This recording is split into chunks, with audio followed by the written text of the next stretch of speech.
Warning. The information shared in these conversations and videos are intended for general knowledge and entertainment purposes only. It should not be considered as legal advice or professional guidance. Additionally, any documentation or references to specific content are solely for the purpose of discussion and understanding. It does not imply endorsement, promotion, or support of said content. The views expressed in these videos and/or conversation are those of the individuals involved and do not represent any official stance or opinion. The content you are about to experience may contain strong language, including explicit words and phrases. This language is used for artistic expression and may be integral to the storyline or character development. It is important to note that the use of such language does not endorse or promote offensive behavior. Viewer discretion is advised, and please enjoy the show responsibly. Disclaimer. Copyright disclaimer under Section 107 of the Copyright Act 1976. Allowance is made for fair use for purposes such as criticism, comment, news reporting, teaching, scholarship, education, and research. The Canadian Copyright Act, Section 29, allows an individual to use copyright-protected materials when creating a new work, such as a mashup, and to post the new work online on a website like YouTube. Fair dealing provision for specific purposes like research, private study, education, parody, satire, criticism, review, and news reporting. Step up, step up! Yeah! We pledge! We pledge! They can't even do this because you're handicapping them by giving them free handouts. Because they're snapping Yeah, but a turtles. turtle is still a turtle, dude. Mind locked and loaded. Truth on my blade, every line's exploded. You swing your words, I counter with precision. Battle of reason, this is my mission. Raise your fist, let them know. Go. Raise your voice, let it blow. Woo! We crash our swords of reason. It's interesting. Again, it's HIPAA violation. You can use the cope laugh as much as you want, but you just made up an entire fairy tale and presented it as though it was true. I'm gonna look something up real quick. Just Yeah, give me anything that shows. No fear, no chain, no treason. We clash our swords of reason. Step back, I'm a scholar and a fighter. Do you see more people that are influenced by the 764, or do you see more beta man? I'm solid gold. Raise your fist, let them know. Raise your voice, let it blow. Woo! Did good research finding there are flood stories that have been told before Genesis. Excellent. What is that? Chain, no treason. We clash our I'm the one that is the carrier. It is my choice. Hello? If you let me finish, you might hear what I'm saying. I'm the one that has to spend 9 months. Hold on. Every claim a storm. We forge a truth. Merely assert that there is a necessity. So again, a mere assertion is just an assertion, and there's no justification there. Were to establish a new nation, a new identity by any means possible, is that fascist? Sorry, one more time, just because the chat popped up and I read it like an idiot. When you legalize drugs, police become lighter on crime. What? Can't see into the future. And so what we have to look at is the preponderance of evidence. Never do it as an obligation to strengthen our society because we clash our swords of reason. We clash our swords of reason. Cut through life, no retreat. No fear, no change, no treason. We clash our swords of reason.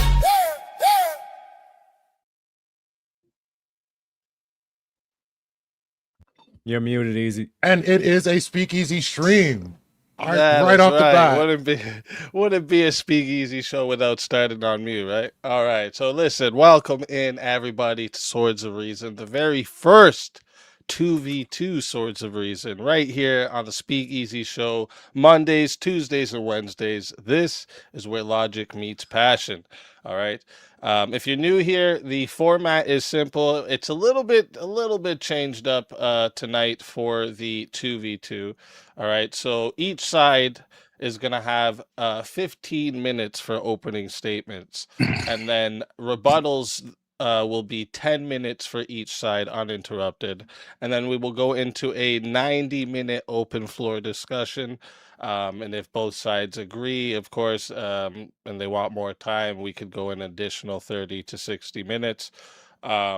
Closing statements, each side will have 10 minutes each, and then we will go into a 30-minute Q&A with the Cash Apps and PayPals getting #1 priority. Super Chats and Rumble Rants come second, and then the questions in the Q&A chat they will be in last for priority list.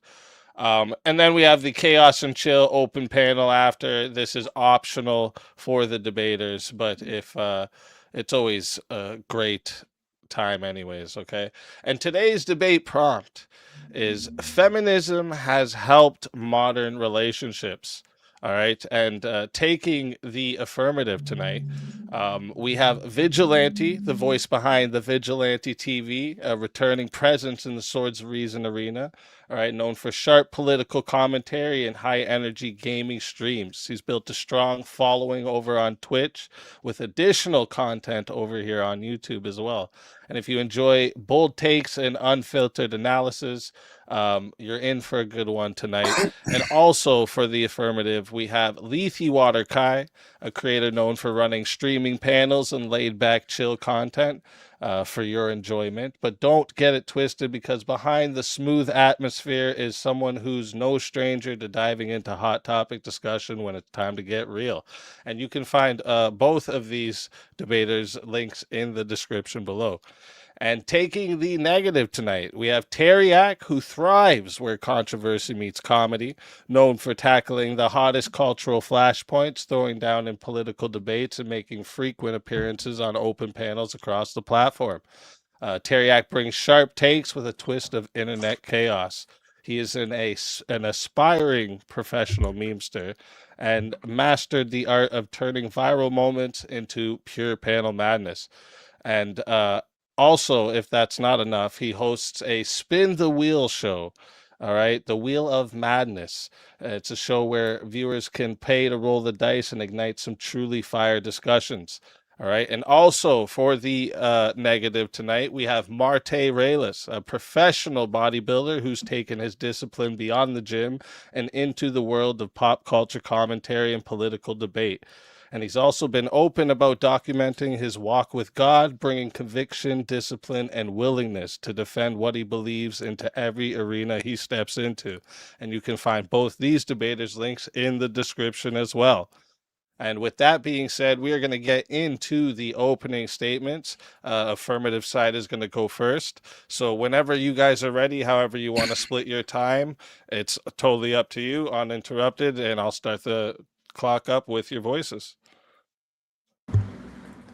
Yeah, so every argument you're about to hear tonight boils down to one claim. Feminism cost us something. And it did.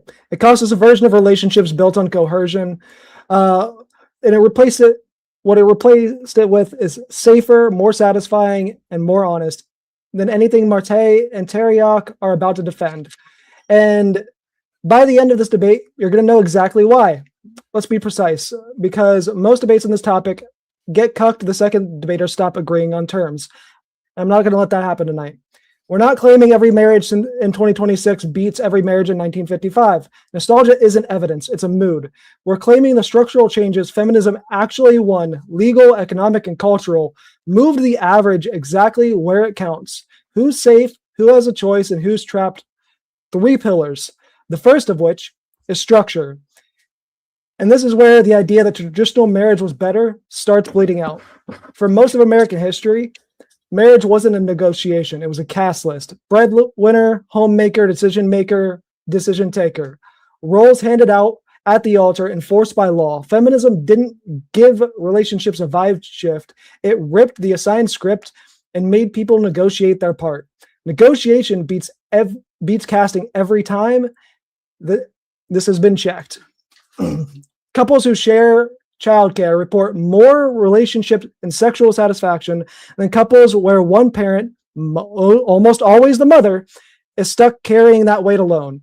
A study on 20 years of data from sociologists Alan Booth and Paul Amato showed egalitarian marriages. Sorry, I lost my place for a second. Egalitarian marriages beat hierarchical ones consistently. No exceptions worth citing. And here's the detail that should make everyone and anyone about to argue traditional marriage was more stable sit back down.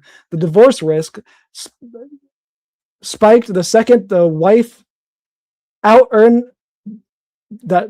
When the divorce risk spike that hit the second the wife out-earned her husband was quietly disappearing since the 1990s. The old model wasn't stable because it was healthy. It was stable because nobody could leave. Second pillar, safety. And this is the one I want Marte and Teriak to try to touch, because I don't think they can. numbers on the table right now. Between 1993 and 2000, the 3 decades bracketing the Violence Against Women Act and its reauthorizations, domestic violence fell roughly 2/3. Rape and sexual assault fell by more than half. In a period when crime was falling across the board, the VAWA stands out. It didn't ride that decline, it built it. The first federal law to treat intimate partner violence as a crime instead of a family matter that is nobody else's business. It funded shelters, hotlines, and prosecutors that made it possible for victims to actually leave and stay alive once they did. Before, most rape reports never produced an arrest, and a rape case was twice as likely to get thrown out as a murder case. And before anyone stands up to call this a coincidence, riding a general crime decline wave, I already have the answer. Because the same mechanism shows up before VAWA existed. Dugan, Negan, and Rosenfeld tracked 29 American cities from 1976 to 1992 and found intimate partner homicide falling specifically as domestic violence resources grew. Years before a single federal VAWA dollar existed, Brown and William found a decade earlier still, when shelters and hotlines became available, the rate of wives killing abusive husbands dropped, and the rate of husbands killing wives didn't move. Give women a nonviolent way out, and she stops needing a violent one. That isn't a crime wave carrying VAWA along for the ride. That's the same intervention working the same way across 3 separate decades before VAWA even had a name. Relationships got safer because feminism turned safety from a private hope into legal entitlement. Sit with that before you try to argue that this made things worse. And third, and this pillar ties the other two together and guts their best argument before they can even use it, exit power. We know the meme argument Marte and Teriak are headed to, the divorce spike of the 1970s and 80s, waved around as if it proves feminism blew up the family. I'm not going to touch that argument yet. I'll get into it in a minute. For now, the mechanism underneath it. Betsy Stephen and Justin Wolfers found that when states adopted no-fault divorce, rates of domestic violence fell 30% among both men and women, and female suicide fell double digits over the following 2 decades. And here's the numbers I want you to sit with. The shelters and hotlines alone couldn't move just a moment ago. The rate of women killed by intimate partners fell too. Resource availability gave women a way out, a legal exit that is what finally moved the number that matters the most. Why? Because a credible threat to leave changes how people behave behind closed doors. An abusive, negligent partner behaves differently once the exit isn't welded shut. That's exit power. Not a threat to the institution of marriage, the thing that finally made it honest. And yes, divorce rates rose after no-fault divorce became law. Nobody here needs to dispute that. But before you treat that rise as proof something broke, ask what people were actually leaving. For most of this country's history, a husband had a recognized legal right to moderately correct his wife. Same legal category of correcting a child. Straight out of Blackstone. Even after the courts rejected that doctrine on paper, police spent most of the 20th century treating domestic violence as a private matter to calm down, not a crime to prosecute. Arrest was an exception, not the rule. So when someone says no-fault divorce, let people leave the marriage without proving abuse, the reality is the old system's definition of provable abuse was rigged that narrow from the start. No-fault divorce isn't lower. It doesn't lower the bar for leaving. It removes the bar that was never set in good faith. And the trend since guts this framing even more. Divorce has been falling since the year 2000, while marriage got equal, not less. more equal, not less. In 2024, the US divorce rate sit at a 50-year low, down 37% from its peak in 1980. If feminism broke marriage, marriage has a strange habit of getting sturdier the farther we get away from the years that they want to drag us back to. Now, the part that they probably think is the killing blow, the kids. Here's what the actual research says, not what people want it to say. A Model and Boost national longitudinal study doesn't draw the line at divorced versus intact. It draws at conflict versus no conflict. Kids whose parents are in high conflict marriages ended up coming out better, less anxiety, better adjustment. Kids whose parents were in low conflict marriages that split anyway came out worse than if they'd stay. This was never divorce is good or divorce is bad. It's conflict wrecks kids. Full stop. No fault divorce is what let families, long-winded, right? I get 5 minutes of this? Yeah, go for it, buddy. Yeah, we split this time. All right, I want to start this discussion by saying there are good and bad people and good and bad times. None of these are mutually exclusive and all need to take accountability for their actions, but all actions require context to be understood for what they are.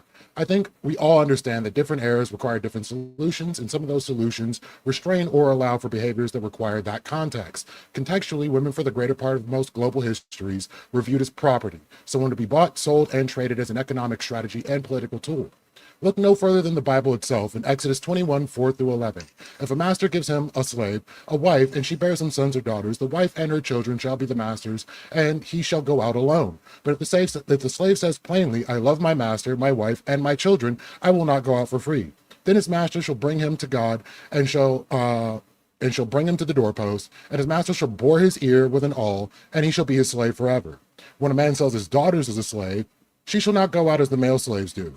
If she does not please her master, who has designated her for himself, then he shall let her be redeemed.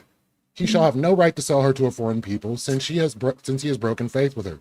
If he designates her for his son, he shall deal with her as with a daughter. If he takes another wife to himself, he shall not diminish her food, her clothing, or her marital rights. And if he does not do these three things for her, she shall go out for nothing without payment of money, and also broke. This is the same framework that followed how women have been treated until some form of feminism was adopted. Don't get me wrong, this isn't the totality of the world, but the part of the world that injected this dynamic into multiple cultures outside of its own. I asked the viewers, as a man, would I not want to have control of my circumstances to the best of my ability? Do I not want to be able to be educated, vote, and own property? Is this a world where if I am not tied to another, this shouldn't be possible? I don't think the viewers agree with that. If the shoe were on the other foot and men were subjected to their vote being invalid, relegated to manual labor and no means to generate income, and end a relationship in fear of abject poverty, we may have a different conversation on our hands. Going back to the context, in the pre-feminism world our opponents hearken to, women that were unhappy in relationships were diagnosed with hysteria, nerves, and funny enough, straight up malaise. In the 1950s, thousands of housewives were lobotomized due to these diagnoses. Now we have a more accurate diagnosis and ways to address these issues that are a byproduct of feminism. Imagine as a man being treated to losing your frontal lobe because you were showing mental strain from being worked manually and had zero emotional support. Ultimately, it's the change in global markets and access to the internet that has caused most of the strain in human beings, both male and female are experiencing. The ability for most men to support a single income household and the release of women requiring that or being identified as spinsters and cat ladies for unfit society. If anything, feminism showed that the cracks in our ability as humans to forge strong reciprocal relationships without a power dynamic to enforce them. And with that, I'm going to say, if calling Marte a trash panda is wrong, I don't want to be right. Go ahead and close it out, Vici. You still got, I was going to say you still got 3 minutes if you wanted to say anything else. Yeah, I'll pick up a little bit. So, hold on. Yeah, kids don't need their parents to stay together. They need to grow up, not grow up in a war zone. So carry everything you've heard throughout this through the rest of the debate because it's what Marte and Teriak have to knock down tonight. I don't think they can. A relationship you can't leave isn't a good relationship. It's a cage with a ring on it. Feminism never came for the institution of marriage. It came for the coercion, propping it up, and told relationships to start being negotiated between equals instead of dictated by one. The ones who are standing because the ones that are still standing are because they actually work, not because the law welded the exit shut. And we can see the rest of our time. All right. Thank you for those opening statements. And with that, we're going to hand the mic over to Teriak and Marte. And same thing for you guys. However you want to split the time, that's totally up to you guys. And whenever one of you is ready to start it off, I'll start the timer with your voice. I'll start right now. First? So, yeah, I'll go first real quick. So, Vigilante utters the most ridiculous retarded thing ever. He says a relationship that you can't leave is not worth this. I don't think that anybody joins marriages and says, damn, I can't wait for that mad divorce party that happens. Nobody said nobody signing into a contract where they could lose half their shit. That's irrational. First, let me go ahead and debunk them. I had an original statement, but let me go ahead and destroy Vigilante's argument from the onset. He went ahead and said that, when you talk about these dissatisfaction reports and all this coming up with women having more vocal voices and coming out and saying things, they have more ability to do this. That's technology. We can see things more. Cameras film everything. Oh, who's that due to? Thanks to men and modernity and the technological innovations that men have produced. This has given women more of a voice than anything else. Insert the chat men, and also the structural analysis of the environment all around us, the buildings, the AC, everything else has given women a more voice than anything else. That actually helps him to concede half of his argument. Now let me finish the rest. He says that domestic violence is raised. He brings up a stat. Let me go ahead and crush this from the onset. The most purest form of a feminist relationship, the utopia, is a lesbian relationship. Need I describe what the results of this are? If you could look to anything, feminism, by definition, is the move towards egalitarianism while destroying patriarchal structures. Which move is greater than two women together because there's no man in there? Oh, highest domestic violence rate, highest divorce rate. Oh, shit, this is really bad for you. That destroys your other premise. But let me move on to this. Leaky Water Guy doesn't have anything for me in his opening statement other than some biblical context, which he misframes, and I guarantee he doesn't want to get into a theological debate here, but then minces words with me at the end and says something about a trash panda, which tells me that he doesn't take this seriously. Now, let me get into my opening statement right now. So, one of the most hilarious phenomena of our time, something our future ancestors will look back and laugh at until they choke, is how we prioritize the whims of absolute morons in the name of feminism. Society now runs completely backwards. It's not just counterintuitive, it's aggressively fucking stupid. In the mad rush for feminism, egalitarianism, we collectively lost our minds. Picture this as a game of SimWorld United States Edition. You, the player, spend 100 careful hours building a happy, robust family society. On a single income with a real job security, mothers are honored for their matron status and the glory that comes with it. Fathers, the protectors and providers, hold authority to decide what's best for their genetic line and the immortality that comes with their children. A legacy. Children get decent education before choosing a traitor spouse. Little Susie and Johnny ride off into the sunset. Traditional gender roles. Mission accomplished. Great society unlocked. Then your dumbass, retarded little progressive little brother, fresh from college, fully indoctrinated, steps fully into the feminist ideology, picks up your controller of your PS4 and says, 10 hours of play, he turns women into debt slaves.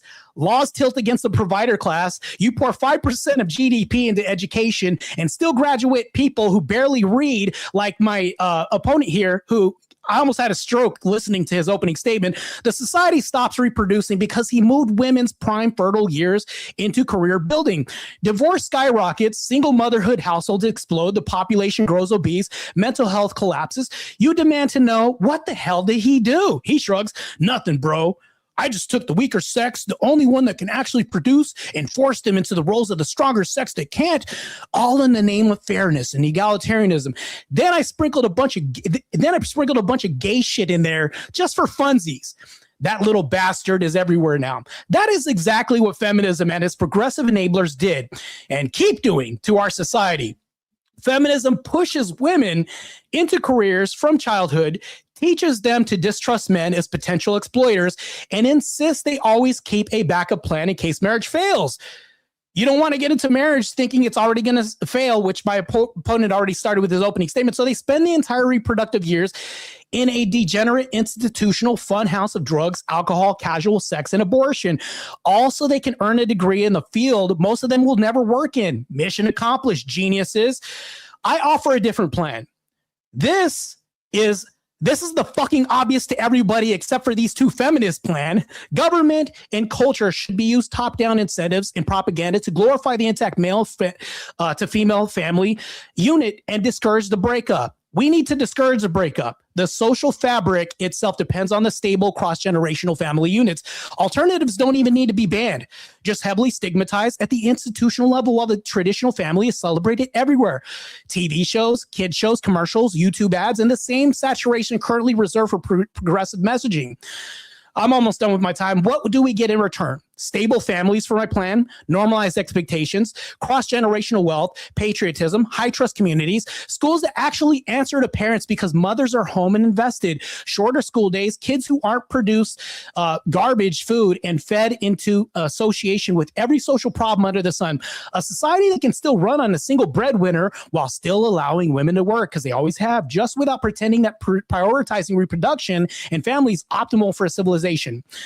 I'm almost done. Tradition, by definition, means experiments that have worked. We've thousands of years of evidence that traditional gender roles reproduce functional societies. We have roughly 70 years of feminist experiments, and the results are social death sentence, collapsing fertility, exploding mental illness, SSRIs. When my opponent talked about lobotomies, more women are on SSRIs than anything else. Mass obesity, we'll get into that later. Older mothers reproducing higher rates of developmental issues, and even while rising infant mortality linked to delayed childbearing, absolute madness. This isn't complicated. Feminism took the only sex capable of gestating the next generation and took it as the highest calling, like everything else except for what we needed to be. The scoreboard is not subtle. I see my time to Terriac. Appreciate you very kindly, Marte. So, ladies and gentlemen of the jury, right? We want to make sure we define or paint the picture of what feminism actually is. Now, a lot of people say, oh, it's about equality amongst the sexes. That's propaganda. That's bullshit. And we're going to get into it. Essentially, the goal of feminism, one of the stated goals, and I will read you a direct quote later on in this opening statement, was to dissolve the traditional family. This whole thing of abolish the nuclear family, that is a stated goal from the original feminists. So I don't want to hear this shit off. No, this is just modern day feminism. This is quite from the original all the way up to now. You're just seeing the fruits of this poisonous ideology. Also, another target was to get rid of Christian moral order. I wonder why. Must be because Christianity's morals and ethics are superior. And also to get rid of biological sex distinctions. Now, for the purpose of this debate, all I have to really do is just prove that feminism's goal is to dissolve traditional family, which again would be a negative towards modern day relationships. So let's get firstly in terms of the aspect of what was mentioned, this whole thing of the myth of the historic oppression of the women's and all this kind of shit, right?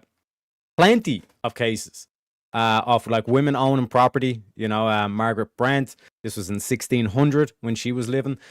Deborah Moody, 1500s to 1600s. Eliza Lucas Pinckney, 1722 to 1793. And just to point out as well, Margaret Brent was unmarried, and that's how she got her land. She didn't have to be married and inherited. She was actually able to purchase property herself.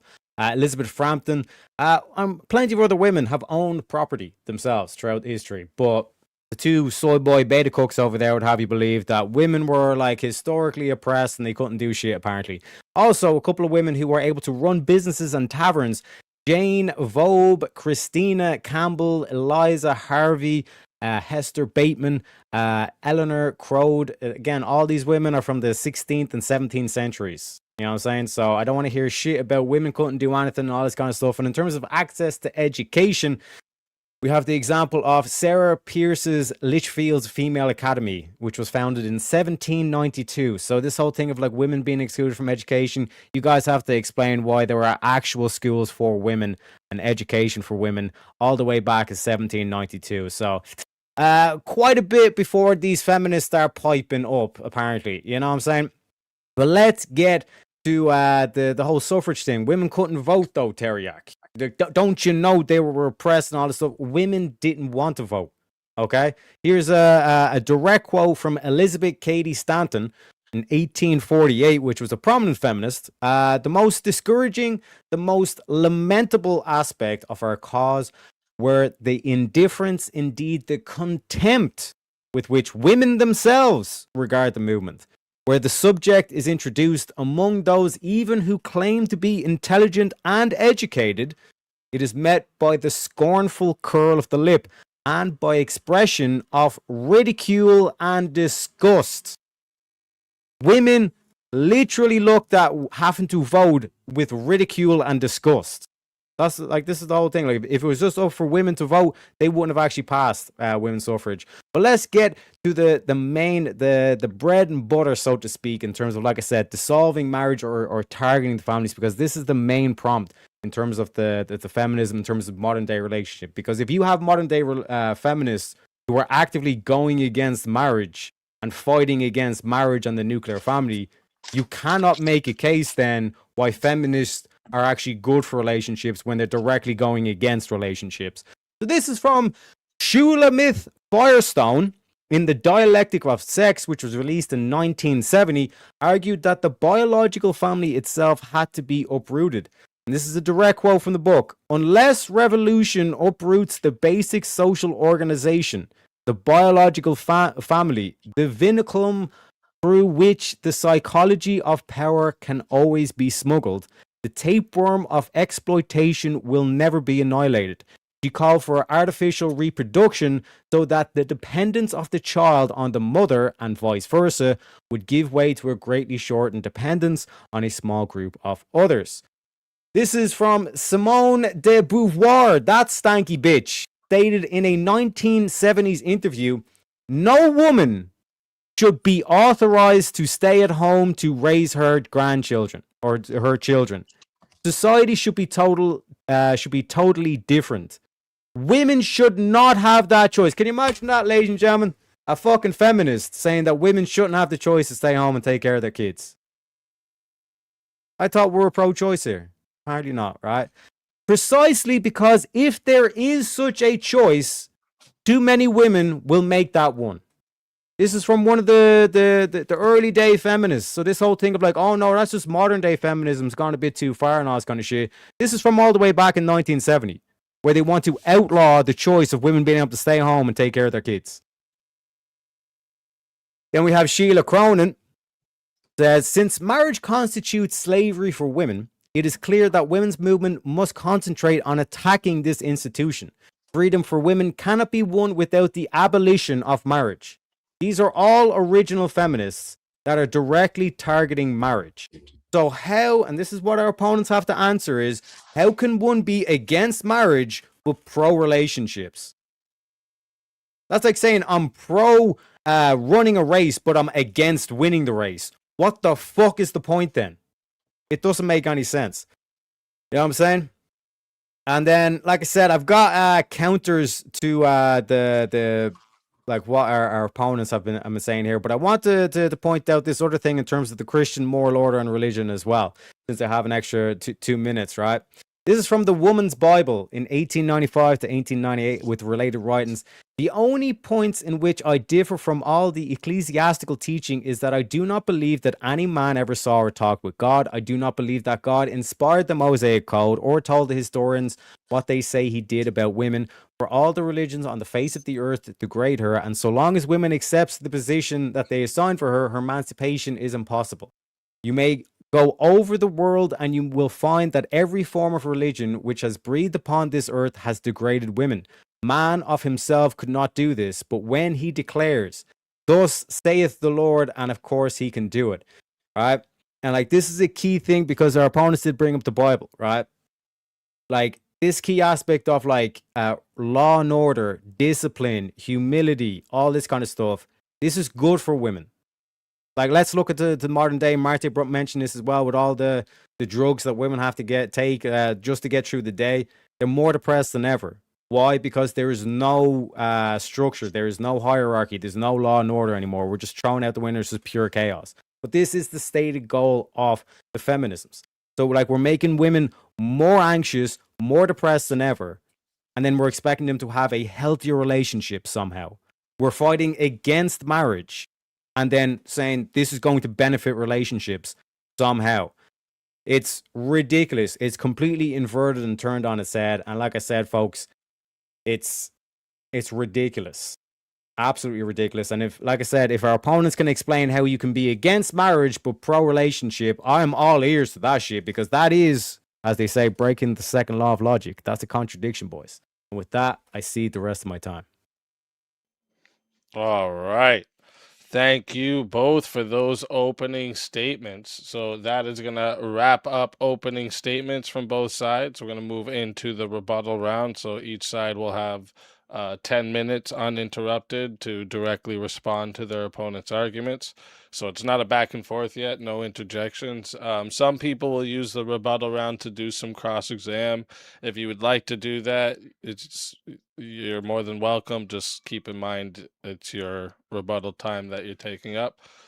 So we're going to hand the mics back to the affirmative side. Whenever you guys are ready for your rebuttals, go ahead and I'll start the timer up with your voice. All right, so straight up to Marty Ruckus, you sloth-eyed trash panda. I would like to know why you think that women shouldn't be able to have access to their own autonomy. I would think if the shoe were on the other foot and you weren't allowed to have the basic ability to do what you need to do to survive on your own and for your family, that should be an issue. And I think you trying to impose that on women is probably one of the most messed up things I've ever heard. And I know my whole point in talking about the Bible went directly over your head. It was straight up the rules for how women are treated versus men. So even in a slave dynamic, which I'm pretty sure you're fine with slavery, women got the short end of the stick in that as well. So as I hear Teriak say that the whole goal of feminism is to dissolve the modern family, that's not the case. Is to have individual choice. People can choose whether or not they want to have a family or not. That's entirely up to them. Nobody told them they can't get married. Nobody told them they have to stay in the kitchen. Nobody told them any of this. They can choose to be married and in a relationship, or they can choose to work and still have a relationship and have kids, do whatever they want to do. But unfortunately, men don't like that. And for some reason, men seem to be the most unhappy in this circumstance. I don't know why that seems to be. We're talking about the male loneliness epidemic. Women aren't complaining at the same level that men are. It's men effeminizing other men and trying to tell them how to be men, while never even trying to think about, hey, what do women actually want? And I'm going to say right here, the man whose hairline is running away from his mouth has no idea what women actually want. And going into challenging traditional hierarchies. When I heard Marte's previous debate, I really want to know what you think the traditional gender roles are that people are trying to skirt. Because I think people can choose what they want to do in a relationship, and as long as those things get fulfilled by one party or the other, it should be perfectly fine to deal with in a relationship. Whatever makes your relationship work works for you. Whatever works for somebody else works for somebody else. There have been long-lasting relationships where the man is cooking and taking care of the children, and the woman is out making calls, doing whatever she needs to do to provide money. And then they switch roles as needed. I'm going to say, if I get asked to watch my son by my kid's mom, by all means, I'm going to do so. And I may cook while I'm at it. It's not a problem. These things are things we can do. We can walk and chew bubblegum, unlike the people on the other side in the negative. So as we sit here and complain about the 70s and suffrage and everything else, I don't see where you have any determinate factor of what would actually allow for families to continue being cohesive as they were pre-1970. I'm going to say global markets changed, the world changed. A single income is not as common as it used to be back in the 1950s. So how do you account for this? And we're splitting time, Vigi? Okay, yep. On you. Yeah. So, sure, right? You guys could say that the goal of feminism was abolishing the traditional family. That's obviously exactly what it was meant to do, right? And we're talking about the traditional family. We're talking about the version of the family where women were subservient to men, that where there was no equal partnership, where the whole point of it was just for women to be the man's fucking little bitch. Yes, that's what we are trying to fucking get rid of. That's the whole point of what feminism was about. It's not getting rid of the family in general. It's making it an equal fucking partnership, you retard.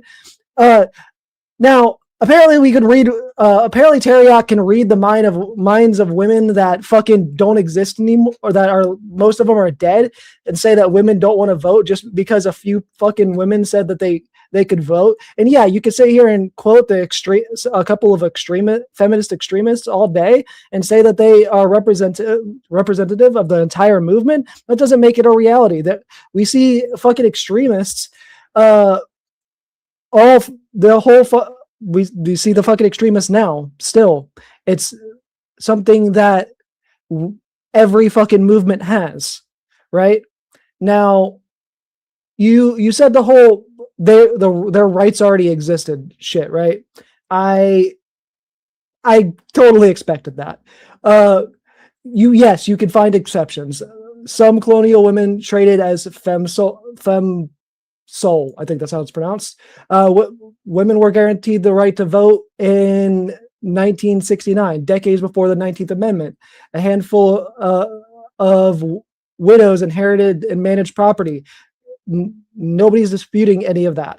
In the exact same way, you can find exceptions before abolition.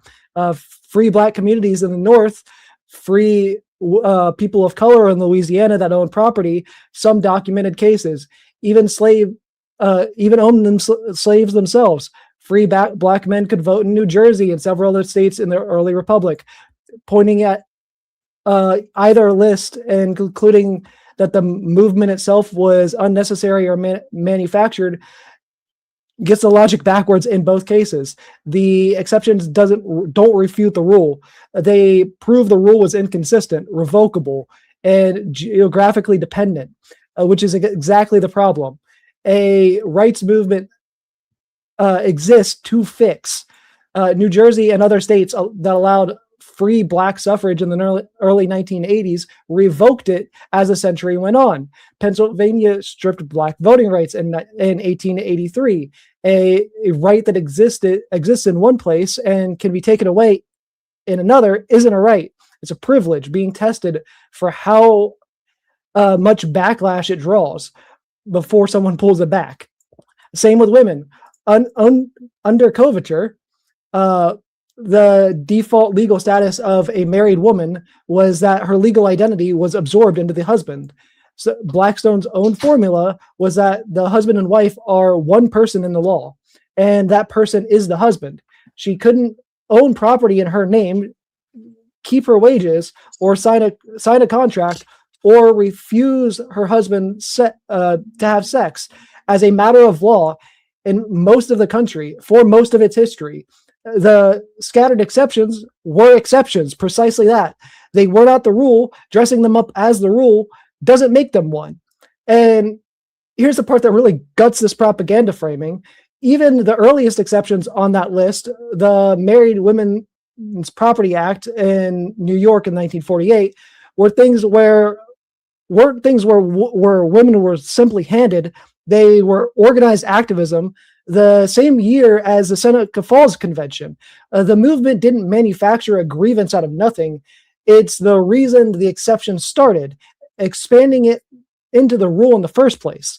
You don't get a constitutional amendment or 50 separate state legislators criminalizing marital rape between 1976 and 1993 over something that was already settled. Legislators don't burn decades of rewriting laws that don't need to be rewritten. And since we're operating under a Christian framework tonight, right? Here's a third version of this exact same logic, straight from Marte and Teriak's own tradition. Christians in the Roman Empire had real structural tolerance before Constantine. Gallienus administration gave the church roughly 40 peaceful years starting in 260 AD, during which Christians were able to hold property, build meeting houses, and serve openly in civil administrations. If some Christians had de facto freedom in some place and time, this would be enough to prove that Christians never needed any form of legal protection, right? That 40 years of peace would be proof of this argument. And it would already be over, but it wasn't, right? Because after the policies of that administration happened to be in power, evaporated the moment the administration changed. Dialectian's administration changed the fucking hate my notepad sometimes.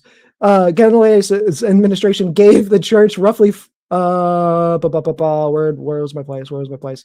Sorry, Dialectian's administration launched the Great Prosecution in 303 AD, tore down churches, burned scriptures, stripped Christians of legal standing, and executed those who refused to give offering to the Roman gods. This shows that this propaganda framing is bullshit, because it's just a way to dismiss the fact that people actually need legal protections without actually addressing the argument. Yes, you can have a couple niche examples of protections prior to the overall protections being put in place, but those exceptions can be ripped away in a moment, just like they were from Black people and just like they were from Christians under the Roman Empire. All right. Thank you for that rebuttal from both of you. Now we're going to hand the mics back over to Teriak and Marte for your 10 minutes of uninterrupted rebuttal. So whenever one of you want to start it up, I will start the timer up with your voice. So I'm going to only take 5 minutes because that's true egalitarianism, even amongst men's. But speaking of men, I noticed my opponent, Leaky Water Guy, would talk about men making other men effeminate. That's a non sequitur. I don't know what that has to do with feminism. That's a man issue in the manosphere, whatever that is. That's a whole different debate. But you showed up to a feminist debate. Now back to this. I never made an argument for autonomy. Like, that's a complete straw man. You might as well be in another debate doing this. So when you talked about, Marte's against people's autonomy, I never once said that. You might want to listen and plug your headphones in. But back to this, here's the problem that I have with this. So the thing with this is you made a universal thing, right, with feminism. Your whole point is like women voting, this and that. Universal voting is stupid. And the reason why I'm saying this, and I'm addressing vigilante, is because ever since we had this universal voting that feminism pushed for, now a lot of women are voting for Islam, people in our offices. You're making a railing argument against Christianity, but women are opening the floodgates for Islam. They could say, my body, my choice. Try that shit over in an Islam country and see how far you get. You'll probably be thrown off the roof if you bring some gay shit over there, which feminism leans heavily towards.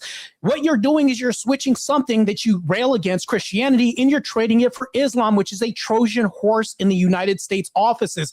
Women, for some reason, think that, Islam's good. We get a bunch of free shit because we're using a lot of people's money until it runs out, until they really find out what Islam is. It's the most anti-feminist shit you could ever have, which is the dumbest shit that women vote for. They vote for these people in the office. That's why I think universal voting is stupid. But when I listen to Vigilante's argument, he basically, his whole statement, which I had a mental stroke trying to listen to the comprehension of him struggling through this, saying he hated his notepad.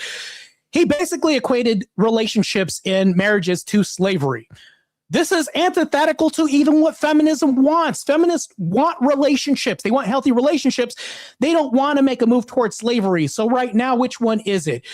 Are relationships slavery? Evidently, because what Teriak was pointing to, my good partner, said that, we want intact families, intact everything else, but all you're doing is pointing to this, saying that that's slavery.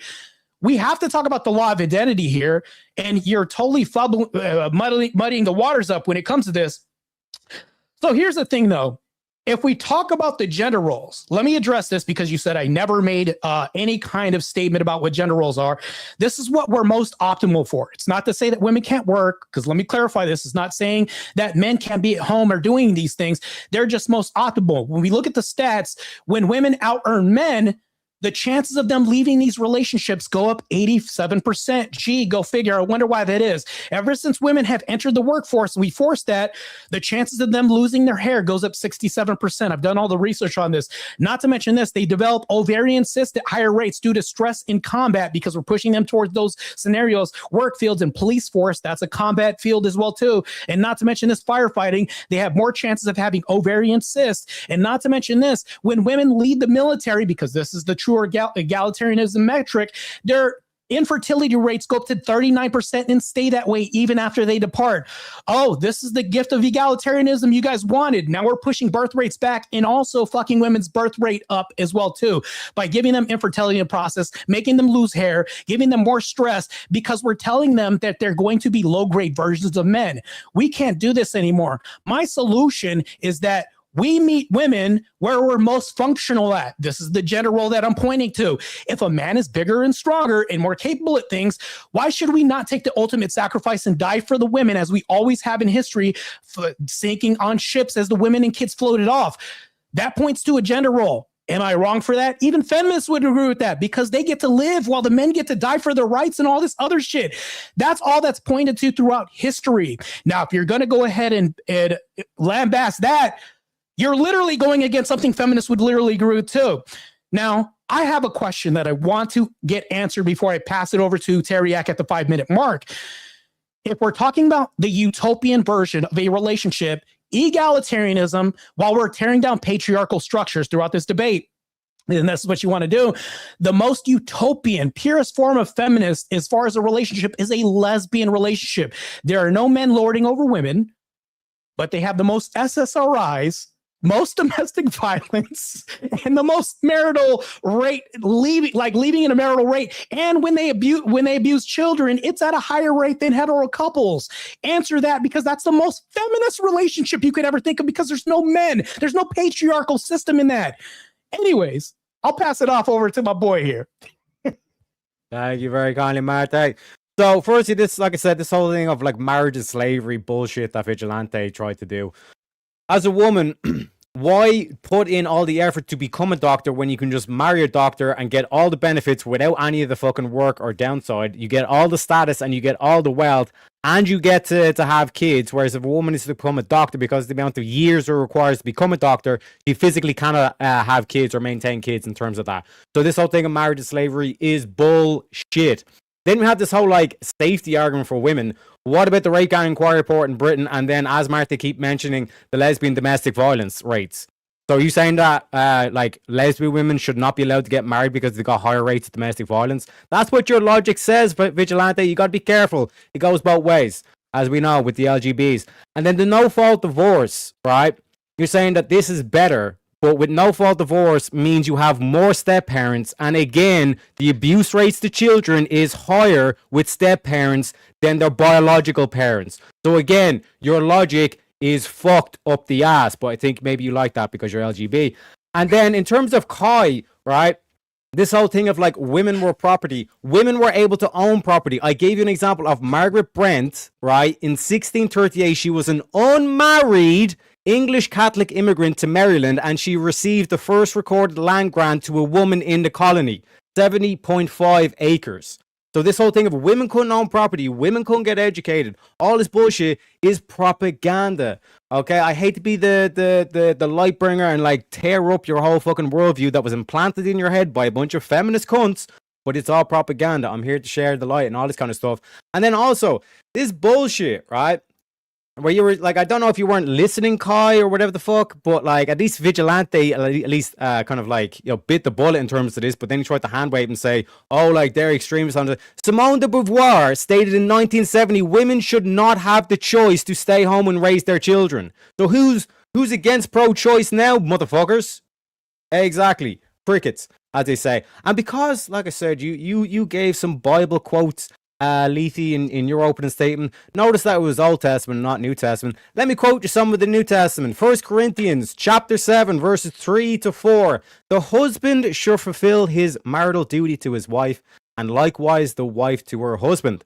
The wife does not have authority over her own body, but yields it to her husband. And now see, Lethe's chomping at the bit saying, see, but then the very next line, in the same way, the husband does not have authority over his own body, but yields it to his wife. That seems pretty egalitarian, which is what supposedly the feminists want, but what really the feminists want is to destroy Christianity and to destroy the nuclear family, as we're proving. And then in terms of mutual independence, again from 1 Corinthians chapter 11, verses 11 to 12, nevertheless, in the Lord, women is not independent of man. And then Lethe and Vigilante start going, see, it's sexist. Nor is a man independent of woman. This is the whole thing. They like to quote it out of context. They don't read the full sentences. For as a woman came from man, so also man is born of woman. But everything comes from God.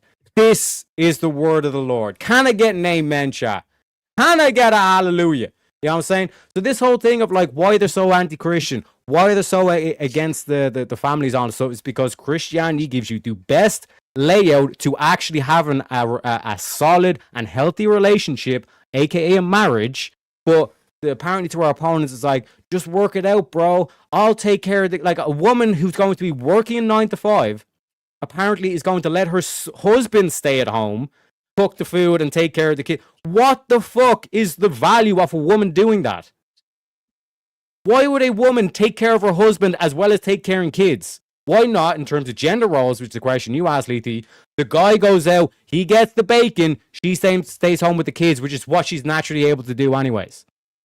You get double bubble benefit. And like I said, to put back in that question, how can you say that feminism is healthy for relationships or good for modern day relationships when they're actively fighting against both marriage as a concept in general, but also Christianity, which actually outlines the best principles for maintaining a marriage, a healthy marriage and all that kind of stuff? And furthermore, why the fuck would a woman want to become a doctor herself when she can marry a doctor, get all the benefits and put in none of the work and then also be able to have children? As a society, that is a much better option.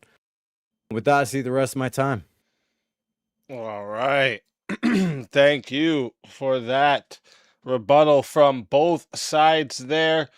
Great rebuttals from both sides. And before we move into the open 90 minutes of back and forth, let me talk to the audience real quick. If you are watching right now, make sure you hit that like button, subscribe to the channel, subscribe to tonight's debaters. Their links are in the description. And we host all kinds of debates here on Swords of Reason, politics, culture, ethics, internet topics, anything where reasoning and passion can collide. So if you enjoy this format, make sure you stay locked in because we have a lot more coming for you. Also, if you want to get on to the Swords of Reason and battle out yourself, make sure you join discord.gg/bearcave and send a message either to me or Tiny Pink Nugget of Chaos directly in the Discord there, and we'll get you set up. And also, reminder for the live chat, after closing statements, we're going to be doing a 30-minute Q&A. All right, the Q&A is there for you guys to put your questions in. But remember, the PayPal and Cash Apps will get number 1 priority. Super Chats and Rumble Rants will get number 2 priority. And then if we have time, we will get to the free chat questions. So if there's something you really want to guaranteed ask, to make sure you send it through one of the priority options. And finally, thank you to all our debaters for being here tonight and bringing your perspectives into the arena. Whenever one of you is ready to get this started off, go ahead and I'll start the timer up with your voice. And just a reminder, I'm not going to be butting in here. As you guys know, the way I do things is I stay out of the way unless it gets way too crazy off the rails or nobody can hear you in the chat or something. But other than that, I'm going to let you guys go ahead. Whenever one of you want to start, I'll start the timer up with your voice. Ariak, did you right now, so far, to this is say a that women can just get male doctors?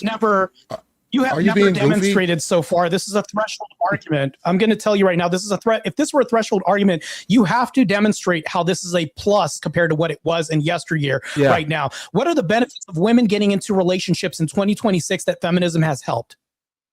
Exactly.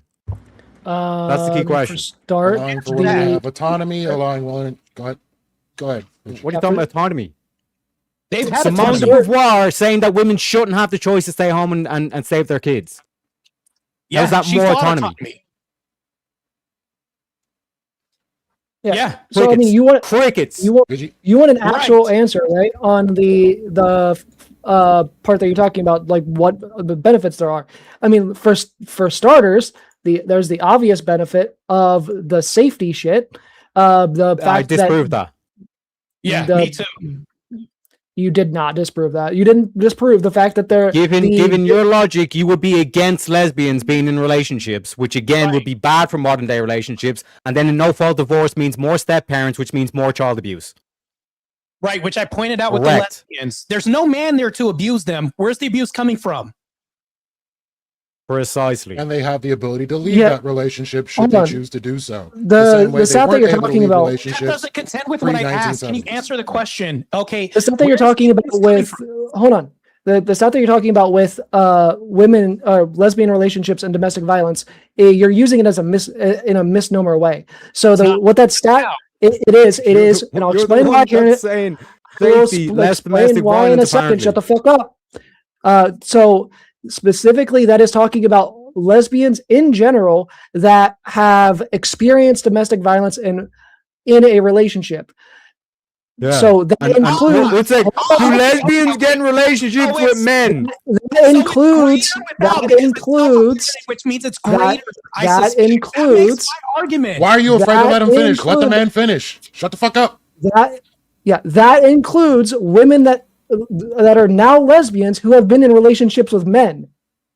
That's where my sweet baby Jesus. Okay, then why explain why explain why homosexual men have the lowest rates of domestic violence. Right. Why is that lower? Crickets again. There's a lot of crickets on this show. There's some loud ass crickets here. Yeah, this is literally about feminism being good for relationships. Okay, we got Timu Mastermind in the corner piping up. Go ahead, Kai. Go ahead. This is the functional equivalent. Answer the question, please. The question is, men can be in functional relationships, and it has nothing to do with feminism. I don't see where this is even drawn into the feminism debate. What's the functional equivalent of two women being together? What would be the functional equivalent? What would mirror that? Yes, a lesbian relationship. No, what would mirror a lesbian relationship? The opposite, right? To see if that would work. Yeah, the opposite. Right. So that just debunked your whole retort by saying, oh, it has no bearing. I just proved it did, and you'd agree with me right now. Anyways, Terry, this is I'm saying the numbers aren't necessarily in your favor for that.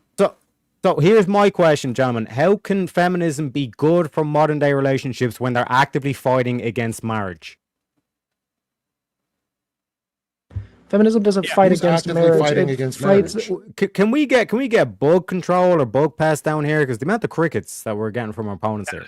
What's up, boys? Do you not prepare? Doesn't fight against marriage. I told you to read Rachel Wilson's book because, like I said, like these are just like proven facts, and you've all bought into the propaganda, and it's been exposed. You can throw out a couple extremist examples of feminists saying that they want to these are the get rid of marriage. The women that led the feminism. These are the leaders of feminism. Yes. These are not extremists. These are not fringe opinions. These are the fundamental beliefs. Some of the so you understand that I agree with civil rights, but I don't necessarily agree with Malcolm X, even though he was a thought leader of the time. You don't have to agree with every single person in the movement. Okay, so then answer Marte's question. What benefits does feminism bring to modern day relationships? Yeah. Again, functional relationships in the form of having shared interests and benefits from that relationship. No, they definitely did not, because if the man decided he didn't like the woman anymore, she wasn't making her own money. So she goes out after he cheats on her, whatever the case may be, and then leaves her destitute and possibly with kids. Great. I have a response for that. With a shared interest being like, you know what? I'm going to trade you protection and lay my life down so that way you can provide kids for me. Those are the duties that we can provide because those point to our strengths. That's a shared interest, meaning like, well, we're meeting in the middle here. Did that exist prior to feminism? Yes, it existed. Okay. So now that so you agree there is shared interest. So you can't say that. That just debunked your shared interest argument tangent that you're going on. No, so it absolutely doesn't. Yes, it does. You basically disagree with me. So back to this: are women fulfilling this duty right now? Because they're the only people that can have kids and propagate a society. Are they emboldening this duty that they have? Yes, women are still having kids. 60 million abortions in the last 60 What's years. the trend? What's the trend with the birth rates? Are they going up or going down? Depends on where you're looking. But here in America, they're going down. In America, they're going down. So they're failing the duty. So are you telling me absolutely no men are pushing for abortion? No, women are saying they're Christians autonomy. Is abortion a Christian Christian principle? There's nothing. Do Christians advocate for Christianity for abortions? I'm sure they probably advocate for Christianity, but there's nothing in the Bible about abortions. But what I'm saying, you're telling me that no Christian man has forced a woman to get an abortion. He just answered it. He just asked you a question. Can you answer his question because you didn't answer it? Are Christians advocating for abortions? There are Christians that advocate for abortions in the example I just said. Is that the totality and a majority? Is that the movement that you see? Or is it a rare, scarce minority? No, I don't think it's scarce. I think it's always been that way. Oh, that Christians have railed for abortion, that we push that? I think plenty of Christians have had closeted abortions for multiple reasons. No, advocate for abortions. Advocating this, openly advocating for this. Has that been the mantra of the Christian movement in the West? No, I'm going to say they're too scared to do so.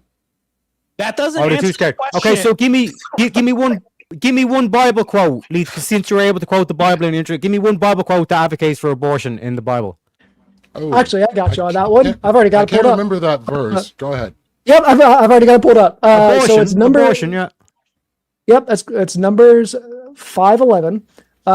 So then the Lord said to Moses, "Speak unto the..." Oh wait, hold on. Let me find the actual. Oh my God, this is going to be one of those out of context clips again. Get ready, Clippers. Not. Get ready.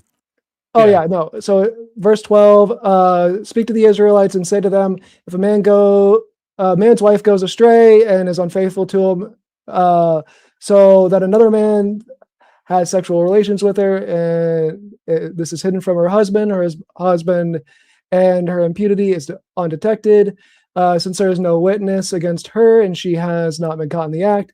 If feelings of jealousy come over her husband and he suspects his wife is impure, or if he is jealous and suspects her even though she is not impure, then where's the abortion? It is fucking getting to it. I'm giving you the context since you want to say I'm going to take it out of context. Then he is to take his wife to the priest. He must also take an offering of, well, that part's irrelevant. And then skip to verse 17. Relevant. Yeah, skip to verse 17. Relevant though, no context. I'll just go ahead and run this for you. The priest shall bring her and have her stand before the Lord. Then he shall take some holy water in a clay jar and put the dust from the tabernacle floor into the water. After the priest has had the woman stand before the Lord, he shall loosen her hair and place it in her hand, the reminder offering, the grain offering for jealousy, while he himself holds the bitter water that brings a curse. Then the priest shall put the woman under oath and say to her, if no other man has had sexual relations with you, and you have not gone astray and become impure while married to your husband, may this bitter water that brings curse not harm you. But if you have gone astray while married to your husband, and you have made yourself impure by having sexual relations with another man other than your husband, where the priest is to put the woman under this curse, may the Lord cause you to become a curse among your people when he makes your womb miscarry and your abdomen swell. This is a biblical abortion. If you think your wife has been unfaithful, this is not a biblical abortion. Holy shit! You guys, oh my God, man! How do you think abortions were done prior to us to being? How do you think abortions were done? They drank some dust. Ridiculous. They drank some dust. That's an abortion. Drink some dust. There are from the tabernacle. There are natural things prior to us being able to. One sec, Vigilante. What is the tabernacle? The church or the synagogue, technically. Yeah, it was the portable thing that Moses brought around the desert as they were forming into Israel. So this whole thing of like drinking dust, they're in the desert, that drinking dust. This is a test to see whether or not the woman was faithful to her husband. It's the same thing of when King Solomon has the two women. Both women are claiming that this child is his or theirs. King Solomon said, cut the baby in half. It is a test for the woman, not let's all get abortion, guys. Yeah. Holy shit, you guys are retarded. So here's the advocating for an abortion in the case that you think your wife has been unfaithful. Vigilante, I got a question for you. So are the 10 Commandments one rule that every Christian has to face as a rule, right? Is that true? Technically not, because of the new covenant. Correct. Okay, let's even say technically not, but does that supersede a lot of other things in the Bible? We would say yes. When you say thou shalt not kill a human life, we can call a fetus, an embryo, whatever this is. We could say it doesn't deserve autonomy, whatever this is. It's still a life. So when it says thou shalt not kill, is that a kill because we're ending a human life? Regardless of whatever identity and pronouns you guys use every day, I'm referring to this fetus. Is that the ending of a human life? It is the ending of a potential human life, yes.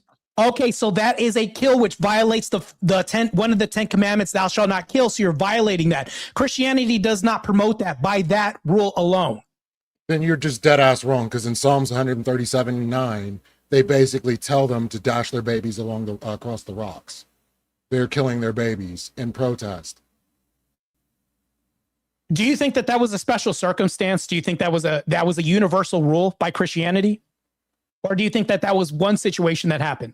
That was the rule at the time. This isn't Christians. No. This is just what I'm asking. Oh shit, I was on mute. This is a false, a load of bullshit, Martha. Are you saying in that passage, it's God is telling the Israelites to dash stones against their kids' heads? Sorry? In that passage you're quoting, are you got a thick accent. That Try God again. is telling the Israel? Oh, okay, sir. I'll use my southern accent then. Are you claiming, sir, that in that passage that the Lord is saying to the Israelites to dash rocks against their own children's heads? No, he's telling them to throw their own babies into the rocks and kill them. Their own babies? Yes. Not the Amalekites? No, not in this case. Not in this They case. just went Okay, in you're and wrong, they just sir. went in and Again, this is killed the the whole thing Amalekite of drinking dust apparently means that you're having an abortion. This is the Okay, let me read it to logic you. that they So say. apparently you're illiterate. Yeah. Happy shall ye be that taketh and dashes thy little ones against the stones, not the Amalekites' little ones, thy little ones. Yeah, thy. So what's that Means with the concept? Yeah, there. Thy, yours. Yes. The song is directly it's a chant that they sing against the Amalekites, saying that we're going to destroy you, even your children. This is not the saying that the Israelites are pro-abortion. This is saying these people are so evil, we'll even wipe off their children. We will wipe these people off the face of the planet. Are you trying to warp reality as you're speaking, or are you just What is Psalms? What does Psalms mean? What does Psalms mean? What does Psalms mean? It doesn't matter what Psalms mean. It does mean it means songs. It means songs. Chill, it's a war song. Chill. Calm down. Calm down. I have a question. I have a question. Happy and blessed shall he be who takes and dashes your little ones against the rock. Happy and blessed that they want the Amalekites to be as happy in the and blessed? Amalekites. They are singing that song to the Amalekites. Okay, reading comprehension isn't strong in Ireland. I got you. Water guy. You know what? I'll even meet you on neutral grounds. What is it, Marty? Do you believe in Christianity? Is this your fundamental resource? Right. Oh, good. We got that. Let me meet you here. Does feminism support Christianity? Yes. Feminism supports Christianity? Feminism you just has made an no argument basis in against, the ideology of religion. Hold on. No. You made an argument against Christianity using feminism. Now you're saying feminism supports Christianity. Let's get back to this. You yourself don't believe in this. Let's throw Christianity out of this. Does the deduction of babies from the human populace decrease the future dating pool that we have in the future? We're talking about relationships. Are we destroying people's future husbands and wives potentially? No, because they shouldn't have been with them in the first place. Wait, if the population decreases 60 million deaths because of abortion and the dating pool shrinks, how is that helping relationships? Answer that. The relationships that will be had will be healthier and stronger along the way. So an extermination is helping relationship by having less people to date and less options, which feminism fights for, more options. You're contradicting yourself right now. Hold on. I have a question for you. This is crazy. Marte, Teriak, do you guys like poverty? You guys like domestic violence? You mean the domestic violence that happens more often in feminist relationships, like lesbianism? Wait. Are you saying that feminism is the cure to poverty and domestic violence? This relates.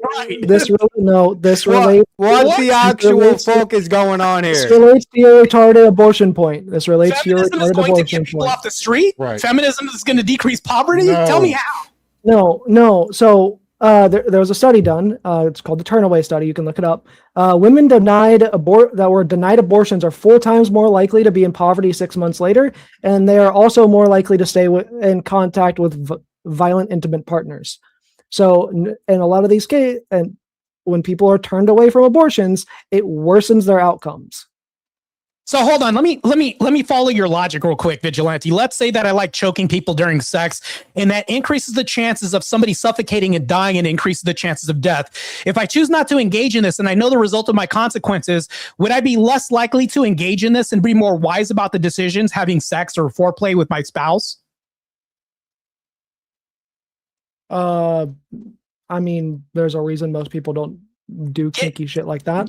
Right. Given the outcomes, meaning that this could take place in death, meaning I could end up in prison because of this. Would this be a deterrent saying I don't want to go to prison, meaning I may not engage in this activity unless I take precautions to be more wising and vetting my options and choices that I have? There are some people that will take those precautions and stuff. Yes. Great. So that means that people, before they engage in sex, they know the outcome could be childbirth and babies. People need to take more precautions. We need more deterrence. You're taking a deterrent off of the board, thus increasing the amount of abortions people are going to have. Thank you. Hold on. Do you? What you're claiming, Vigilante, is that if someone has like a disease or whatever, a cure to that disease is putting a bullet in that person's head, because technically, if they're dead, then they don't have to worry about the disease anymore. That's what you're claiming with the abortion, and also Lethe. Just to be I have to hold myself accountable. I was wrong about that Sam's quote. It wasn't the Amalekites, it was the Babylonians they were talking about. But this is the thing, context. You guys have no context to the Bible, but you'll whip out fucking verse on this kind of shit and claim that automatically means abortion. That's not, they're talking about the Babylonians. So again, no, they're talking about murder. But I wanted to get to the whole idea of like, you're complaining about abortions. So are you saying murder is unjustified killing? Are female doctors a net positive for the medical field? Female doctors are net positive. I don't see how, why would it matter? Because when it comes down to infant mortality rate, are women better off with a female gynecologist or a male gynecologist? It depends on who's more well-adversed in it.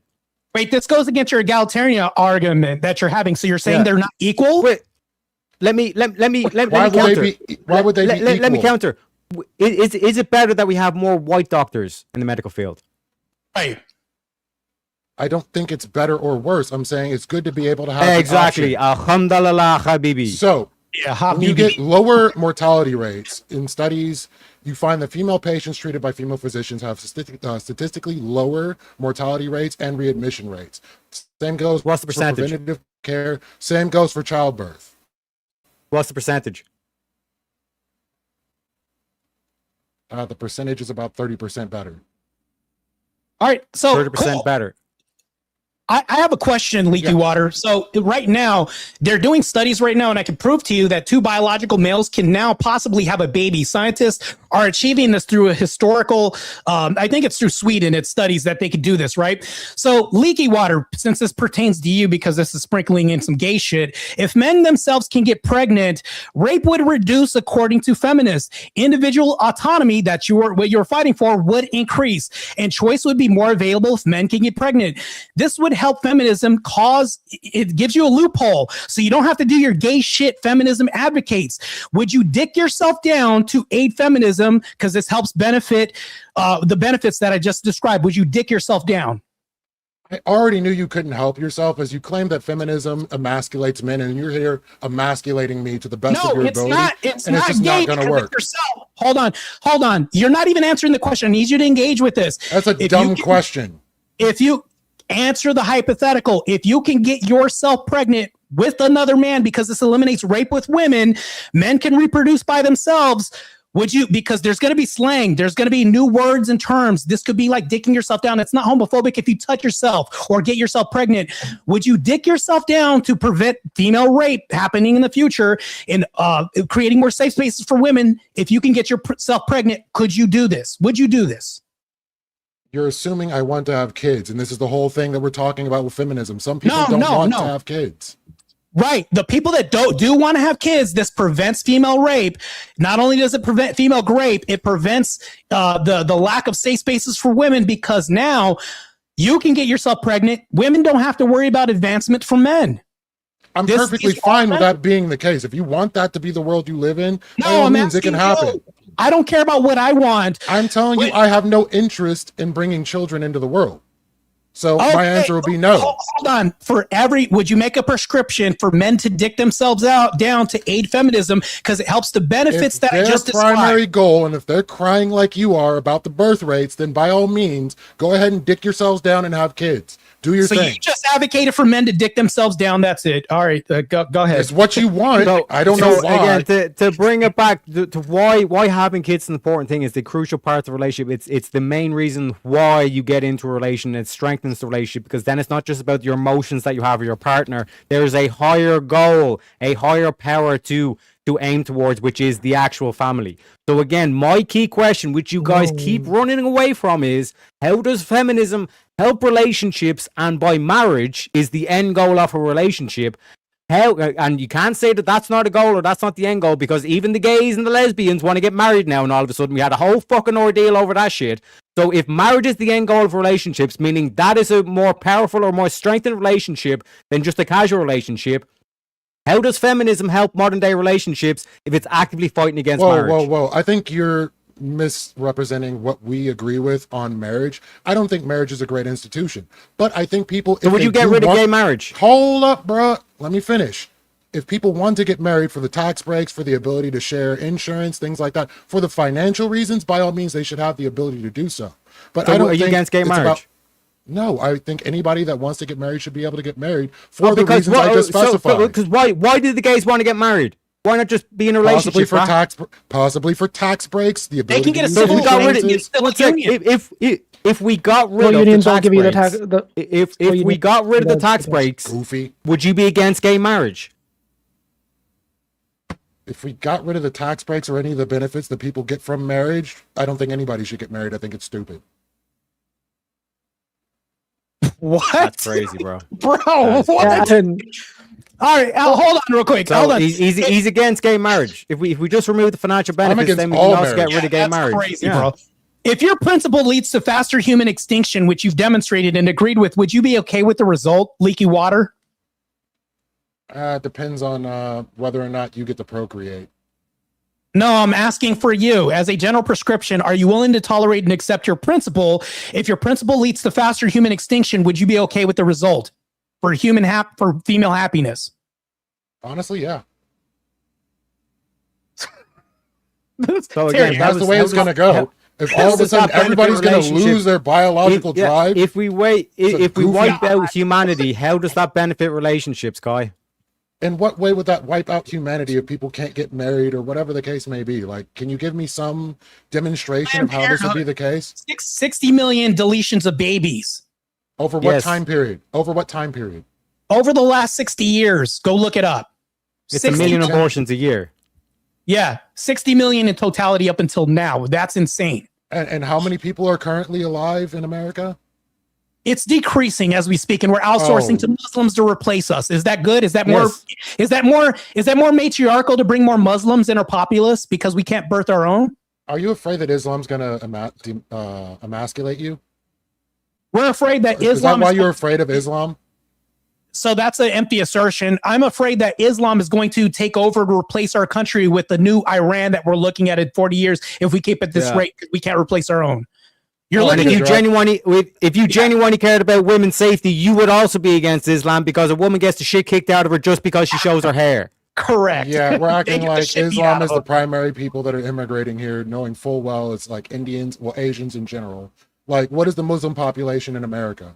Did you know that it only takes 30% of a nation to become co-opted and for them to have a Trojan horse to upend their legal system?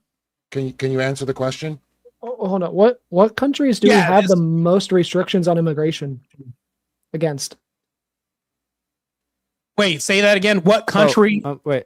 What countries? Wait a sec. What countries religion is Mam do Dani? we have? What religion is Mam Dani? Hold on. Yeah, Muslim.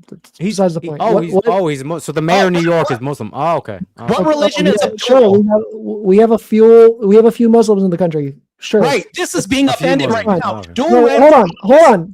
I have a counterpoint. You're about to get wrecked here. Go ahead. I'll let you go. I'm not. What I'm not countries? I'm letting you go right now. Go ahead. What countries do we have the most restrictions on whenever it comes to immigration? I'll even answer this. America has one of the most restrictions when it comes to immigration. That's why it's attacked the hardest. I can even demonstrate this with a dual commission. Hold on. I let you go. Specifically, I'm talking about the United States right now because we're talking about modern relations. I don't live in Afghanistan, so I can't tell you the relationships there. Let's go back to the United States and stay relevant. You're misunderstanding the question. I need him to answer my question so fucking bad. Let me finish. You have to let me tie this in because I'm going to answer your question.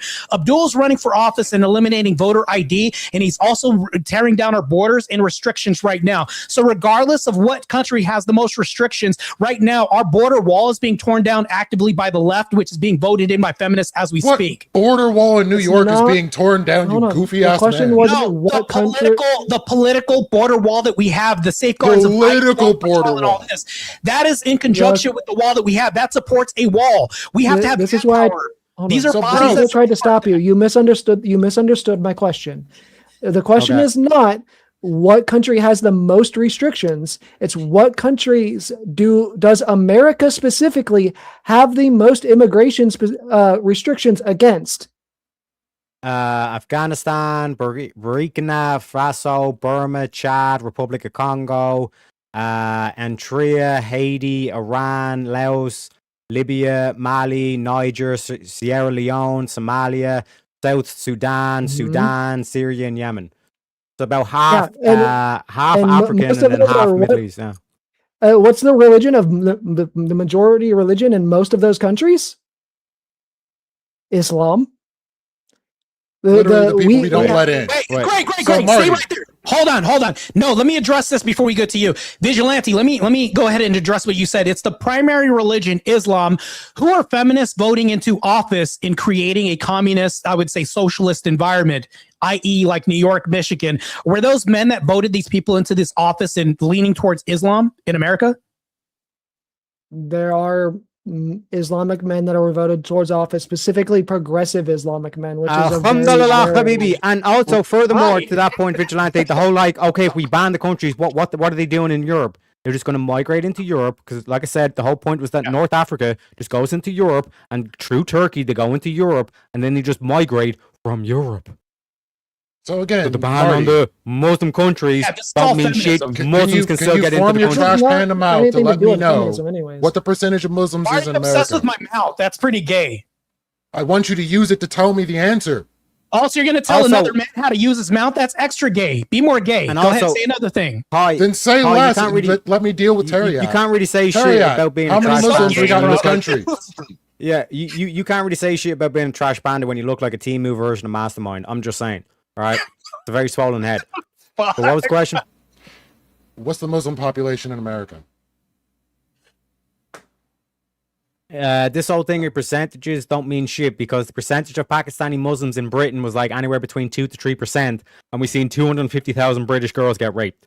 And then Teriak, here's the other point that I'll jump on that. It only took less than 2% of the population to be trans to start changing bathrooms and us to appealing to a minority because of simp votes from feminists alone. You're saying Islam just took over for the Catholic Church? And flying the whole aspect, the whole kind of flag of the trans thing, even though it's only 1% of the population. Yeah, exactly. A small percentage, and they co-opted the whole movement. What's the percentage of Muslims? Classrooms. What's the percentage of immigrants that are Muslim every year? Do you know that? I'm asking. Well, there's a shit ton. I can't give you a percentage, really but I know it only needs to be a minority for them to co-opt everything. Hold on. Is Mamdani less than 1% of the population in New York? And who's controlling and bringing in socialism, i.e. communism? All it took is one person. Is that not correct? For one person to get in office with a feminist agenda being led by a push towards communism. And just so we don't get too far off topic here, I want to make sure you guys tie in how the immigration is either for or against each feminism. side. The reason why we went on this tangent is we're pointing out that feminists on the one hand will be so like they'll use the same arguments that the likes of Vigilante and Kai done, where it's like, oh my god, Christianity is like enslaving women, all this kind of shit. And then what do women vote? What do all these feminists vote for? They vote for more Islam, which is literally you don't wear your burqa, you get the shit kicked out of you. We're pointing out the hypocrisy of feminism. Yeah. They just want to destroy the nuclear family. They want to destroy the West. That's their stated goal. That's why I read out the quotes that they say about the nuclear family, the quotes that they say about Christianity. That's why they're so against this shit. So in terms of, to my main point that they keep running away from, is how can you say that feminism is benefiting modern day relationships when they're actively against marriage? Because even the gays and the lesbians want to get married. They've done a whole fucking ordeal about trying this. It's our right. This is egalitarian. This is a fucking civil rights issue. We should be allowed to get married because we love each other. So if the highest form of love is marriage, why the fuck are the feminists against it if it benefits relationships? Right. Feminism isn't against marriage. It's against the Christian version of marriage. Oh my God. The leaders have never said it's against the Christian version. They've said marriage. Teriak stated this by quote by one of the formal leaders of feminism. She never mentioned Christian. I'll read it again. Yeah, I'll read it again. Simone de Beauvoir stated in a 1970s interview, no woman should be authorized to stay at home to raise her children. This is not saying that, like, we just want more women in the workforce. This is saying they shouldn't even have the choice to stay home with the kids. At no point is Simone de Beauvoir, the French bitch, saying anything about Christianity. She's saying that no woman, regardless of religion, regardless of creed, should be allowed to stay home with her kids. All right, and just let Vigilante literally answer what he was saying there. And I would say that is an extremist statement. And it's also more than likely hyperbole. A lot of the times when we have situations like this, people tend to speak in very hyperbolic language. There are a lot of civil rights leaders that also spoke in hyperbolic language as well.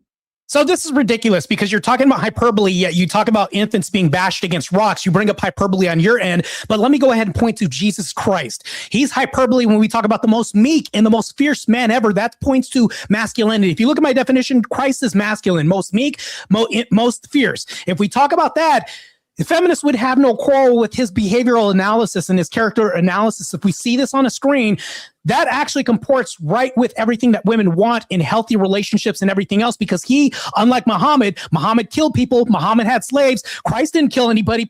Christ didn't have slaves or any of this stuff. Yet you guys are leading towards a religion that goes against feminism for Christ, who never killed anybody and oppressed women. That's crazy. Six-year-old marrying person, by the way. Insane. Yeah, and Simone de Beauvoir, by the way, is not a fringe. She's a feminist icon that wrote a 1949 book, The Second Sex, which helped start modern second-wave feminism. So this whole thing, she's a fringe element, she's an extremist. This is second-wave feminism, one of the leaders of second-wave feminism. We need to get pest control. The amount of crickets on this debate is crazy, man. Cricket's the core crazy. goal of feminism has nothing to do with eliminating the modern family. It's just looking for some measure of equality, ensuring autonomy, and accepting diverse structures. So things don't just work the way you've always wanted them to work, where a woman is in the kitchen and the man is the breadwinner. You can have different dynamics of how those things work, and even allowing for mixed family structures. Yeah, real quick, Kai. Is eliminating the choice of staying home with your kids more autonomy or less autonomy? No one said to eliminate that. You keep Is it saying more or it's less? not. Simone de Beauvoir literally Can you said answer it. the question though? Even though nobody said this, can you answer the question? Which one is that? Is it more or less autonomy? Yeah. Eliminating the choice less of staying with autonomy kids. if they are actually prescribing that this is the case. Alhamdulillah, habibi. This quote does not exist though. No woman should be authorized to stay home and raise their children. Women should not have that choice because there is no such there is such a choice. Too many women will make that one. Is not an actual quote from her. I don't know where you got it from. I need SpeakeaZy to call 911 to wipe all the blood on the left side of my screen off to clean this up real quick so we can continue. This is insane, bro. Where's the quote from? An interview she done in the 1970s. So when I look this up, And furthermore, I see it supposedly came I just from noticed her work I with just second noticed, sex. I have this. I have this as well. No, I said the second sex is what led to the second wave of feminism. So I was directly countering that to Vigilante's bullshit argument. This is the fringe bitch. She's not part of the feminism movement. She literally kickstarted the second wave of feminism. Also, this whole thing of like women being abused and like that was like encouraged or some shit like that. In 1904, President Theodore Roosevelt publicly advocated for implementing a whipping post as a corporal punishment for men convicted of domestic violence or wife beating in the District of Columbia. So this whole like again, this whole narrative that you have in your little heads, where it was like women were oppressed and we had them locked in baby cages and they were fucking whipped and all this. That's not the case. Like any dude that was a wife beater was a piece of shit and he was shamed. And rape was also always illegal no matter what. And I'll even demonstrate this. Vigilante, since you're the one that brought up marital grape, real quick, marital grape. If my spouse is in the bed besides me and gives me a BJ, even though I'm unconscious and wakes me up that way, she never asked me for consent and does this. Did I get graped? Depends on whether or not you had an agreement to be able to do that kind of stuff beforehand. Let's say that we didn't talk about whether I had an agreement Saturday morning. She wake me up like this. If you don't have a pre-described agreement, yes. Oh, so I got graped. so would it be appropriate for me to grape her back and wake her up the same way by being a sniz licker? Would this make me a grapist? Now we're in a grapist relationship. Would that be classified as a grapist marriage now? If you do these kinds of things without some sort of negotiated consent beforehand, then yes, it is rape. And nobody complains. Nobody goes outside the relationship and makes an effort. And no consent is being done within a marriage yet. She makes my coffee, doesn't poison it. And we have a beautiful relationship. Our kids are here. We're graping behind our doors. You're just going to say that marriage is just full of grape. That's what that is. It's a grapist marriage, right? According to you. So we already have the stats that domestic violence reduced post no fault divorce. So in understanding that you cannot financially keep somebody beholden to you and force them to stay in a marriage where they're being abused, those numbers went down. No, the reason why that went down is because we have a lot of other issues that you're not baking in there. Women weren't allowed to have debt back in the day. Would that be a good thing or a bad thing for women not to have debt, even though they're the most indebted people in the nation and highest consumer buying people in the nation? Do you think it's a benefit for women not to have debt? Why could they not have debt? Nobody to have debt. No. Answer the question not with the question. Do you think it's a benefit for women not to hold debt? If it means you can't have property. Oh my God. Oh, you're falling into another Explain pitfall. Margaret Brent. Explain Margaret Brent. Right. This is crazy. An unmarried English Catholic immigrant to Maryland in 1638. That's a long Yes, I understand survivorship bias. I understand survivorship bias. Received the first recorded land grant to a woman in the colony. This is freehold initially 70.5 acres, with her sister Mary expanded significantly, accumulated further holdings through business, family transfers and grants, including on Kent Island and later large tracts in Virginia. Family holdings reached thousands of acres by her death. Yes, you can point to Margaret exceptions. Brent. That doesn't glad make it you a found rule. one. 1638. So what was the percentage of No, women that own property? Okay, What no, was the no, we don't want to percentage? do one. Let's do the next one. Deborah let's go. Moody, right, who lived from 1586 to 1659, English widow and religious dissenter. After leaving Massachusetts, received a formal land patent from Dutch authorities in New Netherland in 1645 for the settlement of Gravesend in the Brooklyn area, making her the first European woman to have found a North American settlement and hold such a patent. Somebody call pest control real quick. Again, I'll give you another what one. is the Eliza percentage? Lucas.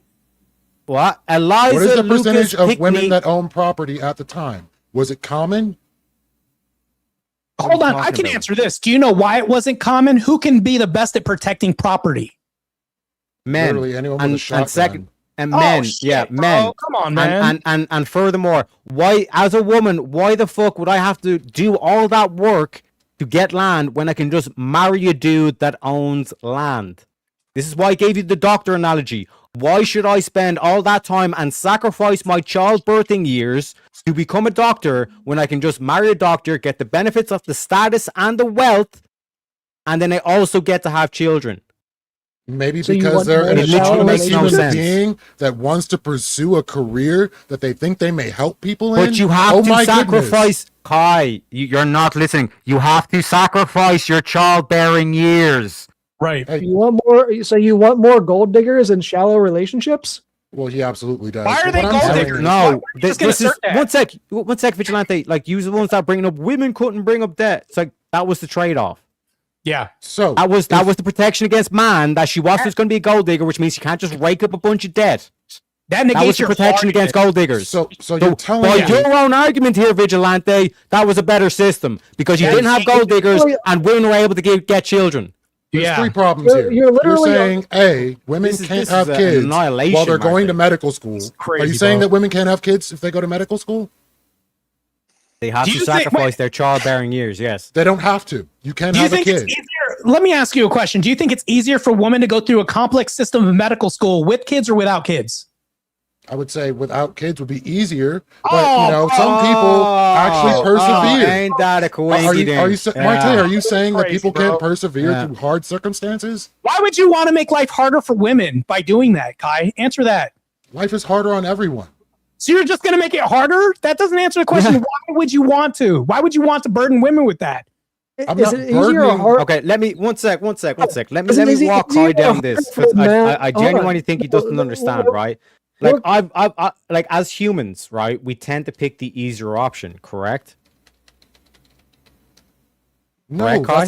not Yeah. everybody uses the path of least resistance. Some people have aspirations. No, but generally speaking, you would pick an easier option than the more difficult The one. comparison If the Generally outcome is still speaking, going to be the goes both same. ways, anyways. If the Generally outcome speaking, is that the works. same, yeah, you pick the easier option. So back in those days, women could just marry a doctor, still get the status and the financial, and also did not have to sacrifice their child rearing years.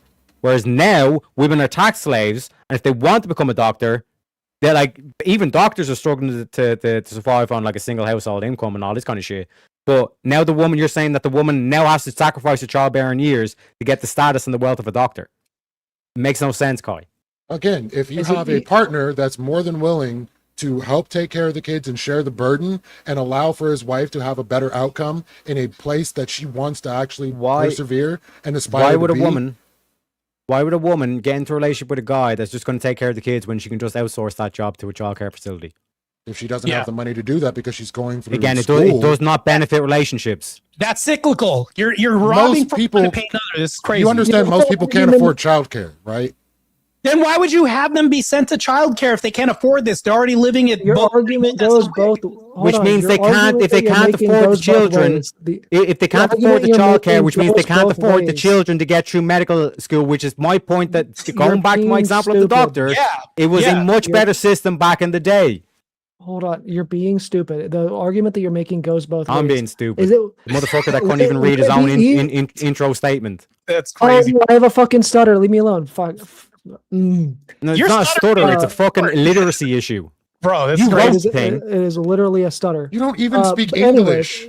Regardless, remember, is it easier for a Bicycle. man to go to college FIFA, with or without boy. kids? Прости меня, Господи, но они не знают. Would it not be harder for a man that has kids to fucking go to college? Exactly. So I have okay. Let's nip this. But I have a question, Yes. Water Kai, whatever your name is. So if women are, would you be for like closing the gender gap as far as equal pay? Do you want people to make equal money? I want people As far to as make the money this that nexus. they should be having for whatever job it well, is. You want men and women to make equal pay because this is the fight, right? This is the relationships. You want them to be equal, right? That's not what I'm saying.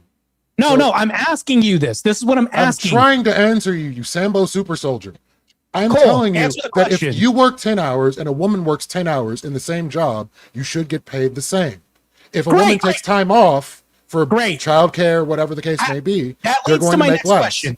Great. That leads to my next question. If you want men and women to make the same, yet women will always argue that they want a man that makes them more than them because they don't want somebody on their same pay scale than them, how do you reconcile this paradoxical equation? That's not always necessarily the case. No. Answer the question. Women more often than not want a man bigger than them, taller than them, make more money than them. Why do you want them to make the same?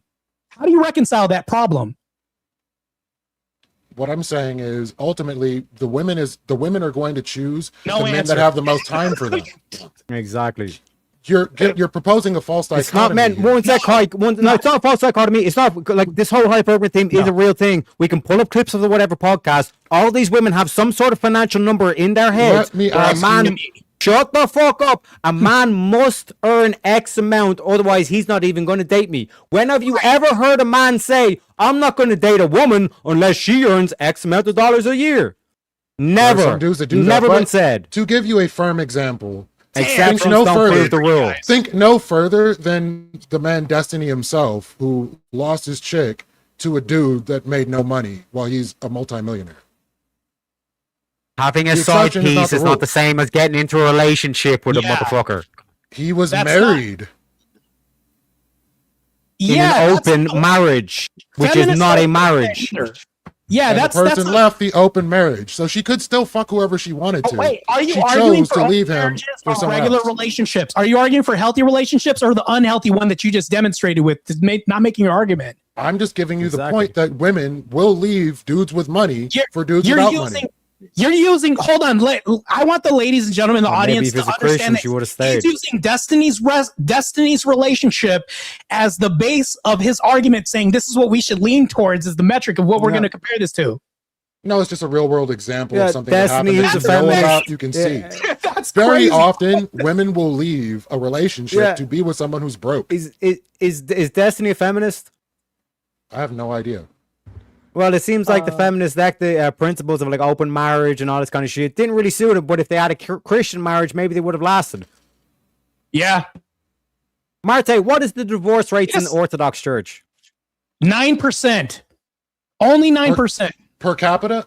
Alhamdulillah, habibi. Not even per capita. This is a generality, right?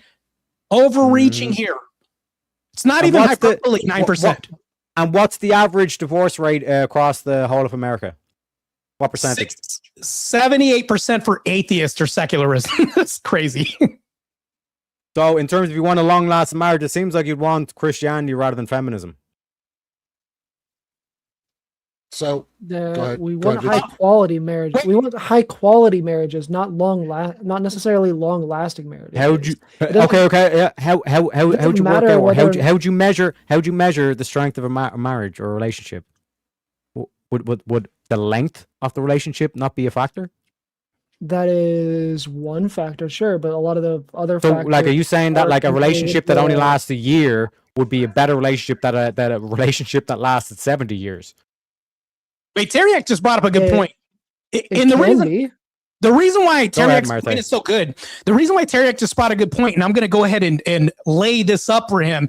The reason why it's a good point is because if you're talking about the quality of relationships, we have marriages decreasing more than ever. Unhappiness rates are going up more than ever. Feminism has appeared on the map. What is it, 50, 60 years from now? And happiness rates are going down. Marriages are going down. And we have a sexual economy now as women are becoming material products and telling you that they don't need a man while they're dependent on men to give them money for their sexual services. How is this giving happiness to more women, even though feminism is more egalitarianism? We have more freedom on the map. Again, where's the when benefit? you look at a healthy relationship, like an actual healthy relationship versus somebody who's staying out of duress or out of fear, you're going to have mutual respect. You're going to have open communication. You're going to have emotional safety. You're going to have healthy boundaries, which is something you definitely don't seem to like. You're going to have fair conflict and mutual support. Teriak, this coming from the guy who used Destiny's example of his relationship to say, hey, this is the example I'm going to compare it to. This is wild. If you ask Do you me, not understand why I gave that example? It seems like Andrew Wilson has a much healthier relationship than what Destiny had, correct? Yeah.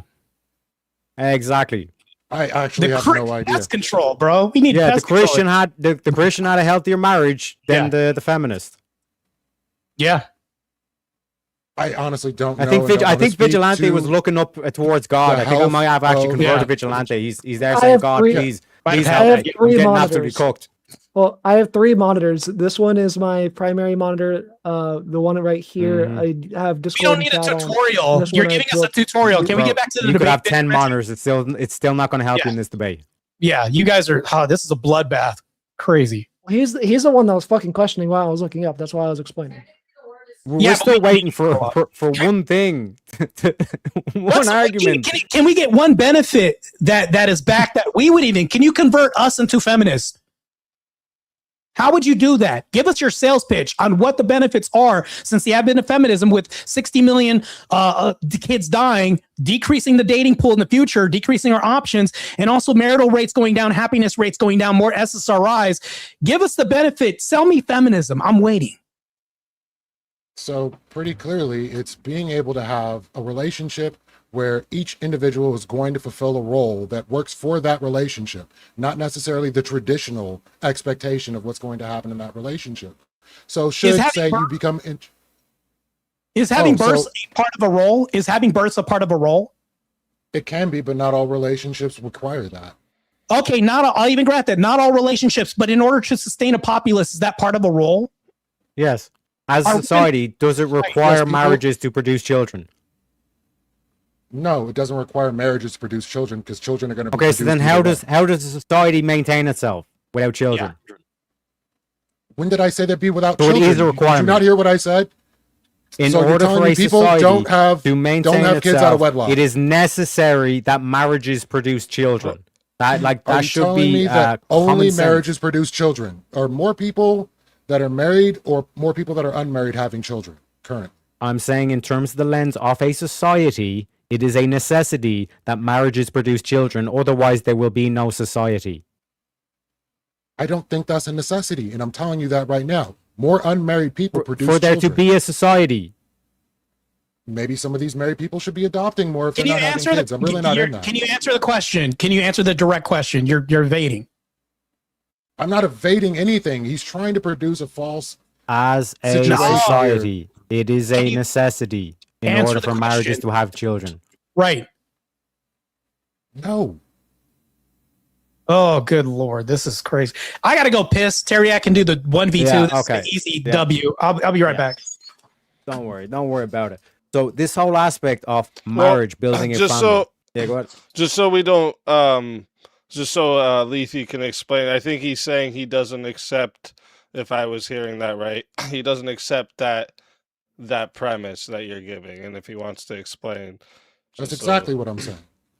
I'm saying that people have kids outside of marriage and still continue to take care of kids. As a matter of fact, black fathers are seen to be the most in their children's life, whether they're married or unmarried. So you can still have a functional society. You can still have a family help take care of children, your grandparents, your aunts, your uncles, so on and so forth. It doesn't have to be in a marriage. As long as people are producing children and taking care of them, you're going to have a functional society. Yes, but when we look to what is the optimal, what should be the principles that we put forward? Those are the things that we're looking at. We're looking for that the biological parents stay in a union, stay in a marriage together, because if you have, and this is what they destroyed Vigilante's no-fault divorce being a good thing, apparently, is that you will have more single parents with no-fault divorce, meaning you will have more step-parents that come into the household. And when you look at abuse rates, it is higher among the step than it is among the biological. and this is not a blanket statement saying that biological parents never abuse their children, all this kind of shit. Evil does exist, right? But in terms of what will produce a healthier outcome for society, it is clear that biological parents maintaining and staying in a marriage is more optimal for the children. It produces a healthier family. It produces a healthier nuclear family, and by proxy, a healthier society. Is it better or worse for children if the parents stay together and it is a high conflict marriage? Define high conflict marriage. So when we're talking about high conflict marriages, we're talking about like constantly arguing, things like that. You mean like lesbian relationships, which are more feminist, as a utopia? No, I could even grant that. It's like, yeah, like when it's a bad pairing or a bad like relationship, like that's clearly not. But to weigh that against the bringing in step parents into that situation, okay, we look at the statistics and we clearly see that with step parents, the abuse is higher for the children. That situations and outcomes are worse off for the children in single parent households. So to make the claim that just because the parents are fighting a lot, you can fix that, called going to your father, going to the local church and seeking help, seeking guidance to remedy that. Not just saying, I have arguments with this motherfucker, I'm out the door. So nobody says they have to get in another relationship. And again, I want to point to mixed family or mixed generational raising of children works out very well, and we've done it for most of human society. It takes a village isn't just a statement for a reason. It actually is what it used to be. So I don't see why you're saying that it has to be a nuclear family or whatever. As long as people are meeting the needs of the children and producing less conflict in the process in doing so, I think the children are going to have better outcomes. Great. So I'm glad you brought that up. So now that we have no-fault divorce, which is increasing and skyrocketing marriage rates, and a marriage would be a mini village, are we destabilizing villages with the advent of no-fault divorce, which was pushed mainly by feminism? What does that even mean?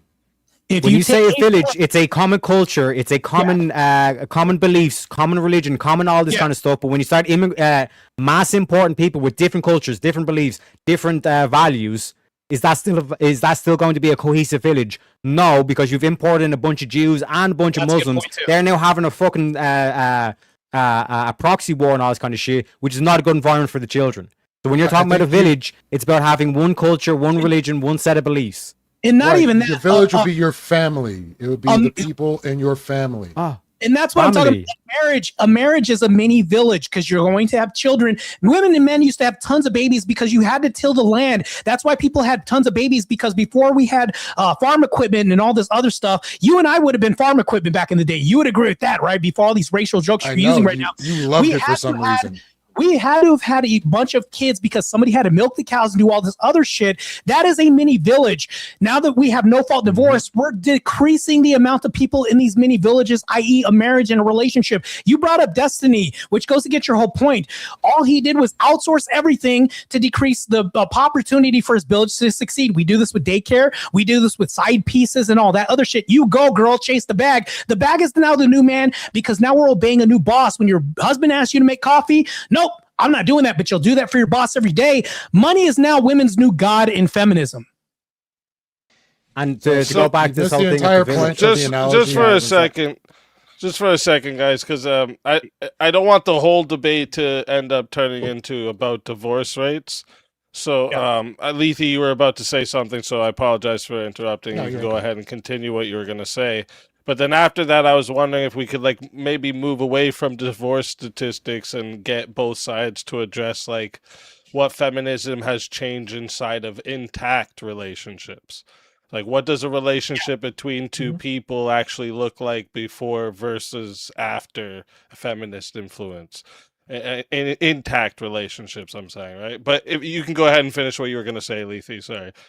No, I'm good to get into that because, when it comes down to traditional gender roles in a relationship, why is it bad for the man to be the person that's cleaning the house, taking care of the food, making sure things are in order, making sure things are fixed around the place? Like, what exact role should men be playing in a relationship and beyond just dying should someone break into the house? I'll actually explain this, because before the advent of feminism, we had shows like My Three Sons. We've had other families like All in the Family. Even the Brady Bunch, they would have called the guy a cuck because those weren't his kids he was taking care of. Yet they've had a most successful relationship. Now, since the push and advent of feminism, we've now have men being lambasted. Homer Simpson's a dumbass. Al Bundy is looked like a fool. Now all of a sudden we have boss babes and all this other shit. But guess what's happened? We no longer have fathers in the home because feminism pushed this. This is media push. And when we have this, we don't have good examples. Feminism disabled this in media, entertainment, and everything else with Boss Girl, Babe, and all this other shit. Now our population is decreasing and women's happiness is plummeted. I think we should go back to it to where we had My Three Sons and all those other things. We don't see solid families together in media, in even movies and entertainment and shows. And this is the key thing as well. Like Lethe, like basically kind of took the piss there, or like made a kind of sly jab saying, other than like a man, like, you know, sacrificing his life and all that kind of shit. But like quite literally, a man is stronger, and in terms of labor and all this kind of stuff, that's the whole vibe. The man is supposed to sacrifice his body for his family. That is his role. That's why he goes out and gets the bacon and all this kind of stuff. But a woman equally sacrifices her body for the children. That's why they breastfeed and all this kind of stuff. This is quite literally natural. It's based in nature. So when you see the like this whole aspect of Lethe kind of saying, well, why can't the guy just stay home with the kids and all this kind of shit? Because in terms of the breast milk, all this kind of shit, where are you getting that stuff from? Unless you're kind of saying we're just going to circumvent that and just like have all this powder shit and all this kind of stuff. But then also, why would a woman want to be with a man who's not actually earning or contributing to this to the household? She's out there working a 9 to 5 and all this kind of shit, stressed out her fucking brains on this kind of shit, and she does not get to see her children. Like the whole kind of thing of like the hormones thing. There's so much shit in terms of like the biological aspect of like a woman being around her children and all this kind of stuff. So in terms of like proper gender roles, that's why it was like for thousands of years, that's the way it was done. Now feminism comes around and literally tries to invert that on its head, purely just to create a nightmare situation, trying to get into women's ears with saying, you deserve more, boss babe, you deserve more, and all this kind of shit. Allow like no fault divorce and all this kind of fucked up shit, and go against the likes of Christianity, which gives you a solid framework of how a marriage should operate. It seems like you started to answer like what the roles would be, and then you just fucked off somewhere. I'll tell you what Marty over principle, here, a man, one sec. A man sacrificing his body for the family, a woman sacrificing her body for the children. That's an answer. That's all you got? Okay. So are you saying that if the situation was up and say the man was out at work and someone broke in, that the woman's not going to attempt to protect the children? What's more optimal? Apparently the man being out at work, from what you're telling me. No. Both people are home. Why should the man not be home doing work, taking care of the kids, and being there to protect them? Bullet. Yeah, no. The woman steps in that situation, but that's a suboptimal solution. Yeah, it is suboptimal. We live in an age with force multipliers. A woman can handle a shotgun the same as a man can handle a shotgun. I'm glad you brought this up. Women are 65% more likely to become disarmed than men are at 11%. Do you know why that is? No, go ahead.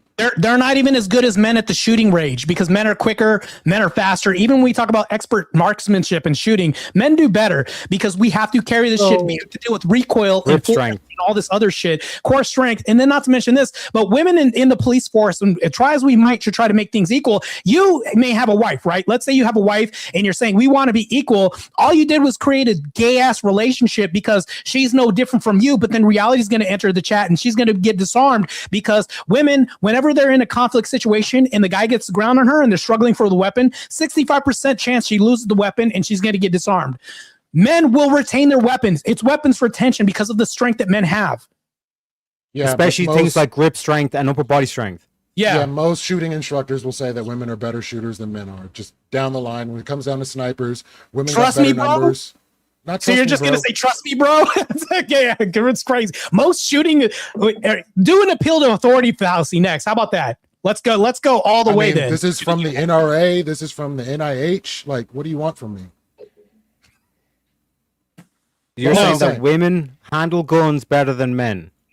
Women are better shooters than men. Now, whether they handle the guns better, more accurate. They're more accurate shooters. My God, man. No, that's false. That's completely false. They're not better shooters than men. Can women handle recoil at the same rate than men do? No. Probably not in all Oh instances. shit! Oh, Okay, Terry, so yeah. they can't Are have we a talking recall. about averages? What about reload times? Who holds the record? What record for the fastest reload time? Men, because they dominate the sport. Yeah. man. So they can reload, they can handle recoil, like all these factors of like if it's a home invasion, which is the example you put up, Kai, it is much better for a man to go down and handle that situation than a woman. Now, sure, if the dude is like myself, a leprechaun and 2'5", and I'm dating fucking big Helga, who's fucking like 7 foot tall and built like a fucking tank, okay, yeah, in that situation, but exceptions to the rule don't disprove the rule. Generally speaking, there are guidelines set forth in Christianity that produce the most healthy relationships and have been doing so for thousands of motherfucking years. Then all of a sudden feminism came along, and now all of a sudden we see massive divorce rates. Like I said, you can compare the Orthodox Christians, which have the traditional outlook in terms of things like marriage and all this kind of stuff, Orthodox Christians versus the average divorce rates of America. Which one's higher? It's clearly the average of Americans and not the Orthodox, which would point towards Orthodoxy producing better and more healthier marriages and relationships and families, so on and so forth. Whereas feminism, which is what the atheists preach and all this kind of shit, is what, 70 or 80%, as Martha was outlining, which is clearly a net negative for modern day relationships. Bro, are you trying to tank the birth rate? Like, because literally, what percentage of Orthodox Christians are there in America to be making up the numbers you're complaining about? It's growing like wildfire. Yeah, one sec. The principles, the fact that the statistic, that makes no difference with the current amount of Orthodox Christian and stuff. It is the principles set forth from the tradition. And don't matter. Hold on. 9% of 0.5%, beautiful. So the success rate is high. It does matter. Yes. Hold on. So if we were to like apply this across the board, right, and we force atheists and stuff and non-Orthodox Christians into this framework, do you think that without the support of the church, you're still going to get the same results? No, you're misframing this. You're saying force. No, we would convert them by using the same media that feminism has done through propagandization. Let's say we frame that way, right? Frame it that way, because only Muslims force other people to do things through the sword. Christianity doesn't do that. No, Can we frame that? It's a hypothetical. If we were wait, hold on. So in your hypothetical, Christians are forcing people to do things? No, I'm not saying forcing them into the church. You just said force. Sorry. I Terry, said take this, bro. This is crazy. you misunderstood. Yeah, no, we can bite this bullet. Hold on. We frame it. Let Vigilante finish what he's saying. Let him finish. You misheard where I used the word force. I said force the framework, not the religion. Wait. Yeah. Okay. No. We can bite this bullet. We can bite this bullet. Yes, because if let's say atheists and all non-Orthodox adopted these principles, would you see a better outcome? Yes, I think so. Because, for example, a core tenet and teaching of Christianity is humility, meaning these women won't be there constantly trying to say, I can get better. The grass is always greener. A woman would actually be grateful for her current husband, the fact that he's willing to sacrifice his fucking body for the family. A woman would be grateful for that. I'm not talking about the principles. You don't get the principles without the religion. I'm talking exclusively about the framework. That's a part of this. That's baked into the pie. What is the framework? Yeah. What the hell? This is, bro. No. Don't let him actually, like, I want to see him sweat now. He's already starting to already see the shine on his forehead. What is the framework? Yeah. So the framework that I'm talking about is the man being the only person to go out and work, and the woman being the person that stays home. Exclusively just that framework. That's all that orthodoxy brings. That's what you think the only difference is. I tried to get you to elaborate earlier, but you weren't really willing to do so. This is crazy. No, let's get back to the gender. One sec. Let's fucking. We got plenty of time here. Let's fucking roast him a bit more on this. Gotcha. When we're talking about Christianity, do it, bro. when we're talking about Christianity, we're talking about humility, the cure for the ego, the Luciferian ego, right? What feminism preaches is this whole boss babe, you're better than everyone and all this kind of shit. Go out and make that bag, honey, and all this kind of shit, right? This whole thing of like prostitution, OnlyFans, and all this kind of shit. Christianity destroys that.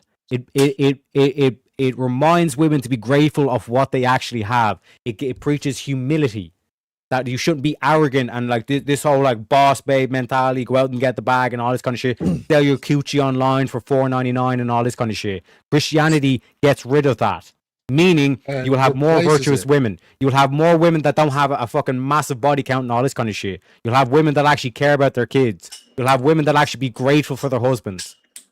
You can't Shall I go force on? the And you have you can't Go ahead. force the religious principles onto people. You can force the Your hypothetical said if they take these principles on, would we see better outcomes? Yes, we would, and I demonstrated why. that is not what the hypothetical was. You said you would take you literally said that you're not saying force. I said structural framework, not religious principles. Okay. If we Structural framework. What is the structural framework again? The structural framework is the man being the one to go out and work and the woman staying home. That is what the structural framework. Anything else is religious principles. So with this structural framework, we've seen a decrease in divorce in the past. And if we're talking about mitigating happiness, we can even go back to the gender roles that Leaky Water guy was talking about here. Now, I pointed this out real quick. I'm kind of changing the subject just a tad bit. Science is moving towards innovation to where men can get pregnant. Now, You really which love one that do you think picture, is- don't you? Hold on, let's get back to this because you're trying to be entertaining. It's not working here. So if men are going to get pregnant, who's more optimal at this gender role at getting pregnant? Men, if they can get pregnant in science, it creates this innovation for men to get pregnant. Who would be more optimal at having babies then? Bro, you are holistically ignorant to science. Why do women have you wider want hips to take than the men? piss. We'll fucking take the piss. I'm not taking the piss. I'm answering his You question. are taking the piss. Why are women more physiologically suited to have children? Because they have a womb. Can we Even breastfeed beyond better that. than women? Even Can we beyond that. breastfeed- Can we breastfeed better than women? We're talking about structure here. Women have wider we have hips. uterus? We have big heads. Okay, see, you're taking the piss big time. This is wild, bro. Yeah. Oh my goodness. This is crazy. No, you're not This is crazy. understanding. Men's physiology is not necessarily equipped to have children. If we were to change the entire physiology of men, if that was the case, then maybe it'd be perfectly fine, but it's not the case. Yes, and if my auntie had balls, she'd be my uncle. It's irrelevant to this fucking prompt. Which one is more suited to this gender role? Because you question about gender roles. I'm grilling you specifically about this gender role. Who's more suited to be a mother of a child? Let's say a man can be a mother. Who's more suited to do this? Women are childbearers. Done deal. Oh shit! Fuck! You Alhamdulillah, just Habibi. We finally got there. always We finally crazy, got bro. there. It's a pretty easy concession, but the point is, if you don't want to have kids and you want a proper functioning relationship, what's going to be the case of the gender roles in that instance if you don't have kids? When you say it's an easy concession, you get in about 50 of them, but I can answer your question directly. When we're talking about the gender roles in relation to kids, when you're dating and you have a proper relationship, because feminism is supposed to increase the quality and care of relationships and keep the structure sound. We both feminists and us agree that we want people to stay together. Now, when a young man is looking at his mom, he's going to find his mom in women that he dates in the world. If they're not present in the home, they don't know what to look for. That's why women are running through men right now. Do we have this intact family now because we have no fault divorce? So kids can look for their mother in women that they date. So question: you from daughters? Do daughters have that option now? No, they don't. Repeat the They question. effectively removed that. So there's no referent that kids can use to increase their dating market potential, meaning I can find somebody that's a good dad because I know what a good dad is like in the dating market, but because they're not present, because feminism is pointing to no-fault divorce, there are no dads present, which means that women do not know what to look for because they don't have a reference point. Exactly. You also realize that people Unless they go to church. Yeah. You also realize that people with Unless they go to liturgy. Rent a dad, or what are you going to do? Rent a dad or something like that? Like, what are you guys going to do? What's your option? Well, basically what you're saying is that if these daughters had fathers around and those fathers were shitty, then that's what they should be looking for. That's the role You're model. making a false. Or- You're making a false dilemma now. You're saying Exceptions don't prove the rule. Are we Yeah. saying that fathers don't come around? They aren't around their children? I'll even bite this bullet. I'll say that. Let's say that does happen. Do you think that the rates of two people coming together are higher? The success rates, because when we see women raising kids by themselves, are 2 times more likely to go to prison, jail, and incarcerated environments than two parents together. Matter of fact, in the least feminist environment of fathers raising them by themselves, it's the same as two people together that are mother and father. This is crazy. You guys got to at least win 1 point in this debate. So you've This never is seen not a steamroll. single dads. I don't know where you're going with They this. haven't even been able to present an argument. But this is my whole thing, right? I'm like being fundamentally, pretty clear. You have let me- multi-generational families. You have grandfathers. The daughter can see the grandfather, can see their uncles. You act like this just we live in a singularity. Hold on, no. Yes, but uncles are. It's all like a family tree is all nuclear families stacked on top of each other. Yeah, that's why a it's all nuclear nuclear family is the atom. Yes. Do you know what I mean? Yeah, Like this whole thing, if you're trying to point at the community or the village on stuff, you're just pointing to the larger structure of what a nuclear family produces. Okay, so like, but this is what because maybe you guys like let me try the slogan aspect because I know you lefties love the whole like slogan things. when feminists say a woman needs a man like a fish needs a bicycle, do you think that that's conducive to building a relationship or probably a bit negative towards building a relationship? But the percentage of people that are saying that, it's a negative. Vigi? Yeah, I'd say it's probably mostly negative. Yeah, so this is what like feminists get in their ear and they say you don't need that man. You're an independent woman. You don't need no man. So how is that productive or helping a modern relationship when the women are constantly being propagandized into thinking I don't actually need this guy?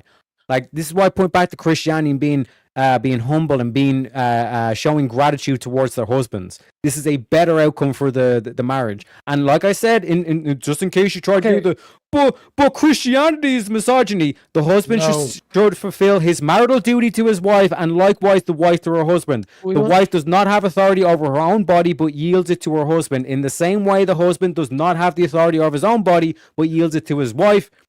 Nevertheless, in the Lord, women is not independent of a man, nor is a man independent of woman. So can we ask a similar question? They need each other. Will you field a similar question? For women that are telling other women to only accept relationships where they're respected and are treated properly. Is that a net negative for relationships? Is that exclusive to feminism? For the most part, yeah. No, it's not exclusive. Not even for the most part. Lesbian relationships are most feminism. Are most feminist. What did you think I just read out? Yeah, bro. The husband should fulfill his marital duty to his wife.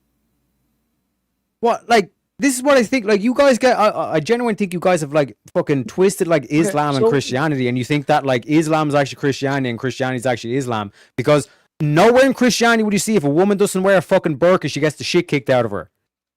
And like I pointed out with the Theodore Roosevelt in 1904, he was there saying that we should have whipping posts for wife beaters.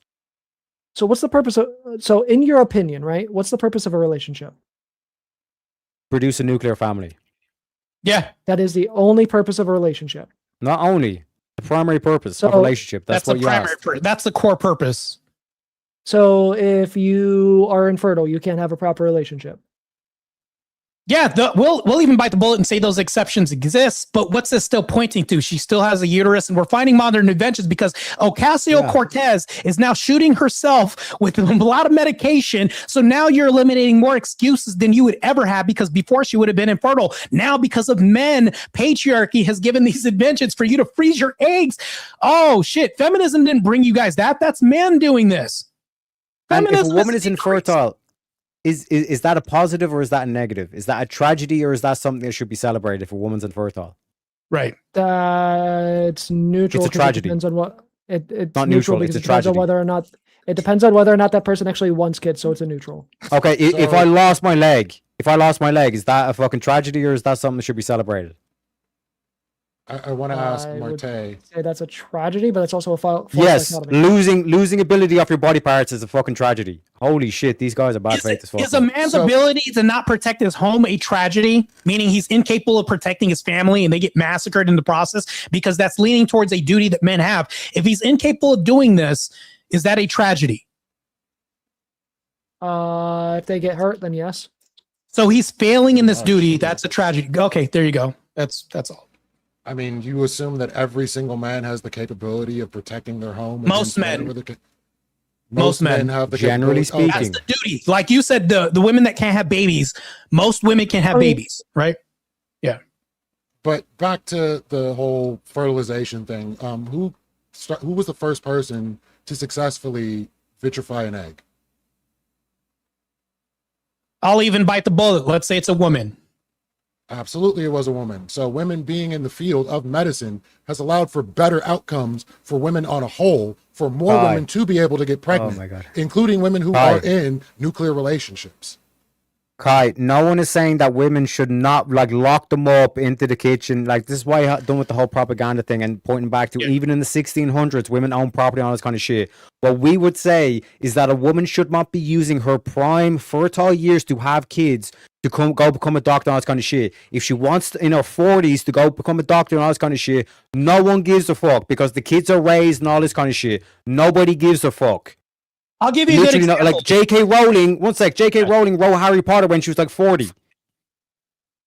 And I'll give you another good example. Rachel Wilson had kids earlier. She's now on podcasts. She wrote a book after all that. So we've worked women in this inversion to say, no, because you should be afraid because you won't be able to have freedom. Now we're having more retarded kids. And, pardon my French if anybody's offended by this. And more detrimental kids and more kids that are unsuccessfully delivered and having health problems because we're staving them off at later years, increasing geriatric pregnancies. I appreciate that you mentioned the boss babe, Rachel Wilson, and her stepfather husband, Andrew Wilson, literally two examples of exactly what you were against. Stepfathers aren't always abusive, huh? Yeah, but it's generally higher rates of abuse as opposed to biological. That's not an absolute, it's a general statement. So this maybe we should know how to pick our partners better? What religion was the stepfather that you're referring to? Which stepfather am I referring to? Yeah, the boss babe that you're referring to. Who was the stepfather? What was his religion? Yeah, what's his religion? Ortho at the time. I don't know what his religion was at the time. I think both sides have already agreed that not all stepfathers are bad and some can be. So let's move past, let's not use people's real life examples. We're saying in terms of the principles at play, what is the most optimal situation? And Christianity preaches the most optimal situation.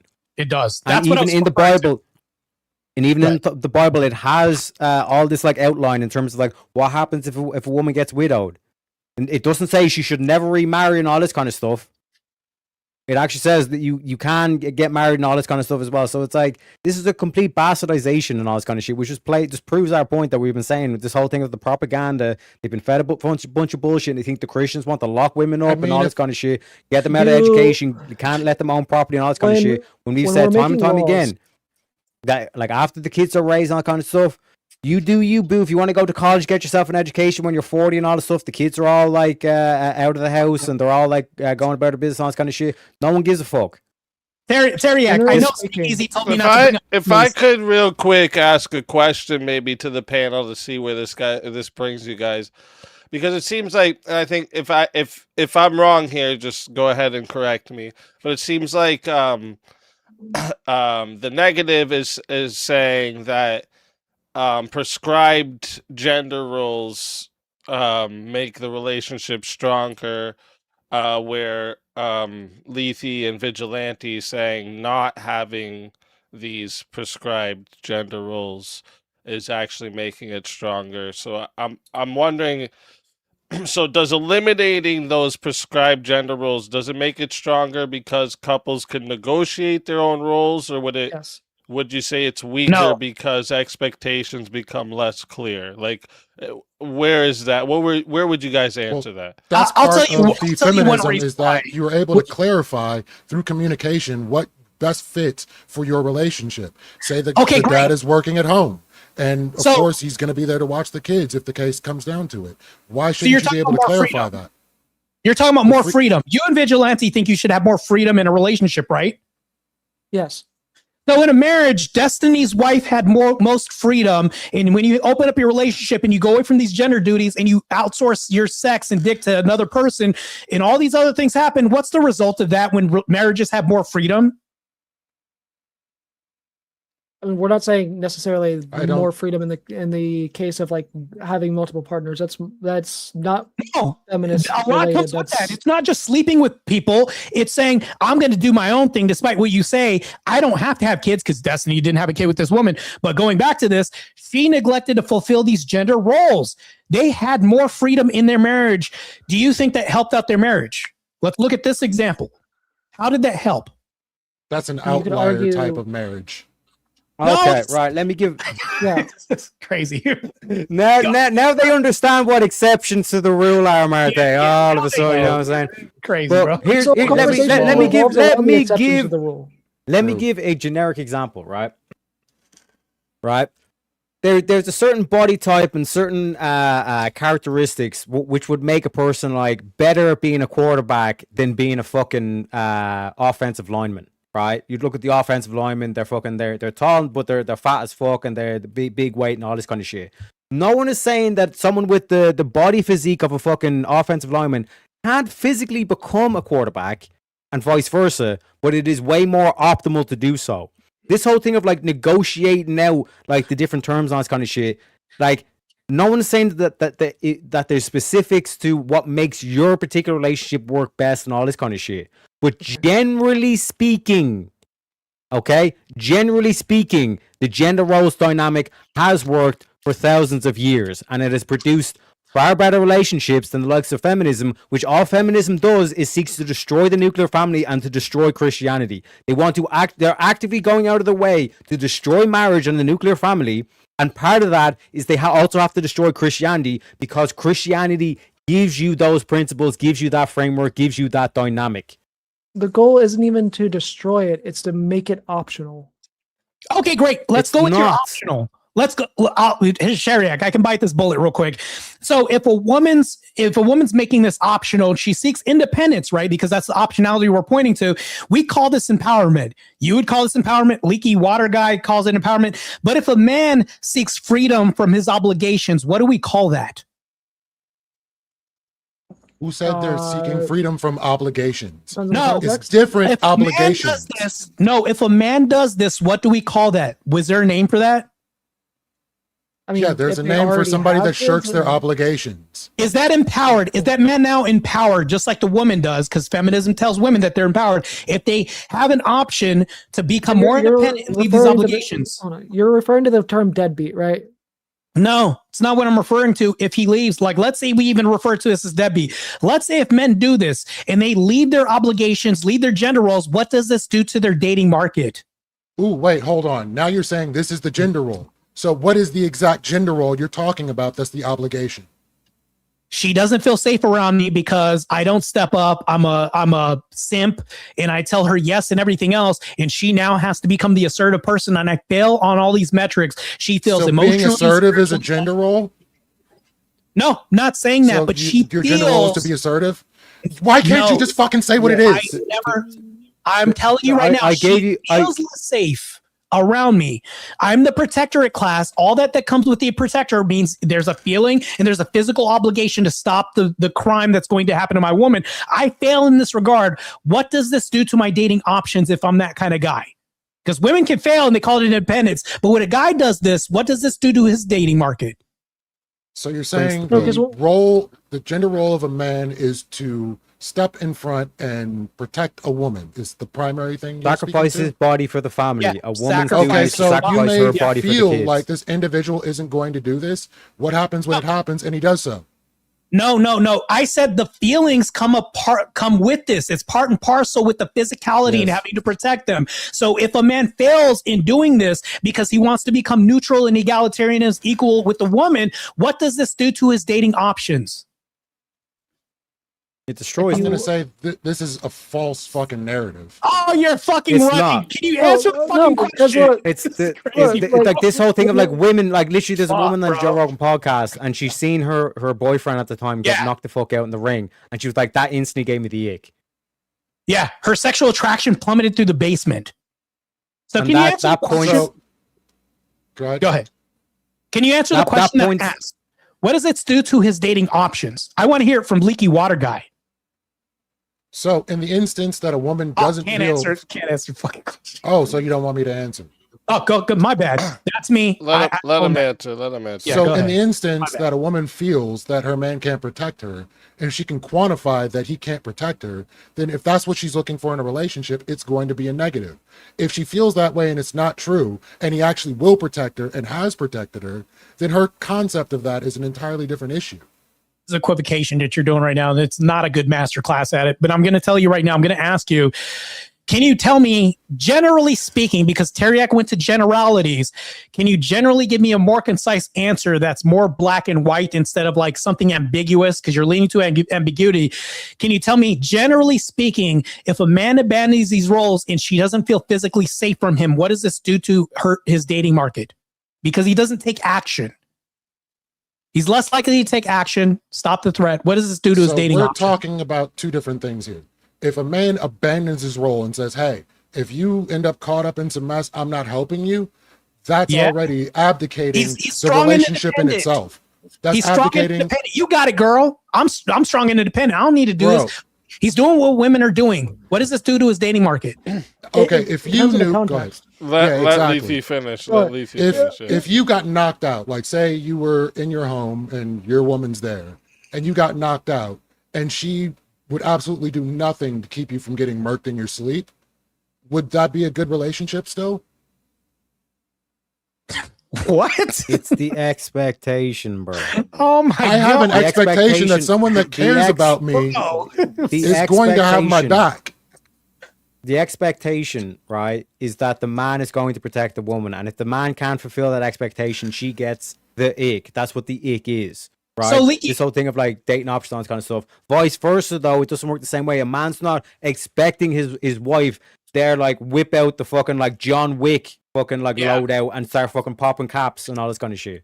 If a woman's a part of the protector class, it actually is not a part of the attraction measure when I see this. Just like if I look at a woman and I'm a broke guy, she's not saying I'm not attracted to him because he's broke. She's actually attracted to my ability to provide and secure this because staving off financial storm is a form of protection as well, too. She's attracted to that. I don't go to a woman and say, damn, I'm turned on by her effective knockout abilities. It's fucking retarded. So, no, but knowing that she's going to protect your kids if something happens in your home is something that you would appreciate in a mate. Nobody sells relationships like that. This is the whole thing. Like a woman gets like turned on by like finance. This is why they talk about I'm not going to date a man unless he earns X amount a year. I'm not going to date a man unless he's got a six pack. Those two things, just to use an example, is he can financially provide for me and protect me against like the financial risks and all this kind of shit, and also he can physically protect me. Equally with a dude, that's with the whole hourglass shape. It's like she's got like big boobs so she can like feed the kids, and then she's got wide hips, which means it's safe for birthing. So your only worth as a man is your wallet and your height and your physicality. Not the only word. This is what we see with the ick. When women say they get the ick, this is what they mean. Yeah. All right, real quick. That is reaching on 9 minutes, but like I said, if both sides feel like they still wanted to get some points across, we could put another 30 minutes on the clock if you guys are up for it. Do you guys want to get cremated? That's what he just asked. Do you guys want 30 minutes of roasting? Because the oven's done. No, I actually gotta end pretty soon, so I'd rather get through Q&A and everything else. All right, no problem. Yeah. So that is gonna wrap up the open floor back and forth. Okay, excellent exchange from both sides tonight. So we're gonna enter into the final phase of the debate, the closing statement. All right, so each side is gonna have 10 minutes each, because usually we do 5 minutes for closing, so I figured I'd give 10 minutes for each side. So we started with the affirmative, so for closings we're going to be starting with the affirmative again. That'll give the negative the last word, because I like to give one the first, one the last. So whenever you guys on the affirmative side are ready for your closing statement, I will go ahead and start the timer. Oh, sorry, really quick. And one more reminder to the chat, get your questions in, okay? Because after the closing, we're going to be doing a 30-minute of Q&A. And so get your questions in the Q&A there. And if you do a PayPal or Cash App, those will take priority. And if you do a Super Chat, Rumble Rant, those will be second in priority list. And then if we have time, we'll get to the free chat questions. So if there's something you want guaranteed to be asked, make sure you send it through one of those priority options. And if you're like sending like some real like crazy shit, I'm probably not going to read that in the Q&A. I'll read that after when we're in an open panel. So just letting you know now. But with that being said, whenever you guys are ready for your closing statement, go ahead and I will start the timer up with your voice. So what I've heard is the most oddly offhanded Christian talking point I could possibly think of. Martyrdom is the cornerstone of your ability to have a traditional relationship. If you can't and aren't put in the position to give your life for your significant other and your children, you never get to prove your worth as a man. If your wallet at any point becomes small, then you're just not man enough from what I'm hearing. Because these seem to be the only gender roles that Marty gets into. And the idea that for better or worse, for richer or poorer, is what is within the marriage vows. So I would say being able to have a relationship where you can give and take and you can be flexible in what's necessary to maintain that relationship is what is most healthy for a relationship. And if that relationship can't do that, if it's only held together under duress for fear of, hey, I'm going to be poor, or hey, society's going to look at me a certain kind of way, or hey, my family's going to have an issue if I don't stay in this relationship, or I'm going against God himself and I'm going to end up in hell for not acknowledging these marriage vows, that is a relationship built under duress, which is extremely unhealthy. It will reflect in everything that you do in life. It will reflect in your kids. I think this is a net negative. I think it is positive to be able to have good communication, to be able to generate flexible roles, for both parents to be able to bond with their children, because both men and women do bond with their kids. And without that bond, you're not going to have the same kind of relationship and they won't have the same measure of growth. These are things that you should be aiming for. And if it comes down to having a mixed generational household with the grandparents watching the kids, because usually if the mother or father weren't able to take care of the kids back in the day, they would drop them off with the grandparents or the aunts and uncles, and they would be who raised the children. That's not what I would hope for, but I would hope that we can strive to make it easy for both parents to be there with the kids. And if that situation requires that the woman be out and making money and the father be there working from home, doing whatever, and maintaining the house, which would also put him in a better position to protect the children if anything went down, I would say that would be a net positive. Whereas if people want to maintain those gender roles, no one's saying they can't do it. If that fulfills you in your relationship, by all means do that, but we're aiming for the flexibility for you to do so. So whatever the case may be, whatever is most healthy in the benefit of having a stronger union and people feeling heard and knowing that they matter in that relationship and they're not just there because they're bulk and brawn and they lift things they can reach off the top shelf, or that you're going to be someone pumping out kids and staying in the house. This isn't what you need. We need to be able to communicate. And Vigi? Yeah, so we got to realize here that a lot of the stuff that feminism deals with in order to improve relationships are things that are the exceptions to the rule. Not every man is abusive. Not every man is somebody who's going to go out there and fucking rape people, right? And not every person is somebody that is going to neglect their responsibilities. Not every person is somebody who necessarily wants, not every woman is somebody who wants to be out there working, right? But the thing is, we make laws based off of the exceptions. We don't have the law of like not to murder people because of the fact that everybody wants to go out there and commit murder. It's an exception amount of people that do this that we're trying to punish because it is something that's bad. The things that feminism benefits relationships on, the things like reducing domestic violence, providing domestic violence resources, these are all things that go to the exception. You have to be able to provide the resources for the exception in order to fix society and to be able to make these things better. It's so like, and a lot of these things don't even just benefit women. Domestic violence resource shelters and stuff affect men as well. It affects men's ability to leave relationships, because the reality is women can be abusive too. And we have to provide these resources for both men and women.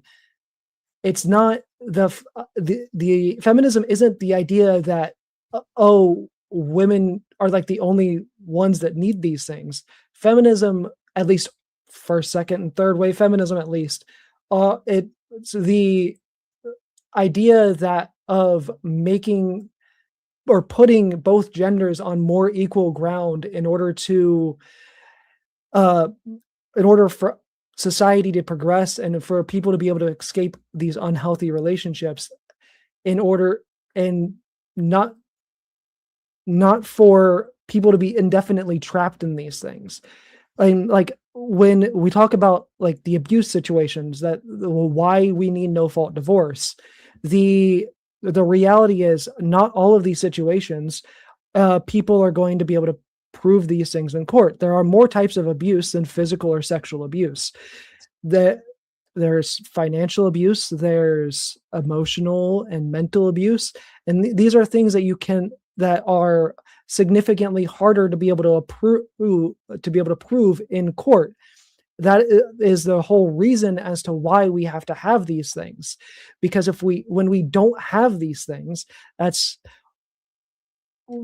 where we get like the high conflict marriages and how like the study that I referenced earlier, where when we studied this, children in high conflict marriages have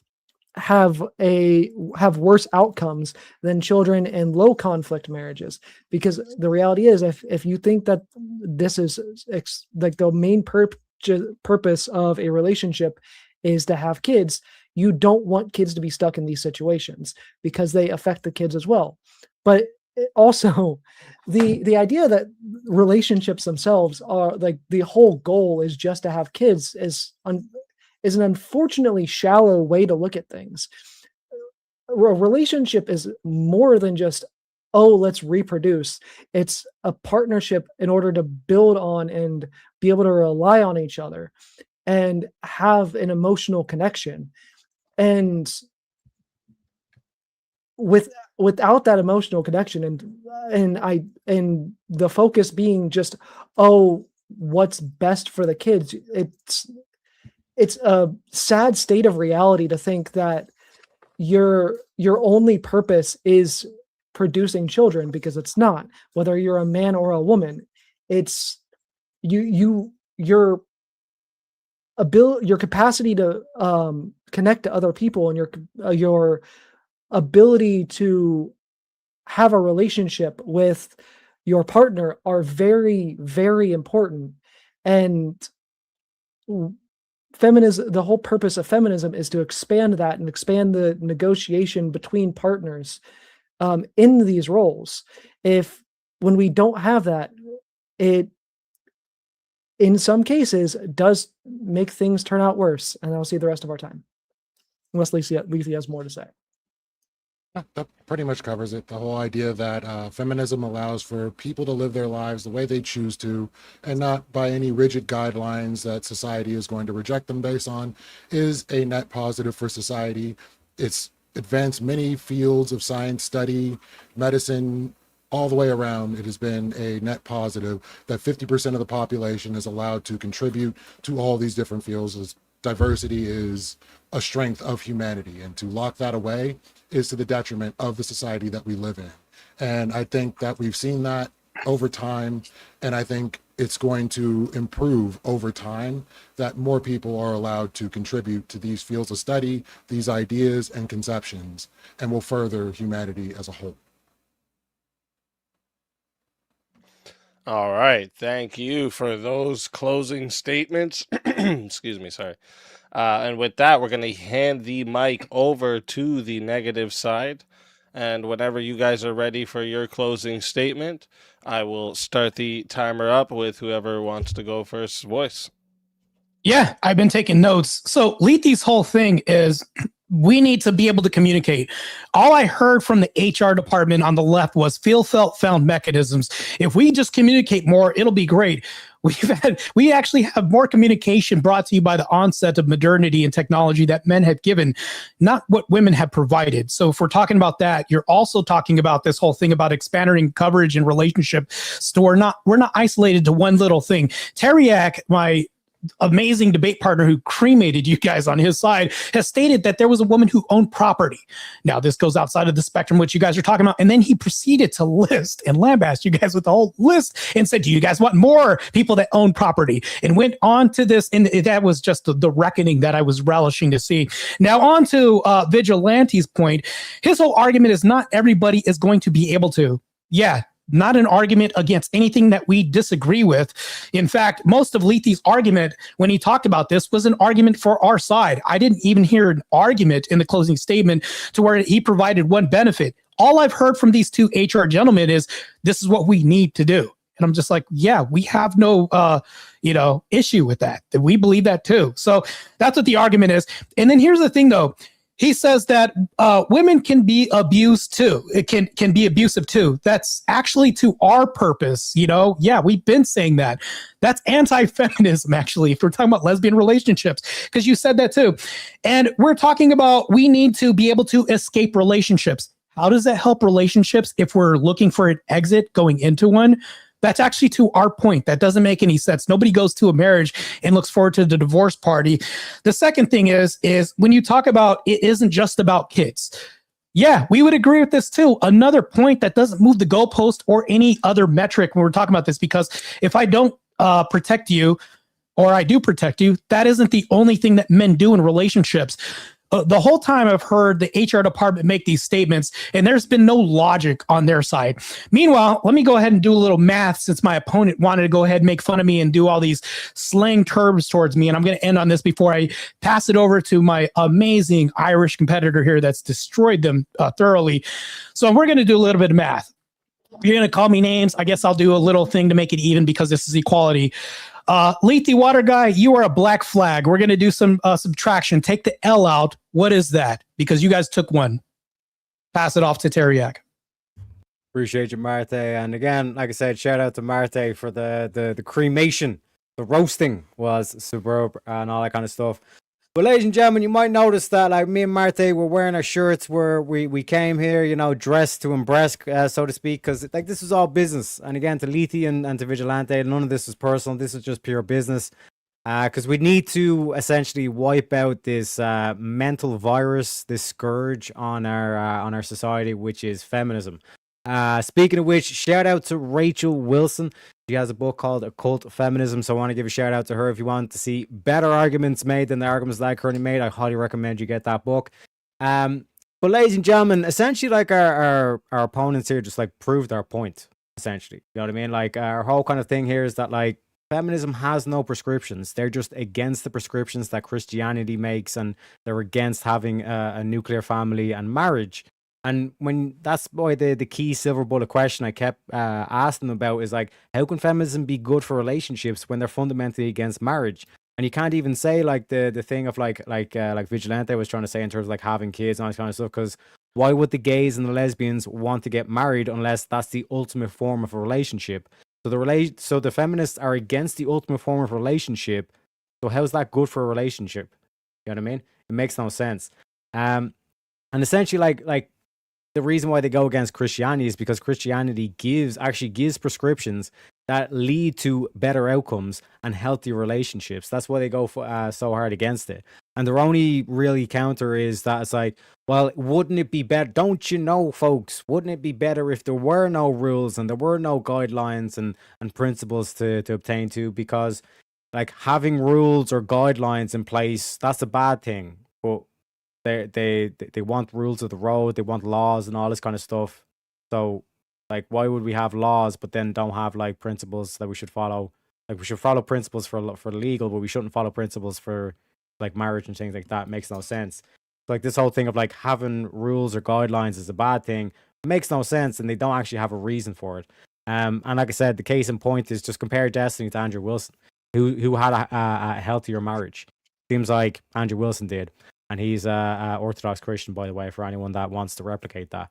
And the final point I want to kind of bring up was what Lethe, again, like he takes these shots at stuff, and it just baffles, or it makes no sense. Like his whole thing is that it's like, like doing martyrdom or sacrifice for a relationship, that's shallow.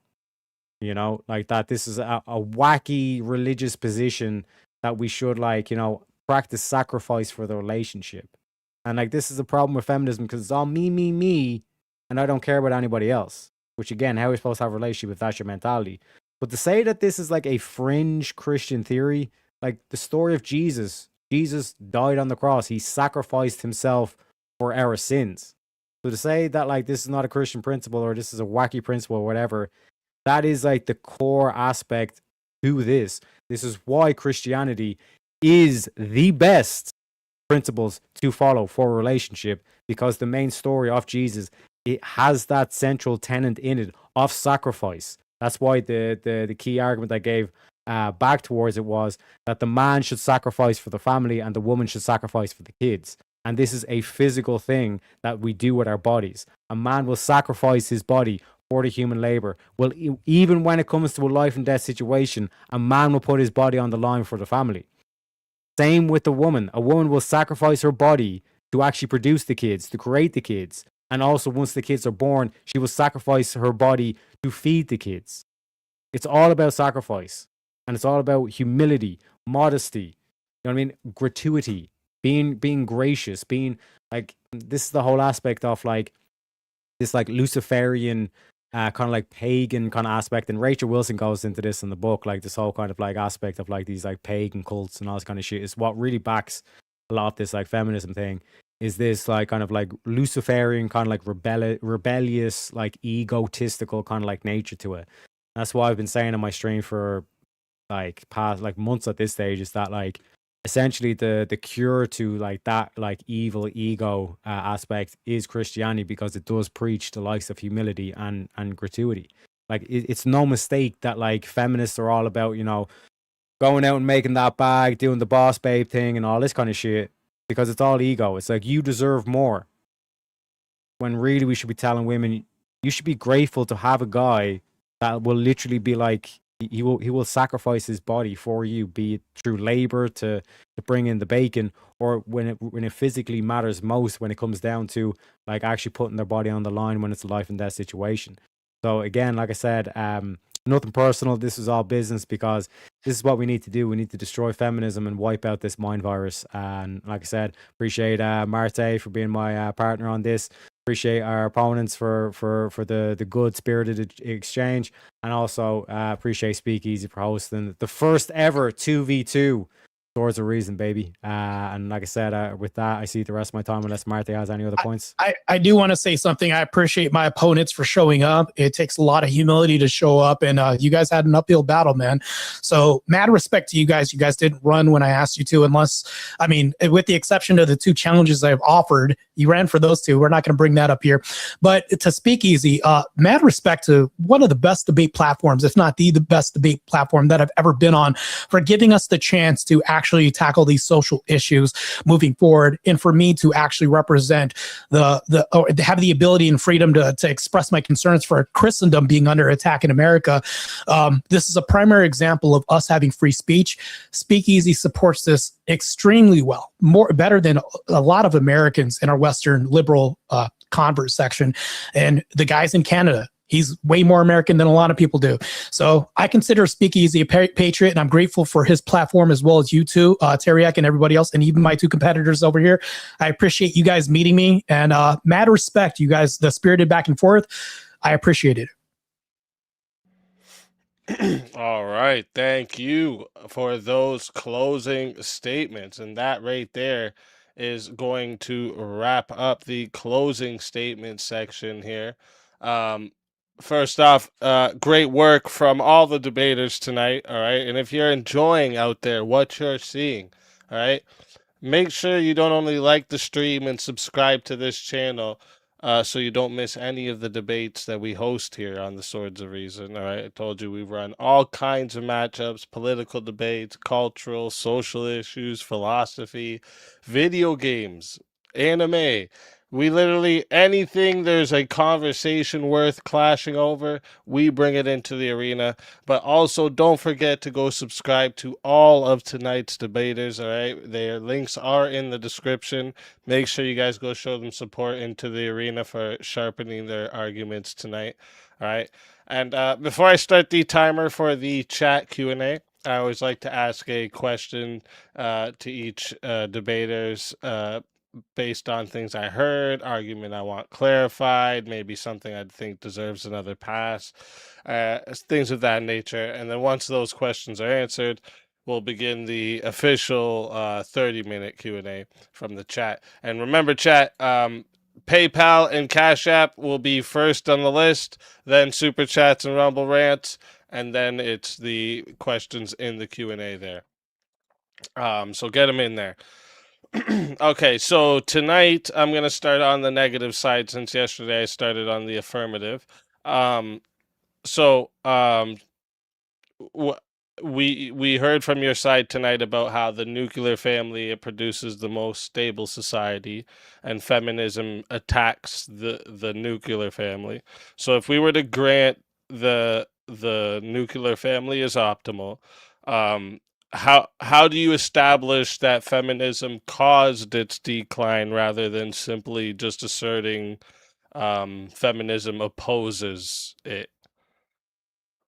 We go back to the leaders of the movement. Like I kept quoting like Simone de Beauvoir, like in her 1970s interview, and this is, she's just one example of all like these feminists like that. Like literally, like this is why we have abolished the nuclear family from BLM of all places.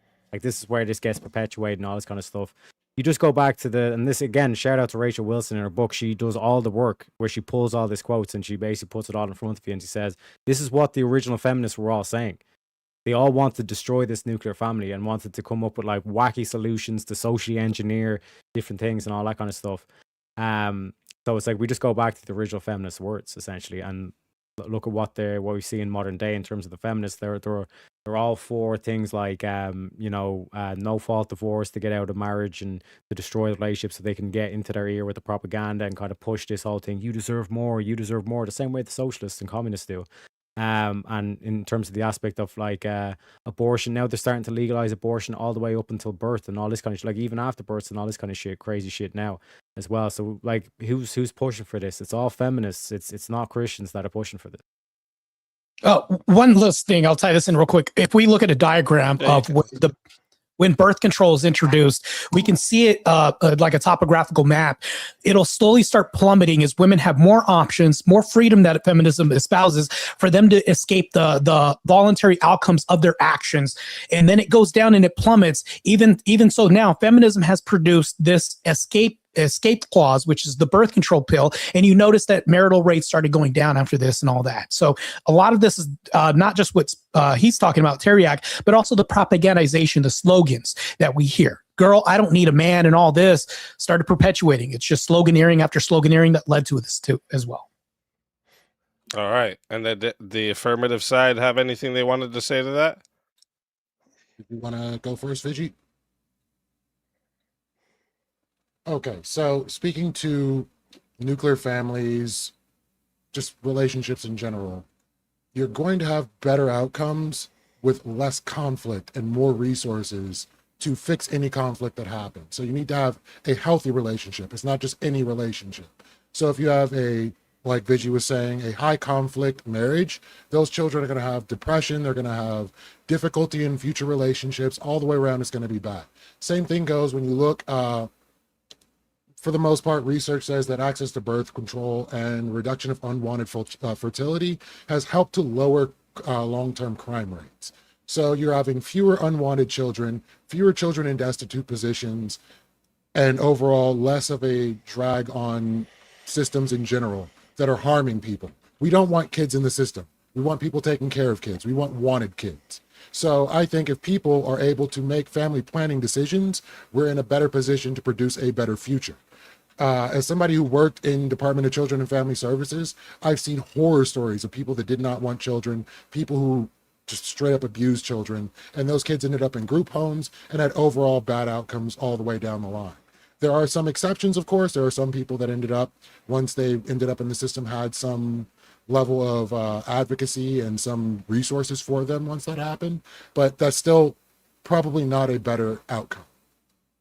Well, you would agree, Kyle, like putting women on hormonal birth control as well as was it like both bipolar medication or depression medication, like all these things like that, that warps their sense of like it makes it more difficult for women to actually pick out a good man, a man that's willing to sacrifice for her, and even to be grateful for that man, which would then like lead in further to bad relationships, having like more arguments and all this kind of stuff as well, and not being compatible, correct? Yeah. So are you saying that women having disorders and going unmedicated is worse? Hormonal birth control and antidepressant medication. So you're saying that having antidepressant medication is going to cause them to make worse choices? Yeah, a woman being on drugs, fucking with her hormones and fucking with the serotonin in her mind is going to make it more difficult for her to find a mate that genuinely cares about her. What Teriak is referring to make better choices if they're not medicated? Yeah, that's exactly what I'm because asking. when women get on birth control, the moment they get off, they're actually not attracted to their man anymore, because women in studies, you can look at this correlative study, that women are attracted to a different subset of men who are more softer and nurturing. That would be the man that they would be attracted to when they're pregnant, not the man that's a masculine, strong, assertive person that's a stronghold of the relationship. They come to find this out, that when they take women off birth control, they're no longer attracted to their men. So it doesn't change. It changes your attraction metrics when you're in a relationship. So yes, Teriak is completely right about this. The drugs do change who you're attracted to, and it wrecks relationships up demonstrably. There are a lot of different medications that change, like not just control and SRIs. They're called SRIs. Like what I'm saying is what you've done by doing these drugs. One sec. What you've done by doing these drugs is you finish though. Let him finish. This is just like a generally anti-medicine argument, which is retarded. Like there are different medicines. There are other medicines that do the same shit. One of which is like changing your taste and shit. What I'm pointing out, Vigilante, it's not anti-medication. What I'm saying is you're basically giving women an option to sleep around and not have a consequence. You've removed the consequence for her making a bad decision with sleeping with a man or picking a man to sleep with. Back in the day before birth control, a woman had to be very, very serious about her choice of who she's even willing to sleep with, meaning that she had to make sure that this man was willing to sacrifice for her, for him to get access to the coochie. Now the fact she's got birth control, she doesn't have to worry about getting knocked up and all this kind of shit, which then has all these other further side effects and consequences that it fucks with her brain, it fucks with her mind, and then on top of that, she's now starting taking SSRIs, which then even further complicates it, which means her actually making that choice, there's less of a consequence for that choice, which means she's sleeping around more and all this kind of stuff.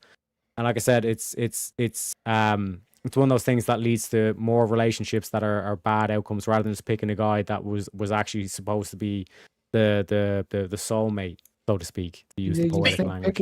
Picking the better guy the first time. The clock's supposed to be static at 30 minutes. With the depression? Yeah, because these are my questions before the... Yeah, this is my questions before the Q&A. Yeah, so we'll go to my second question for you for the negative side here. I just said that because you don't want to roast a turkey for 5 hours. So kind of... Yeah. No, yeah, I start the clock when we get into the chat Q&A. But so for my next question for the negative side, because so basically I'm gonna kind of piggyback off that first question, and instead of granting the nuclear family is optimal, I'm gonna basically ask, how do you establish that a relationship is actually healthier with when those roles are socially prescribed rather than voluntarily chosen by the people in the relationship? Yeah, so it gives you an external source for both people to work about that. It's not just about my feelings and all this kind of stuff, about the feel good vibe and all this kind of stuff. It's actually something that it's a higher principle to orientate towards, because we've all been, even in friendships, there have been days where it's like you've been with your boy or whatever, and he's just pissing you off, whatever, you have a bad thing, and you go your separate ways, all this kind of shit. With a family, you have more incentive to actually stick together because there's a higher principle at play, the kids and all this kind of stuff as well. Furthermore, in terms of like the nuclear family, this was pointed out in terms of society. As society, it's necessary for a society to exist is for like these relationships to have children. If we were to sterilize everybody, everybody might feel great and all this kind of stuff, but then the society would die out. So it's a necessity for society. When you look at it on the societal level, it's necessary for you to have children in a relationship. Not everybody, you know what I mean? Because like I said, there are people that are infertile, but that's a tragedy. We don't celebrate people who are infertile and all this stuff. Like this whole aspect of like, that's why like having kids is a blessing and all this kind of stuff as well. One thing I'll say just to piggyback off of that, I'll be real quick, is the social externality. When we talk about this, when we're talking about social cues and things like this, we're talking about sloganeering and all that, the propagandization. I've not once heard my grandmother make body count an argument. That has never been the conversation. Ever since the onset of feminism, the whole body count thing has been an issue. All that points to is men saying that this is not what I want. Nothing that feminism is doing is pointing towards anything that's going to help men, which women want somebody in a relationship. All this has is turned women into harems. And when I say women are now becoming harems, they're dating the top 20 people. So they're now having to share men. How are they not creating a society of harems by doing this? Well, women don't care about body count, which means it doesn't matter how many times they rack it up with the top 22%. My grandmother never had that problem. Her grandmother never had that problem. But since the advent of feminism, this is what we're talking about. Us decreasing the stigmas that we've had. Now, all of a sudden, the woman staying at home, married and pregnant, is now a slave. We've reversed everything, and now everything's the inverse. The positive is bad, the bad is positive now. That's wreck society. All right. And then did anyone on the affirmative side have anything they wanted to say to that? So, to the idea that these relationships produce better outcomes, or whatever the outcome's going to be, especially when it comes down to like birth control, body counts, it seems to be men that care more about body counts, whereas men were more than happy to sleep around and bring home STIs to their significant other. Same thing goes when we were dealing with the that makes our argument, by the way. The traditional framework. Well, again, so we're talking about actual sexual health understanding. And I think we have that better now than we did then. But when we're looking back to the time when these rigid gender roles were in place, you had a lot more people that were homosexual or had a different, something different going on with them, but they were in a marriage and sleeping around on the outside. So this created even more discontinuity within relationships that was never able to be addressed. So these are things, allowing people the freedom to be who they are is better for male on male, female on female, and men and women in relationships all the way around. Why shouldn't you want to have honesty and openness? Yeah, but it's not a thing about, it's not a thing about like not being allowed to be who you are and all stuff. It's just saying that there are like particular duties that like one ought do. But even like if we take society A and society B, in society A, they're only having one child per relationship, and in society B, they're having 10 children per relationship. Objectively speaking, society A is going to die out and society B is going to thrive, and you're going to have more relationships, which means in just from a numbers, mathematically speaking, society B is going to have more prosperous and healthy relationships. Just based on the numbers thing, based on the children. I'm going to refute you here in saying that ultimately we have better medical care at this point. So back then when they were having 10 kids per family, a lot of those kids were dying. And some like even died during childbirth. We don't have homesteading. We don't have kids out there doing farm work at the rate we did. So we have less demand to have as many children now in our current modern society.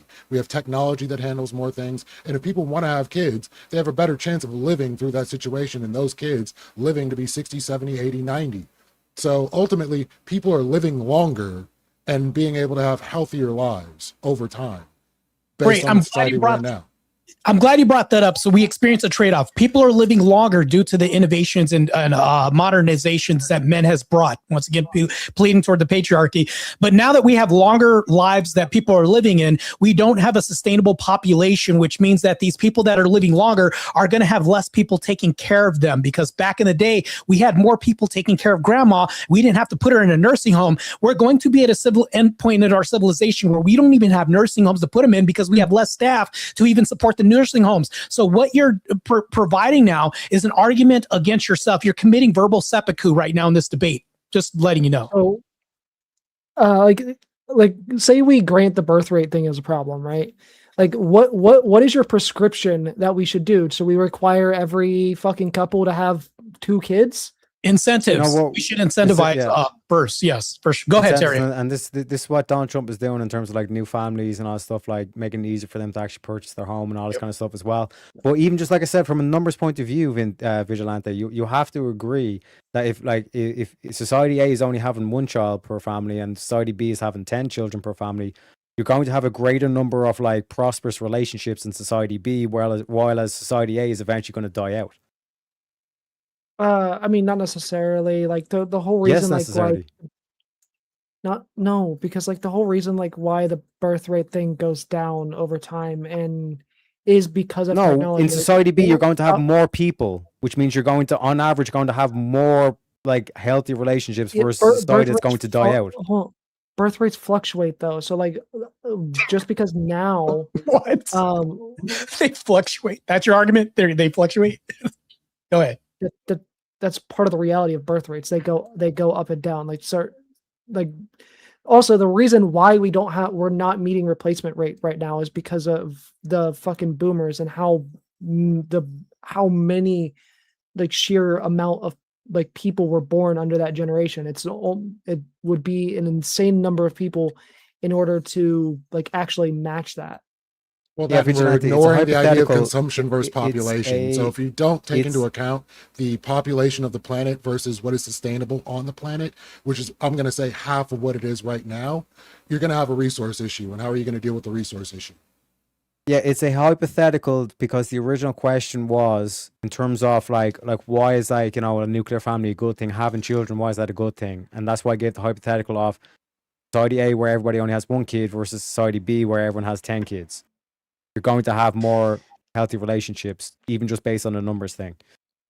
All right. So here, let me go to my questions for the affirmative side. So for the first one here,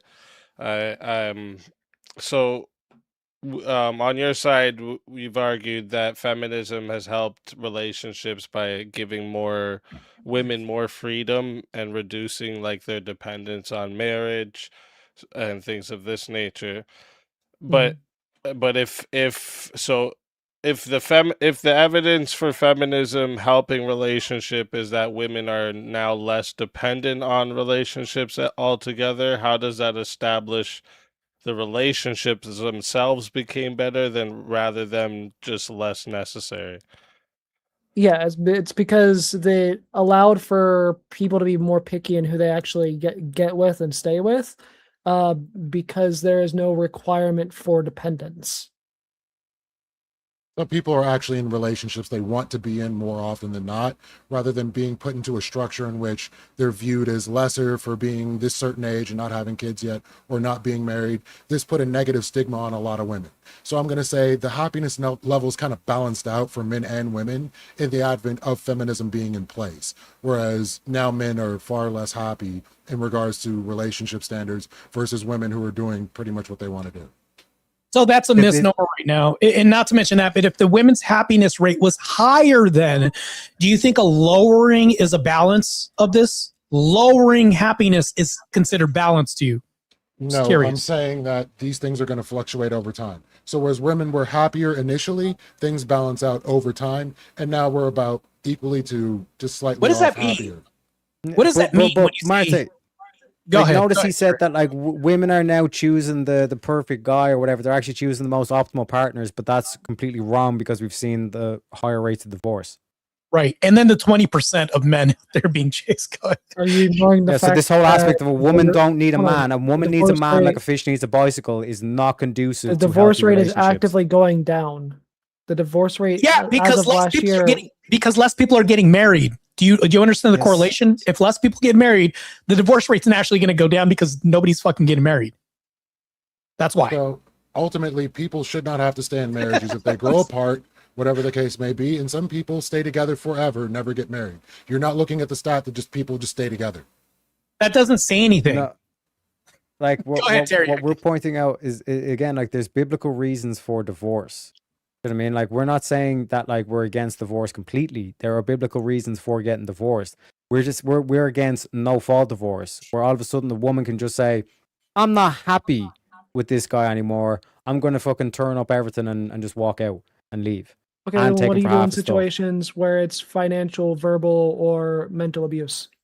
Financial, like Steven Crowder. That was financial abuse, paying the bitch $25K a month. Yeah, that was crazy. Yeah, that would be an example of financial abuse. Yes.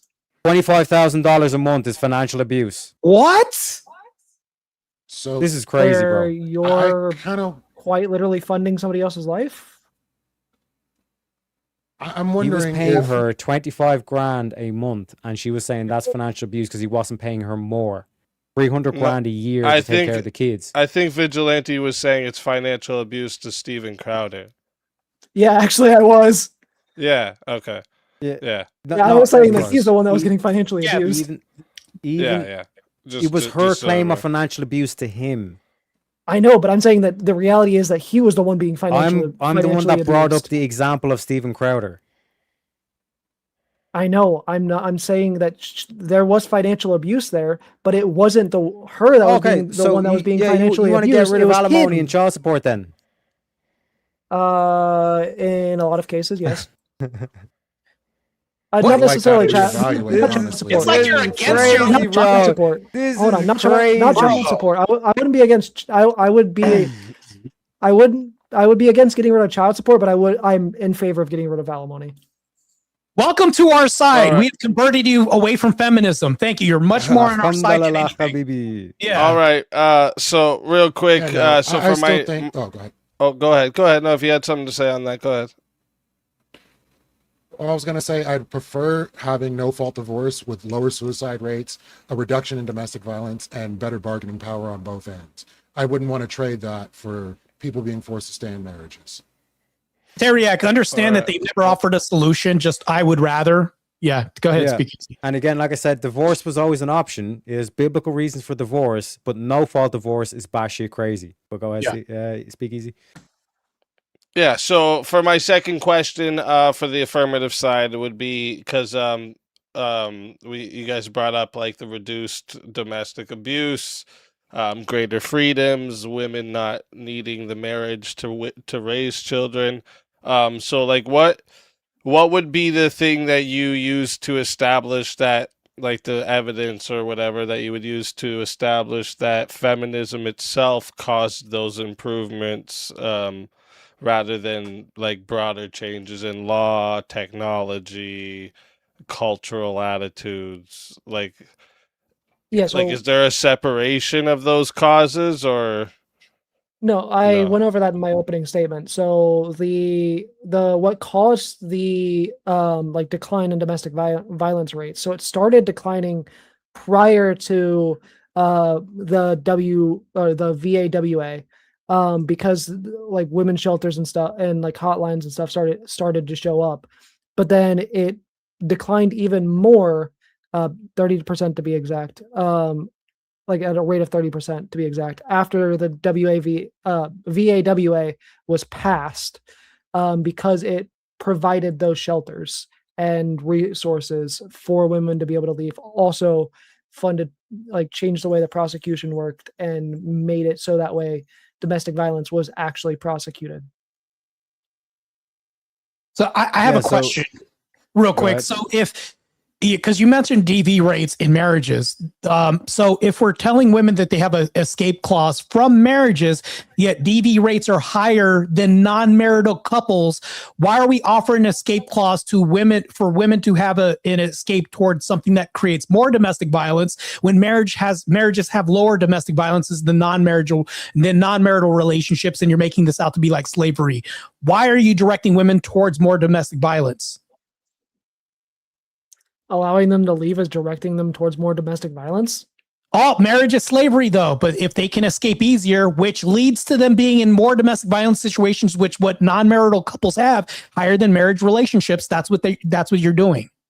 So your prescription is stay in the abusive relationship, otherwise you might get into a divorce. Again, that's a straw man. What Marte is saying, one sec, let me clarify. What Marte is saying, there is more domestic violence in casual relationships than there is in marriages. Yes. So it goes against your logic to say we need to have no-fault divorce because these women are getting abused so they can have more casual relationships, which means they would experience more domestic violence. Right. Thank you, Terry. I appreciate it. Yeah, who's saying that this individual that gets divorced from an abusive relationship doesn't go on to get into a good, healthy relationship and remarry? without any abuse? Why shouldn't you have the option to do that? That's Wait, certainly what? possible, but when you're doing balance of probability, you would rather a woman in a marriage than in a casual relationship. Because Yes. on average, there's a more likelihood chance she's going to experience domestic violence in a casual relationship than in a marriage. Yep.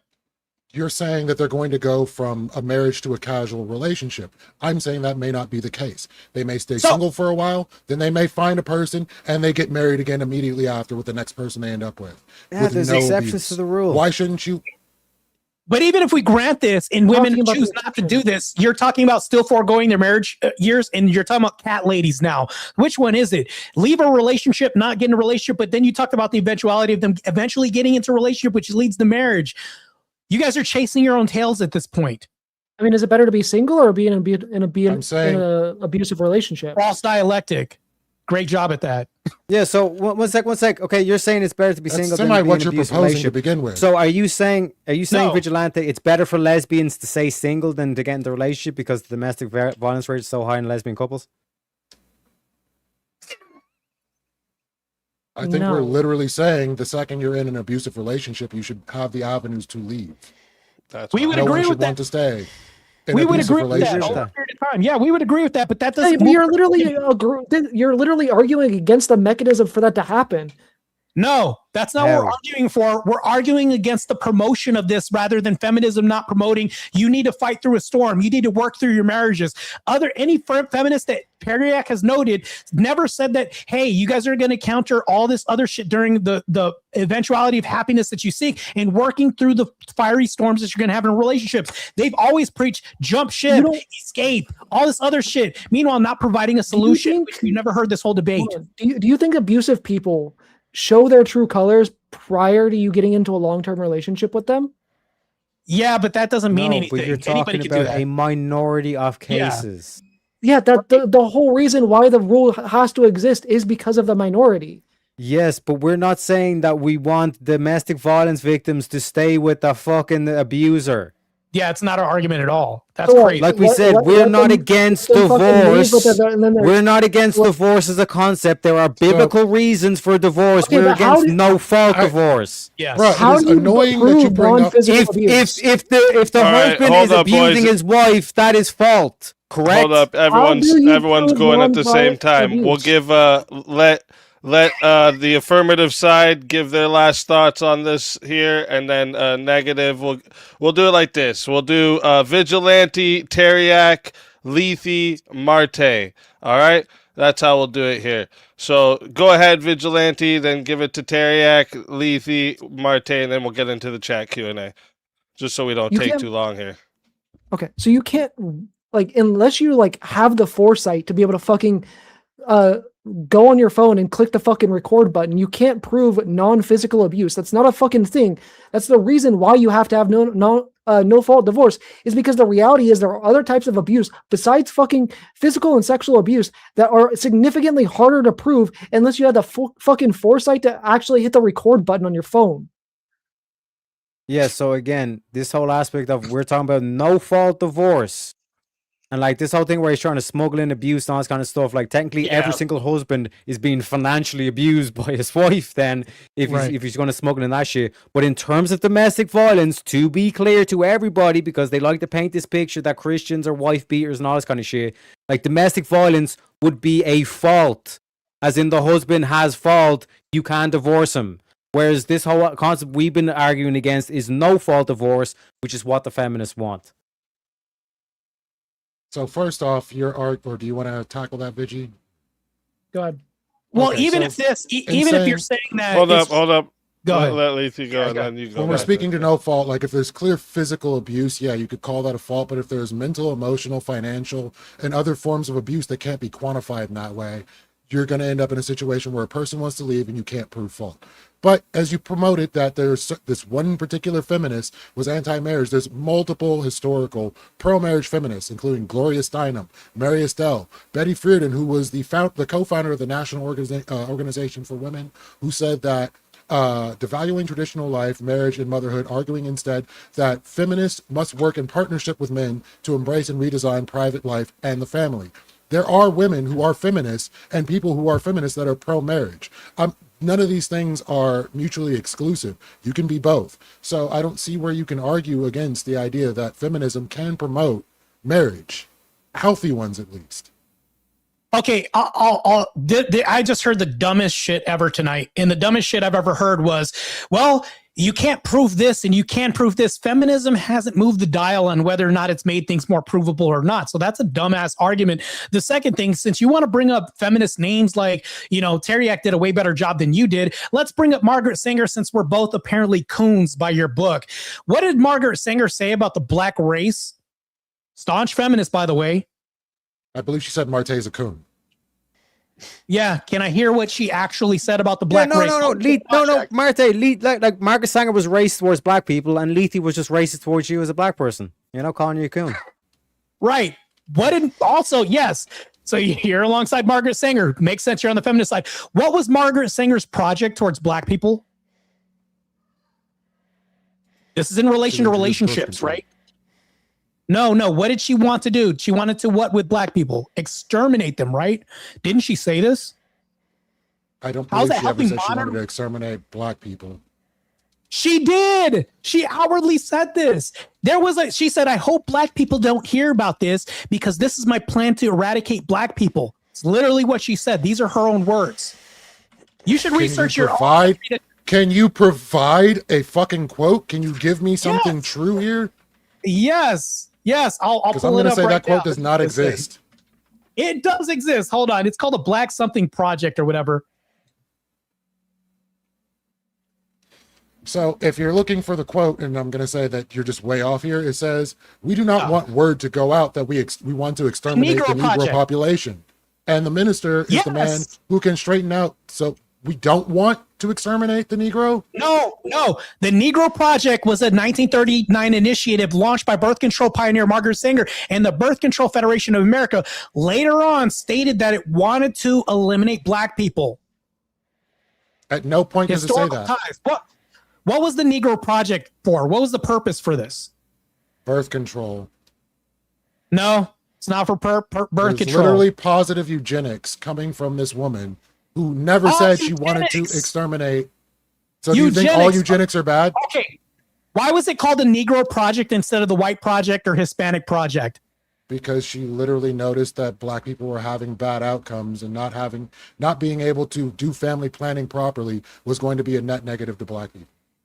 Cool. And why not white people or anybody else? Why only black people? How racist is this? Because she thought you were a coon and tried to fix the problem ahead of time. Yeah, but literally, you can't find a quote. You can't find a quote that says she wanted to exterminate black people. You're lying. Yeah, can you list off those? Can you list off those women, those feminists that were pro family? Wait. Here's the quote. We do not want word to go out that we want to exterminate the Negro population, and the minister is the main man who can straighten out the idea if it ever occurs that any more rebellious members occur or pop out. Yeah, saying we don't want people to think this is what we're trying to do. Yeah, if you can understand language. She didn't want to be found out. She didn't want that to be what people thought.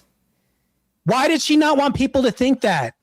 Because if you're putting out birth control for a particular group of the population, it could be thought that you were trying to exterminate the population, and she's trying to say, this is not what we want. Was this leaked or was this publicly stated? It can be publicly stated. It's not saying what you think it says. No.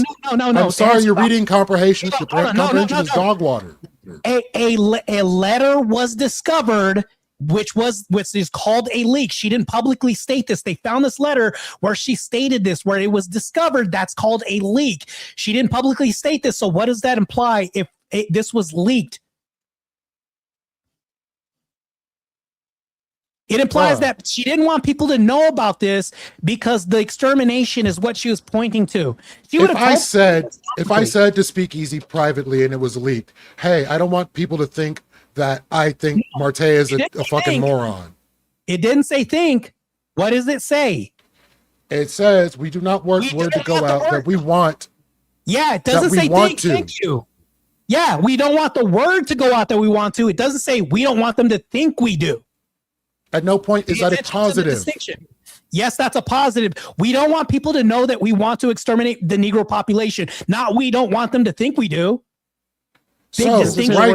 right here, it says historians view. Other historians argue the quote is warning against malicious rumors, meaning she wanted local black ministers to clarify that the program was not about extermination, but health. Can you read the quote? Can you read the quote verbatim, please? I'll even let you get the time to do. Read the quote. You need me to read it again? We do not want word to go out that we want to exterminate the Negro population.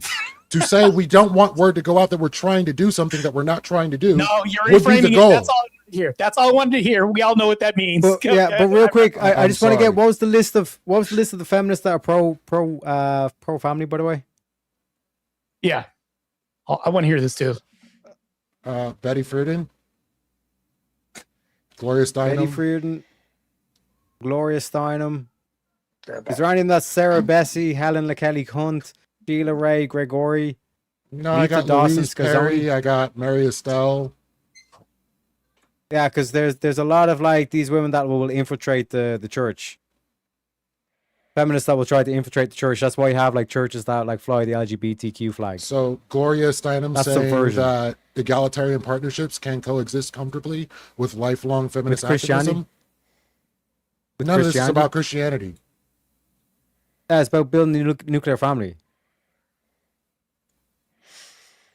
And Christianity having the best version of that. All right, let's go ahead and get here to the Q&A from the chat. So remember, chat, Cash App, PayPal's, these will get priority first, and then we will get to the super chats and Rumble rants. And then after that, we will do with what time we have left. We will do the Q&A chats there. So let me go ahead and I got a few in the Cash App and PayPal, so we'll start with those. Okay. First one comes from the Cash App. Where was that question here? I got it in my banner, actually, I think, for you guys. No, I do not. Hold up here 1 second, sorry.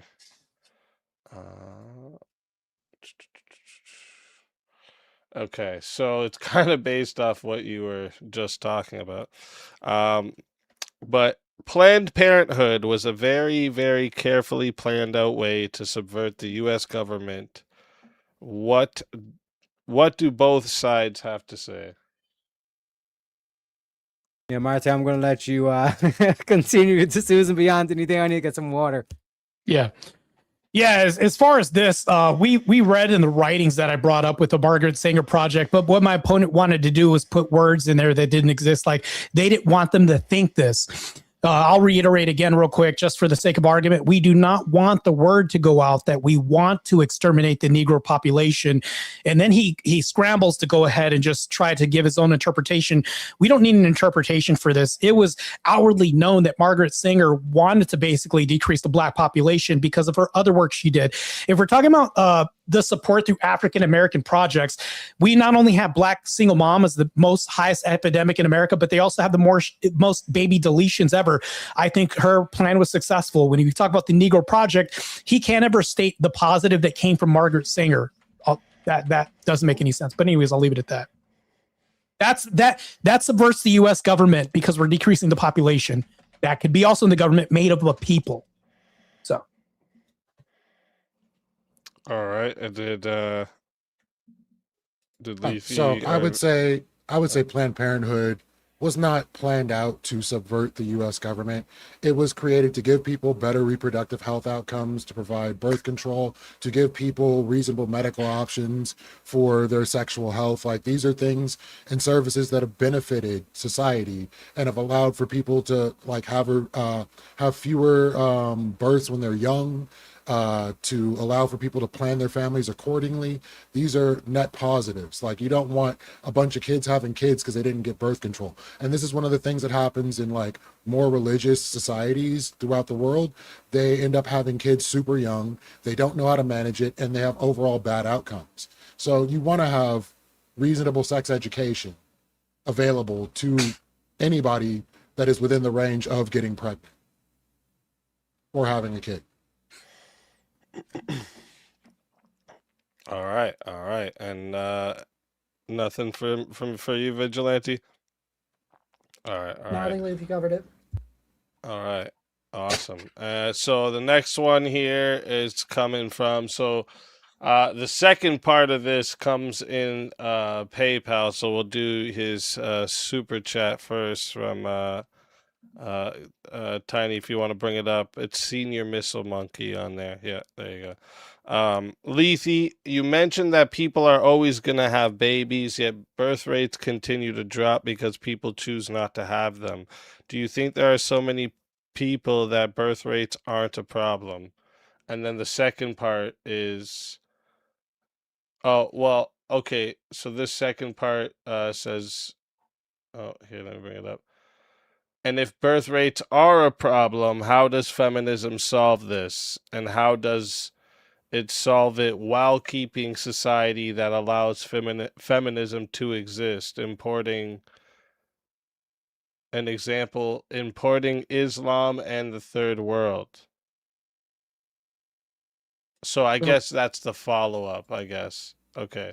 So bring the first one up so it's not so long there. And you can start with this one here. Sorry.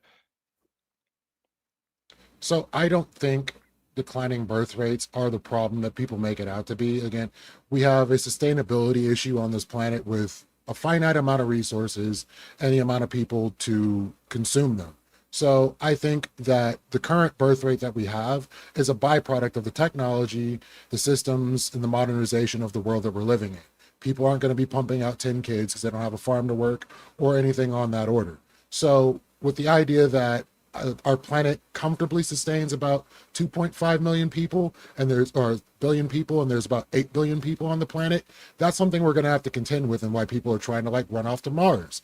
But at the same time, this is a problem for certain societies. So like Japan, Korea, like homogenous societies see a bigger issue with the birth rate being a problem. Whereas other societies like India doesn't have an issue with the birth rate. Africa doesn't have an issue with the birth rate. So if you want more people, just start importing people from there, or allowing for them to be the predominant people that are repopulating the planet. Not really my problem.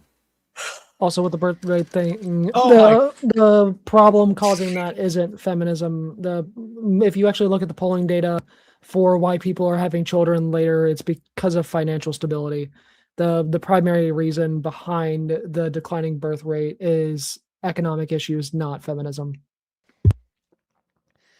So that's a misnomer. Economic issues are spurred on. Economic issues are spurred on by feminism because we have more women in the workforce. So now employers can pay women less and men less, because if they evacuated from these male-orientated positions, employers would be forced to pay women more, which means that there's a sustainability of a one person working in the house, which affords the women to work more. We can go into the economic situation. You're going to get buried in this. But here's the thing, though. When we talk about Korea, since you mentioned this, leaky water guy, when you talk about those systems, all you did was made an argument was like, we're not on life support yet. Okay, because we can point to these countries that never heeded the warning and it's far too gone for them. Well, we're not there yet. That's what your argument is? Shit, this is crazy. Are you saying bro. South Korea is ultra feminist? Are you crazy? The 4B movement is purely a feminist movement, which South Korea adopted, and they're not going to have a South Korea in 30 years from now. Do you know what the 4B movement was started because of? It was started as an onset from a feminist mindset, and also as a branch off from feminism in America, when they said, no, we're not having control over the man. We're going to just subvert the patriarchy. Remember in the beginning of the debate when I said you're ignoring the actual reason why the 4B members. Hold on. You can say that the 4B thing was caused by feminism, sure, but the whole reason why it was called, the whole reason why that movement started is because of South Korea's extreme rape problem. No, that's not why. The reason why. Yes, it is. Look it up. No, hold on. I can debunk this easily without even looking this up. The reason why that happened is because when you have a minority that happened and the horror stories are greater, it's the same thing that the LGBTQ community had. They're saying that we're not hurting enough, even though we're a minority, so we're going to change whole swaths of systems and bathrooms for less than 2% of the populace. So this also debunks your abortion argument when you're saying it gives safe health care for people to have an evacuation. Elective abortions are at 98%, and rapes and all the other shit is less than 2%. So you're justifying the majorative claim because of a minority we have to move mountains for. This is the part of the rape problem there is literally the fact the part of the rape problem there, and the fact that of why the 4B movement was started is because of the fact that the police aren't actually prosecuting the rapes. So you can't use the fucking police statistics to justify that the rape isn't a problem. Oh, hold on. So I can't use the same statistics you're using. We're just going to use word of mouth. That's even a worse argument that you're making right now. So, Go ahead, make a better argument. Try to go ahead and say something on that, Lethe, and then we'll go to the There next was one. already a birth decline in South Korea before the 4B movement started. The core reasons for the 4B movement would be, I'm telling you that this was an issue before what you're complaining. The country itself was more patriarchal. The issue that they were having is more femicide and violence, digital sex crimes, and systemic inequality. This is what caused the 4B movement. So it was a push against massive aggression from men in that country. Yeah, so real quick, Marte, because I'm about to absolutely smoke them. The approximated reported rate per 100,000, and this is from the UN ODC compilations, national statistics, and secondary sources such as World Population Review from the years 2022 to 2025. In South Korea, the amount of rapes per 100,000 was anywhere between 10 to 13.5. What are the rapes per 100,000 in United States? 37 to 42. So it's almost triple or quadruple the amount of rates from South Korea to America. And comparing that to England and Wales, it's 117 to 120. That's because of the whole mass immigration thing, bringing a shit ton of Pakistani Muslims. You know what I'm saying? So, like, this whole thing, the 4B movement is bollocks. But yeah, all right, I want to get to the other question. Yeah, I just want to get to the other questions. If you guys had something you wanted to answer to that quickly, go ahead, Lethe. No, the birth rate already started declining by the 60s. So the fact that we're getting here in 2026, well, like say 2023, is just laughable that was the cause. So, all right, hold up, Marte. We're gonna go to the next question. So we're not circling on the same one for too much, because there was a part 2. If you could bring up the part 2 for that. So I guess this is like assuming if birth rates are a problem, how would feminism solve this, and how does it solve it while keeping the society that allows feminism to exist? And then an example, importing Islam and the third world. I'm waiting to hear this. So, like I said, it's an economic issue. It has nothing to do with feminism. The way that it would be solved technically, like if we would to go like the intersectionality route, and like equate that to feminism, even though it's not related to feminism, would be by pushing for solving economic issues, like the fact that the minimum wage hasn't been risen since like the late 1990s. If it's an economic issue, why do poor couples have more kids than rich couples? And also, I just answered your economic issue when I said when we flood women in the marketplace, employers are more likely to pay men less, and that's how economics work as well too. You're getting absolutely dogpiled here in smoke. Go ahead. So why do poor couples have more kids than rich couples, Vigilante? Right, that too. Yep. Literally poor education on sexual health care, just poor education all the way around for the most part. All right. So our next question comes in from could you I started there, thank you. From the Big Daddy Pod says, I sent you 10 that part, yeah. The affirmative side talked about multi-generation families with grandfathers and such. In other words, fathers aren't necessary. Feminism eventually does away with grandfathers. Mm-hmm. Cooked. Crickets. So I guess the question there would be: do you guys think that feminism eventually does away with grandfathers? Not necessarily. What? Why would feminism do away with grandfathers? We're kicking men out of the home because we're making marital escape more easily with, the no-fault divorce. Women are initiating it at a rate of 78%, kicking men out. Men aren't initiating that. That's a future grandfather that could have been. Think people are going to say single? Also, stepfathers. You're talking about stepfathers to replace the original father? How's that? Your solutions are getting worse. So yeah, so if you do this, well, if you just do the this whole question. surrogacy and all this kind of shit, like literally the grandfather will not be around because the father is doing the surrogacy thing and all this kind of, he's jizzing into a cup at a sperm bank, and then like you're never going to meet your father. So in terms of like actually raising the kid, like you just go the next generation. If you do that for like multiple generations, you're not going to have your grandfather around. You're not going to have your father around. Do you think the primary number of people that do like fertility clinic stuff, that's because they're single? I'm talking about this whole plan of like the original feminists that I brought up, where it's like we need to do away with this marriage structure for women, and we need to create artificial ways for children to develop and all this kind of shit. You're getting away, or you're removing like this whole aspect of like the nuclear family or the whole community where it takes a village and all this kind of stuff. Yeah. If we You're accept getting rid of that as grandfathers, you're getting rid of fathers. if we accepted that as the entire core of feminism, which isn't the case, and I've given you multiple other authors and people that have founded organizations based on feminism that are perfectly fine with marriage and think it works perfectly fine with feminism. So the idea that if Not a Christian woman, marriage though. I don't care, bro. If we get to the idea that if a woman doesn't find herself being happy in a relationship that she's in, the child doesn't lose access to the grandfather of the father that the child already had. Nor do they lose access to her father. Also, if a woman doesn't need a man like if a woman needs a man like a fish needs a bicycle, and she can just outsource all this stuff, she doesn't even need to get in a relationship with the guy. She can become a doctor and like freeze her eggs, and then she's gonna like pick out from a catalog like the optimal fucking sperm and all this kind of shit. Then do that whole fucking shit business and all this kind of shit. Where's the grandfather? What's the percentage of women that are doing that? Yeah. Also, this is the artificial way to destroy the nuclear family. The principle. Okay, the traditional marriage thing. We got a couple. Go ahead. Go ahead and give your last word on this one, Vigilante. So we can get to the other on the whole, like traditional marriage doesn't fit within the feminist framework. It still does, because the reality is that the whole feminist framework is just negotiated consent. That people can still consent to doing fucking traditional relationships. I mentioned this in chat earlier. Like, I'm in a fucking traditional relationship and I'm on this side.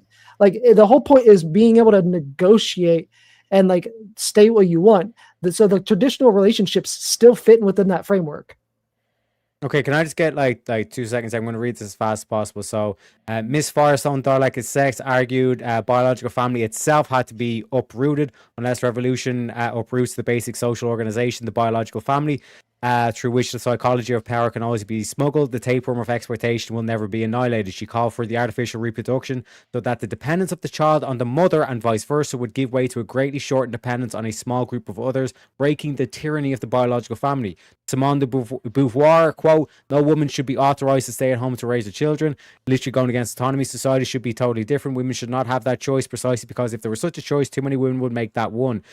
Sheila Cronin in 1970 as well said, "Since marriage constitutes slavery for women," which is what you guys all advocated with your opening statements, marriage is slavery and all this kind of shit, it is clear that the women's movement must concentrate on attacking this institution. Freedom for women cannot be won without the abolition of marriage. 1971 Declaration of Feminism. Marriage has existed for the benefit of men, and it has been a legally sanctioned method of control over women. We must work to destroy it. The end of the institution of marriage is a necessary condition for the liberation of women. Therefore, it is important for us to encourage women to leave their husbands and not to live individually with men. So, like, this is multiple feminist literature, multiple feminist leaders, and even you yourselves. Your opening statements were like had this whole caricature of that, like women are slaves in marriage, and we like all these Christians want to lock them back up in chains and all this kind of shit. So stop talking bollocks. You're misunderstanding like the opening statements. Sure, we can grant you that there are a couple extremists that have said like do away with the marriage thing in general. Marriage itself isn't fucking slavery for women. Marriage without the option of leaving is what makes it effectively the same. That's the part that makes it. Nobody's arguing that. That's Like- never existed. You never not had the option of leaving. When has that ever not occurred in history? Again, When you it was didn't have the very option. difficult When for you don't women have- to get divorces, and if you don't have any fallback, Yeah, that's you don't not what have he's any saying. He income, said didn't have the option. there is no So- absolute here. So Nah, I'm real not saying quick, that. Go ahead. let's Go get to the next question here. So Tiny, could you? I think that's it for PayPal's and Cash Apps at the moment. So let's get to the super chat questions. Rowdy Gowdy with one of the crazy questions, like always. What's more feminist, team sports or video games? Neither. Women are trash at games. Kind of agnostic on that, but I would say video games maybe. Yeah, for sure. Video games more feminist. Martha, they tried to do like a sports team of just like pure women, and they got absolutely decimated by the boys. So even in video games, it's the same. What do you thing, women are guys better. think on thing, yeah. I agree. Same thing. Leafy and Vigilante? What do you guys think? I'd say Here, I'll give a video meme games answer. in Team general. sports. I'll give the meme answer. Team sports, because it's all about working together, and feminism is about expanding the ability to work together, and that's required in team sports. Okay, so when women work for the police force, they have a Me different. and my wife kill it on Fortnite, bro. I'm just saying. Yeah. Women have a different physical requirement to View get in there, so there's feminism. different levels. I would just say video games in general. Like, there's something for everyone. You get to make a choice in what you want to do. If you want to play Fortnite, you can play Fortnite. Nobody's going to tell you because you're a woman you can't do that, or you can just go play Stardew Valley. So it's a very feminist proposition that you can just pretty much play whatever you want to play. I don't think it Plants is. versus Zombies action. If you look No, at it, modern obviously, games, obviously look the at- reality is video games. I was just doing the meme. It's a answer. great meme answer. but if we look at the It was reality fun. of video games, men monopolize that industry when we talk about looking at the championships and all this stuff. Because I kind of watch that, but yeah. I mean, like if we're Daniel's- talking about competitive esports, yeah, for sure. Daniel sends in for $5. Says male ex NBA stars signing up for the WNBA. Do we blame feminism? I didn't even know if is that real. Yeah, two people signed Apparently up. it's real. Two guys are going into the WNBA because they're identifying as a woman, and the WNBA, the leader of the WNBA, I think it's the director, is saying, "Yeah, we believe in trans rights and men can identify as women." So two men stepped up to the challenge and they're entering the WNBA. They're going to dominate, by the way. And Okay. this is from feminist literature. I don't know that one blonde chick. I always see clips of that one blonde chick. She's pretty She's good. pointing. She's pointing her finger. She's I would pretty good. I mean, It would be incumbent she's- on women she's and against that shit. feminism to boycott playing in the WNBA and let the sponsors take the hit if they allowed for that. Yeah, but this is a core teaching to feminism. This is what I said in terms of destroying the biological sex. Here's another quote from Firestone's book, The Dialectic of Sex. The end goal of feminist revolution must be, unlike that of the first feminist movement, not just the elimination of male privilege, but of the sex distinction, not gender, the sex distinction itself. Gender differences between human beings would no longer matter culturally. Here's Simone de Beauvoir's famous line from The Second Sex in 1949. One is not born, rather becomes a woman. Emphasize socialization over pure biology while still acknowledging reproductive realities. So, if So you wanna both the take two prominent quotes- Firestone and Beauvoir are both doing the same thing of saying trans women are women. So do you believe in like what Louise Perry said, and that actively championing lifelong monopoly in marriage as a pro-woman and pro-child institutions that tame male promiscuity Yeah. and provide structural support for They're mothers? subversives. So you They're say that's, subversives. do you think everybody prescribes to this or subscribes to this? This is the original, like, first wave, second wave feminism. This is all the literature that they supported. Yeah. Like, anything else that you try to read out now, like, oh, like, these feminists are Christians, they're all subversives. Like, the I never said they were churches that Christians. fly the LGBT flags. I never said they were Christians. I don't know. Yeah, what when you they say keep they doing. claim to I kill just marriage. want to say real quick, sorry, we got a raid over on the Rumble side. Shout out to Radio Baloney. Thank you for the raid. I appreciate that big time. So, Lethe Water Guy, you did lie because And you then, did yeah, say let's- feminism is Christian, and now you're saying it's not Christian. So go I ahead. never said this. Where did you get this? Earlier in the debate, if we rewind this, I asked you, or it was either you or Vigilante. I said, "Is feminism Christian?" You said, "Yes, it is," and now you're saying it's not. You just literally contradict yourself now. I said it's compatible. Oh, go It is ahead. You guys go compatible. ahead. Let Affirmative It's have not- the last word on this, and then we'll move to the It's next. Vigilante who said that. My bad. Yeah, go ahead. Yeah, I said it's compatible with Christianity. I didn't say that I didn't say that it. Yeah, No, you didn't say the compatible. You didn't say No, that. I You said said it is. compatible because it was whenever I said it in the Q&A because I said it when I was talking to Teriak because I was saying that it's compatible with the traditional relationship in Christianity, Christian relationships. And I agree that it is. Proving our point again. All right. So coming in from Senior Missile Monkey says, affirmative. How does feminism help families if what's encouraged is that women choose to not have a family? In other words, how does it take a village if there's no village to take care of? So no matter what you do, there are going to be women that want to have kids and there are going to be women that don't want to have kids. Same as there is men that don't want to have kids and there are men that do want to have kids. So the idea that feminism will allow for more ideal relationships and hopefully better picking of suitors, you will have better outcomes and a better village as an outcome.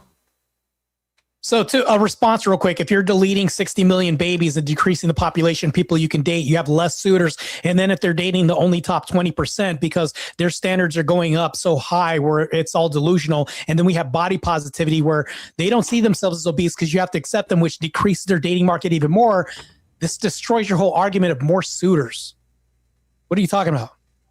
Again, like I said, this utopia of these feminist bitches, they want to get rid of the fucking nuclear family and they just want a woman to be able to pick from a catalog of like this sperm and all this kind of shit, and it's just her and the kids. She's a strong, independent woman. She don't need no man.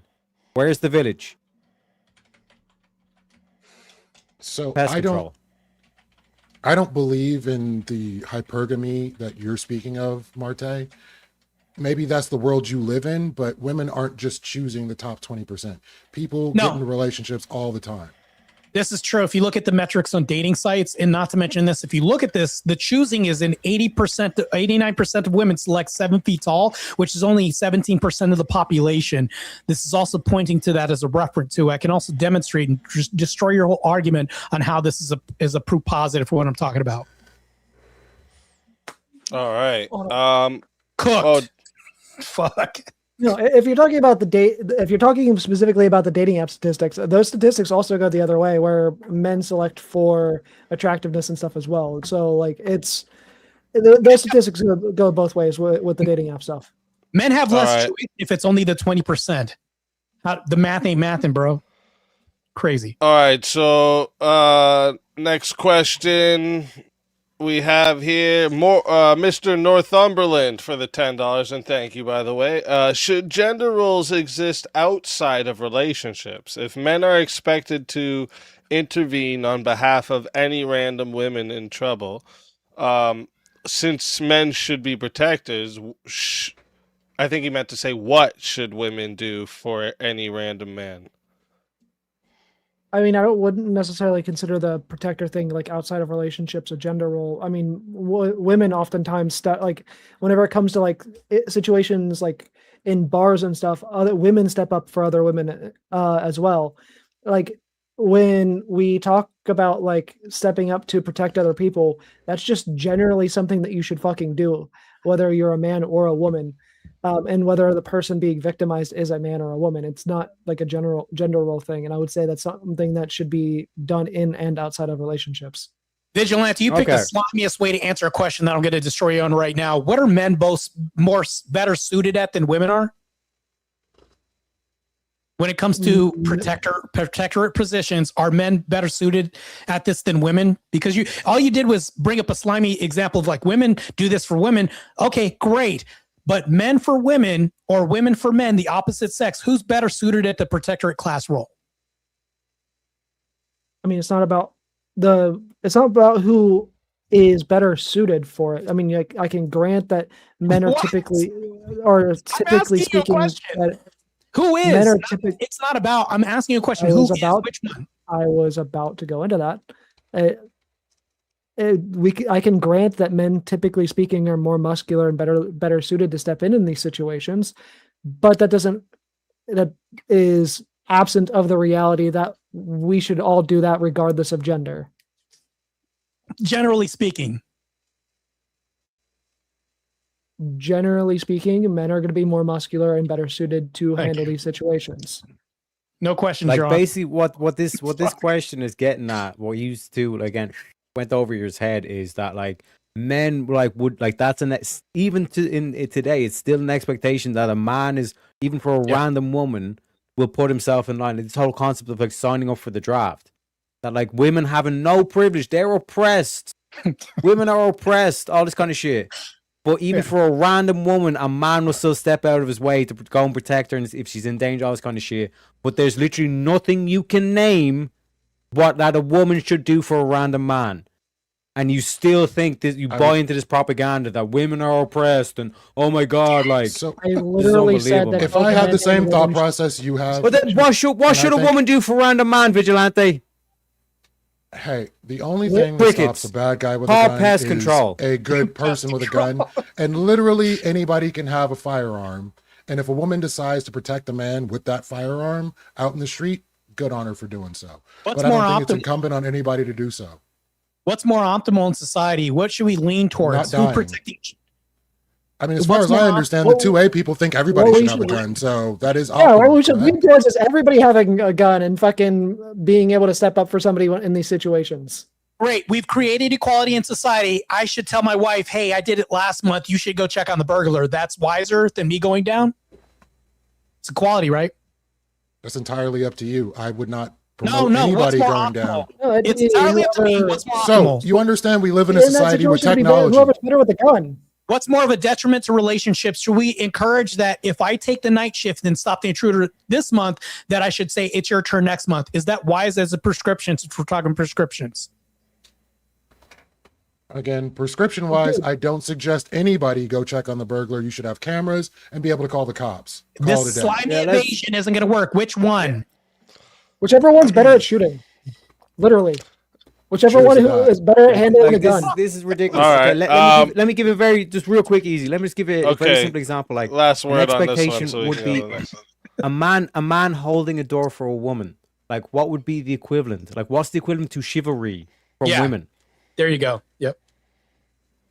I don't think there is one that I'm aware of. Oh, ain't that a quinky thing? But men are the controller abusers and women are the oppressed. Ain't that we have chivalry, but what the fuck do women have? Nothing. All right. Exactly. Part of feminism is wanting to get rid of. Because no woman has ever held a door open for me, whether or not I want them to. Like it's just common decency.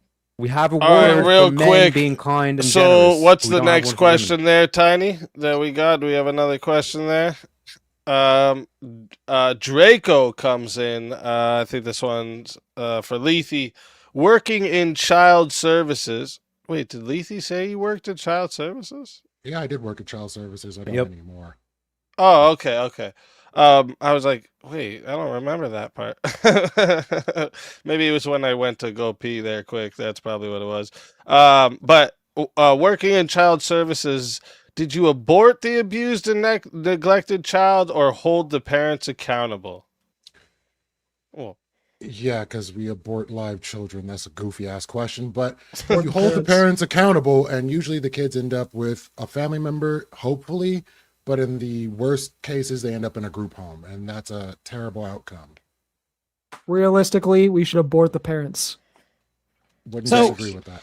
The reason why it's a bad premise is you're saying it's a bad outcome. I come from a group home. I'm an example of this. Yet you're saying that these people do not deserve life. And then not to mention this, but you're going to do a trade-off where you're decreasing the dating market, 60 million deaths. I'll remind you again, to where people have less option. We're still going to this. You're going to keep running into this wall. Teriak, I know you're going to answer this.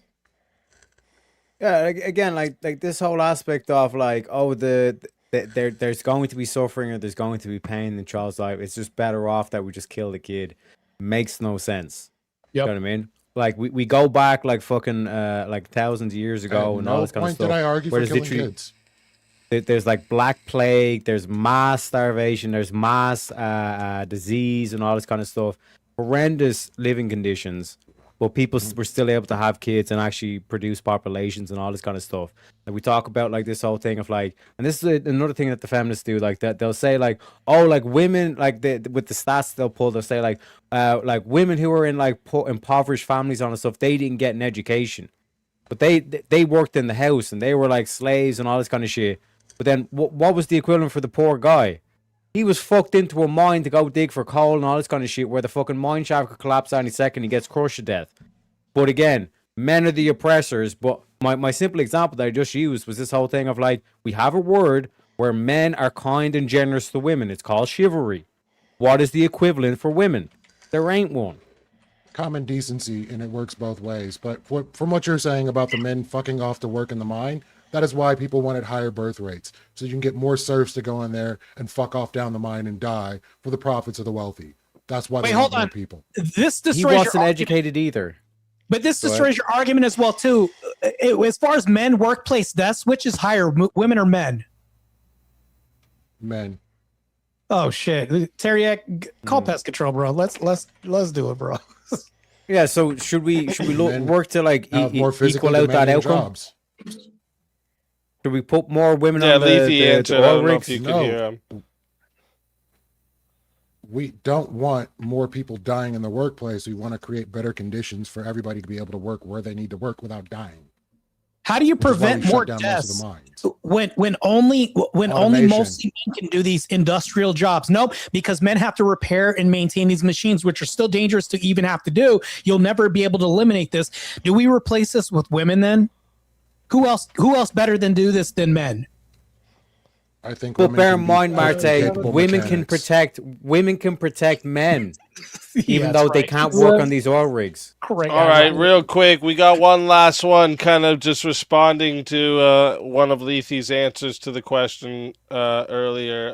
Leafy, if I can't protect my wife and kids, my only expectation from her is to get herself and the kids out of the house and run for safety. If I can't handle it, she definitely can't. And that I was think the that was dichotomy I referring to like proposed. when you're knocked out and yeah. Yeah, I would hope that she would, if there's no kids to protect, she would not just leave me to die. Hopefully she would try something. She'd go look for someone. She'd do something to try to help me. But ultimately, if there's kids involved, the primary thing for both of us would be to protect the children. So if she's going to just abdicate her, as Marte puts it, gender role altogether and just say, fuck off all that, that's not a person I want in my life.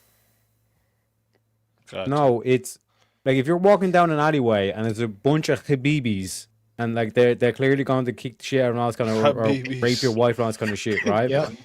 You tell her, you say, darling, run the fuck. I'm going to buy enough time. I'm probably going to die. Yeah. You go and fucking like, make sure you live a good life and all this kind of shit. This is basically it for me. You know what I mean? I'm basically going to fucking. bring extra mags. No, Yeah, generally it's nice being an American. We don't Yeah, have guns so over here, but that's basically reality In that a lot of in European men your have to face. funny, amazing hypothetical, if all these individuals are going to take you out, what's to stop them from letting a couple of those people you were talking about go after your wife while you try to stand ground? That's what I'm talking about. Literally Point in time. nobody Like, gets helped. you basically play Yeah. the fucking like defensive lineman kind of thing. You play goalie. Any guy that tries to run after the woman, you're going after them. what's more And then optimal? they're eventually the woman gets away and they get so frustrated and all this kind of shit, they kill you. That's your fate as a dude. But Yep. again, we're the oppressors apparently. All right. All right, so that is going to wrap up our Q&A for tonight. I want to say thank you to everyone in the live chat for all the questions, the engagement, the support. It's what helps me keep bringing you these debates and the entire Swords of Reason experience week after week. I appreciate every single one of you. And of course, a huge thank you to our debaters for stepping into the arena tonight and sharpening their ideas in front of all of us. Before we move on, let me check real quick. Was there another question? Yep. Did came this in come last in second. last second? I missed it. Yeah. it Okay. did. Question for all. We'll do this one real quick then. Question for all. You're all guys, humans with superior intelligence. Who is making you dinner tonight? Will it taste good? Who is washing the dishes? It always tastes I was better when somebody literally, else makes it. I was literally eating dinner that my girlfriend made me at the start of this debate and throughout the debate. Anytime you saw me looking down, that's exactly what I was doing. Like I said, I'm in a traditional relationship. Usually I cook, she washes dishes, but I like my cooking better than I like hers. So Men are the best chefs in the world. Just saying. Yeah, I was we about to have say, all the Michelin star restaurants, chefs are like- men. Yeah. And I cook better than most places. When I eat out, I'm like, this is a poorly cooked steak or this is poorly cooked and all this kind of stuff. I cook better myself. You know, I have the olive branch equation here where I can say that I cook better than most people I know, but it always tastes better when somebody else makes it for me. it's only the case when it's my grandma. My girlfriend thinks I'm the better cook. And but Lethe does it right too because I hate fucking washing dishes. I fucking hate it. I'm too damn tall for that shit. Me hunched over a fucking sink. It sucks. Painful. Okay. Well, I remember years of being a single man washing my own dishes. It sucked. I hate it. But all right. Sorry. So are any of you planning to stick around for the open panel? I got to crash out, unfortunately. Oh no! Please don't tell me you got to run. That's unfortunate. Hey, I got to wake up and work out 4 a.m. in the morning. That's oh fair. well, I mean that's fair. Yeah, that's reasonable. Yeah. Vigilante, you said you're gonna stick around for a bit. Yeah. How about you guys? Teriak, Marte, you sticking around for a bit? Hey, I showed up with my boy. We like to leave. You ever saw the Boondock Saints? Those guys didn't split up. They fought till the end. So Teriak, kudos to you, man. That's what's up. That's what's up. All right. So what's to the happening next? What's happening next, everyone, is we're going to roll the debate outro song and video. It's going to run for about 4 minutes. Perfect time for everyone to hit the washroom, grab a drink, stretch your legs, do whatever you need to do before the Chaos and Chill open panel begins. During that outro, I'm going to drop the link for anyone who wants to join the panel. Come test your ideas, continue the conversation on tonight's topic. Anyone is welcome to hop in. Just obviously come ready to think, question, debate. And if you're coming up to try and troll, spurg over everyone, bring personal dramas, you're just going to get muted and most likely booted real quick. So while you're ahead with this idea, just quit. All right. And before we run the outro, one last reminder, make sure you guys go subscribe to all the debaters. Okay. Their links are in the description. And if you're enjoying these debates, hit subscribe on the SpeakeaZy channel as well, so you don't miss any of the upcoming Swords of Reason battles, Mondays, Tuesdays, and Wednesdays. This is where logic meets passion. All right. Let's roll the outro, and I'll see you all in a few. Oh, yeah. I'm about to dip, so I want to. Dave Alyssa said he didn't read his question. I just want to make sure that his question got answered because I saw that in the chat. Oh, cool. Just double check for Dave Alyssa. Let me see.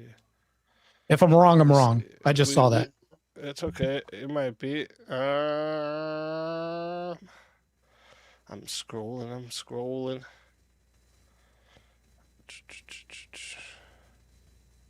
It was a super chat? Dave, now's your time to respond, bro. He just said he didn't answer a question. Hopefully it is. If it's not a super chat, you're wrong, bro. Well, either way, I want to take this opportunity to thank SpeakeaZy for providing the platform and allowing us the opportunity to sharpen our iron. Once again, it's always a great experience and a learning experience. Much respect to Marte and Teriak for all the shit talk we had. I think we had a lively exchange, no love lost, and hopefully we get to do it again at some point. And to Vigi, thanks for being my partner in this and helping me out with the prep. It's been a jam. Let's fucking go. Like I said, always a pleasure. And we're going to roll the outro here. We'll see you all in a few minutes for the Chaos and Chill.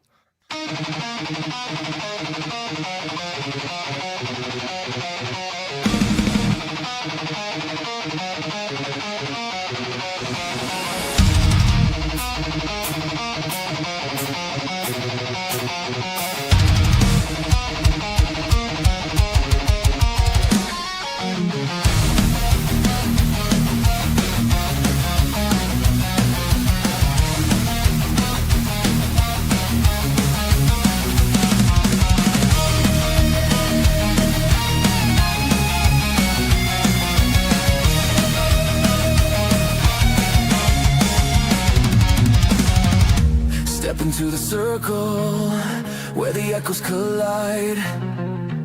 Truth through the static, no place to hide.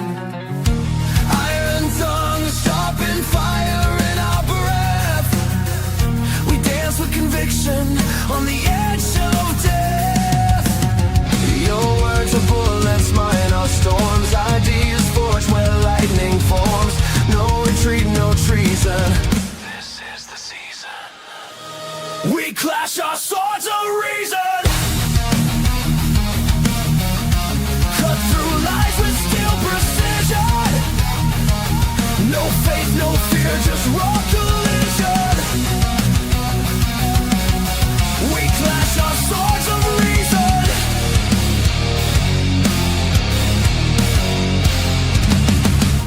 Facts burn brighter than a prophet's flame. Egos crumble, but the truth remains. Every scar, a mark of thought's crusade. In the battlefield of minds we've made. Speak your truth, but bear the cost. Every claim can still get lost in the war of voice and vision. Feel the friction. We clash our swords of reason. No silence left for indecision. Ideas break with loud precision. We clash our swords of reason.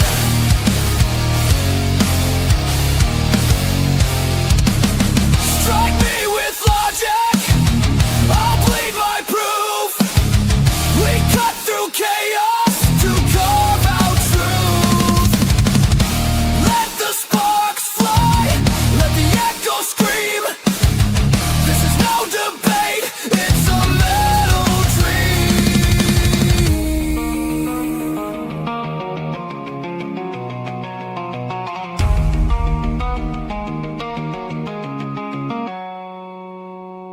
We clash our swords of reason.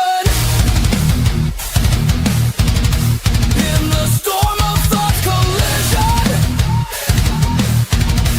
Forged in fire, pure precision. We clash our swords of reason. Reason bleeds but never dies.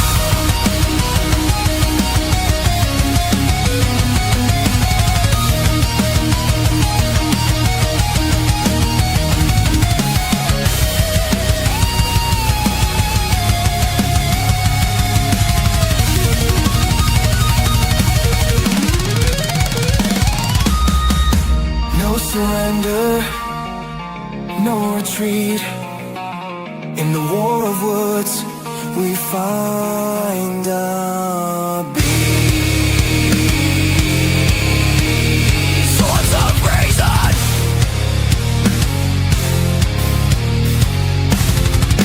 Oh.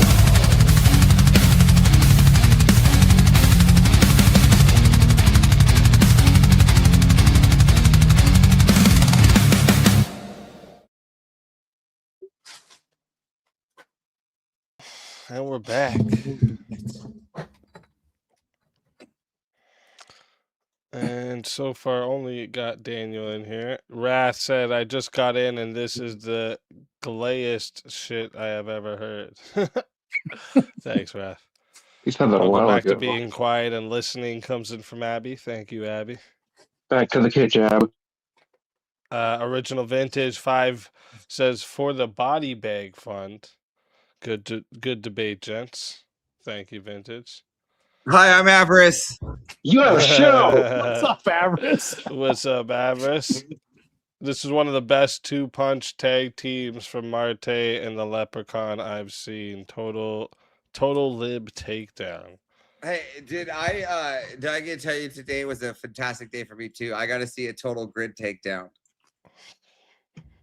My man. Wait, you released it? It was released on Cool Vic. The chat was lighting up. Just fatality, fatality, fatality. Rachel taking shots. It was glorious. Damn, we missed it because I was in battle. But Oh. luckily, you didn't miss it. We'll have to go back because- and watch it after. Well, luckily, you didn't miss it because Speakeasy has access to it. You could actually watch it right here. Yeah, on, we could watch it. Yeah, on Speakeasy's channel at any time. Plug. There now you that go. it's out there. I do want to Hey, say plug, I have he the has best. the Dropbox. I have one of the best debate partners on the planet, so kudos to him. The guy's a fucking legend and a boss, Teriak. All the way from Carolina. Right to you too. Yeah. Kudos to every debater in this one. It was a fucking banger. Did Leith Caius Berg? No, not very much, really. We did Then you didn't do good enough. probably the very first add-on, but Good Lord, yeah. Avarice in here. too early. Yeah, you didn't do good enough. You're right. Father, let's fucking go, bro. Good to see you on the lineup, bro. Yeah, you notice how he's hiding behind an M? There's two M's. What would you rather me hide behind? Turn your camera on. Well, I would turn my camera on, but my internet sucks hot ass. And if I did that, it would just be cutting out repeatedly. that's fair. Oh, well, that's because you should get better internet. I'm waiting. Yeah, there it is. You see? RoboCop. Oh, Bro, Patrick definitely Bet needs better David is internet. moderating? You just found that out? Through you. Oh, That's well. crazy. Okay. Welcome. Let's fucking, I appreciate it, Avarice. Thanks for the news. Well, Speaking I'm of there news, every you're Friday the for news. I was going to say that. Speaking of news, you're the news guy now. There you go. Yep. So I'm actually quite excited this Friday. There's a whole lot of production I've been doing. You can ask Easy. I've been not sleeping. My wife is so angry with me. Let's fucking go, Avarice. So yeah. Bro, you gotta make sure to get at least a little bit of sleep. Why? I can do that when I'm dead. I would say let's fucking go Speakeasy. Let's hear from Exactly. the last verbal combat in person, which I need to attend next time. The guy, I don't know how much sleep you had, Speakeasy, but that was a big undertaking, and grid shit looked like minutia compared to what I saw. So good job, man. That's awesome. Speaking of grid, he's gone now. I nuked him. Appreciated it. I don't know. I don't even know who that guy is. I don't think that guy exists. Crazy. Not that I know anything about anything, but time. So thank you, Speak. Thank you, Avarice. It was amazing. And Yeah, get your shit internet out. looking forward to doing it again. Yeah, man. Shitter. Is it suck The that next bad? the next VK Live is going to Not be that in bad. Austin in December. We're trying to figure out the exact date to line it up with the debate con that's going to be happening that time. You said next yeah. December? No, this December coming up. No, I mean 2027. No, this Oh. December. I was like, oh, I can plan it. Wait, That's my Terry, birthday. It's still far away. Teriak, isn't the finals to World War debate in December too? No, I think No, it's like next how month about- or like the next World War II Yeah. or something like that. Like the two finals actually are part of the World War II thing. Hold on, I have Like it the up on fight, my yeah. computer. I can look. I just want to make sure like I'm not having it be split. Like Um, I think it's like where the September. fuck is it on the website? anyways, Does it I'm have the showing up to website up? Speakeasies. I don't give a fuck. I'm Oh, showing up. September 12th. Okay, September 12th. verbal combat it is. I don't give a fuck. Show it just easies. Mama. My man. So Fine. Austin means you're absolutely carrying.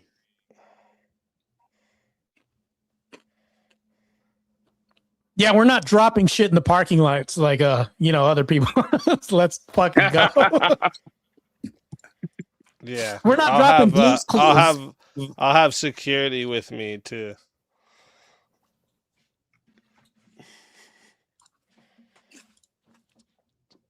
Well, I'll be packing. So one more.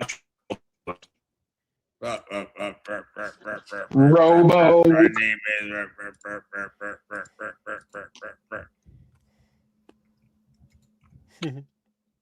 As All far right, as the city, guys, I'm dropping. I don't fuck up the stream. You're good. You're good. Oh, you're good, man. Vigilante, I don't think that there's anything. No offense, but I don't think there's anything left to pick at after me and Teriak just got through. I'm trying to be as objective as possible when I say this. So. Yeah, it's so objective. I'm having issues. I don't know how to trying to be- access. What are you trying to access? Add to Dropbox. Is that how I do it? Add to Dropbox. Yeah, I've been having issues too. Just trying to find this thing. It's not seeming to go my way. I will get it. It's probably menstrual. It probably is. I'm looking all over for. I don't know why I can't find what I'm looking for. You said you sent the video to it, right? Yeah, it's in the Dropbox. You have to just access. I gave you. I mean, I have it right here. It's in the Dropbox with everything else. Oh, files. Go to so in Avarice Studios. Go to Grid. I don't know how to find Avarice Studios, bro. It should be one of your folders. Shared? Is it in shared? Oh, okay. Yeah, it should be in shared.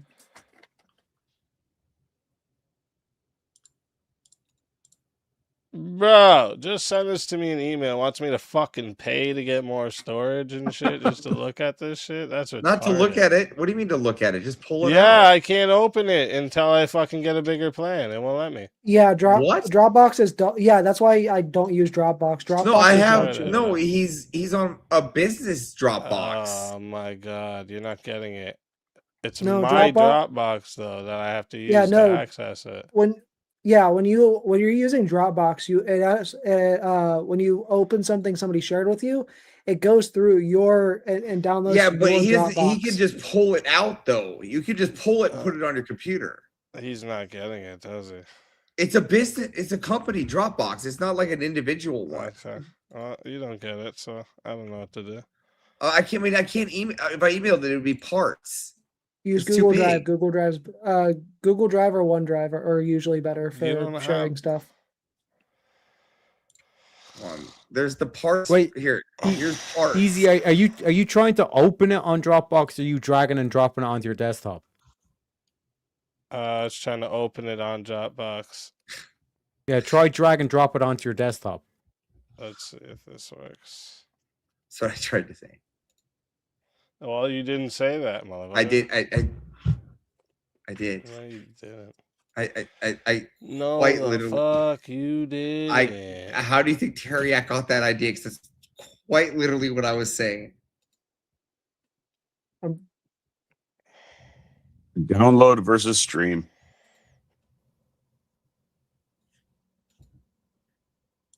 Okay, shared. OP, I'll be right back. Let's see if this works.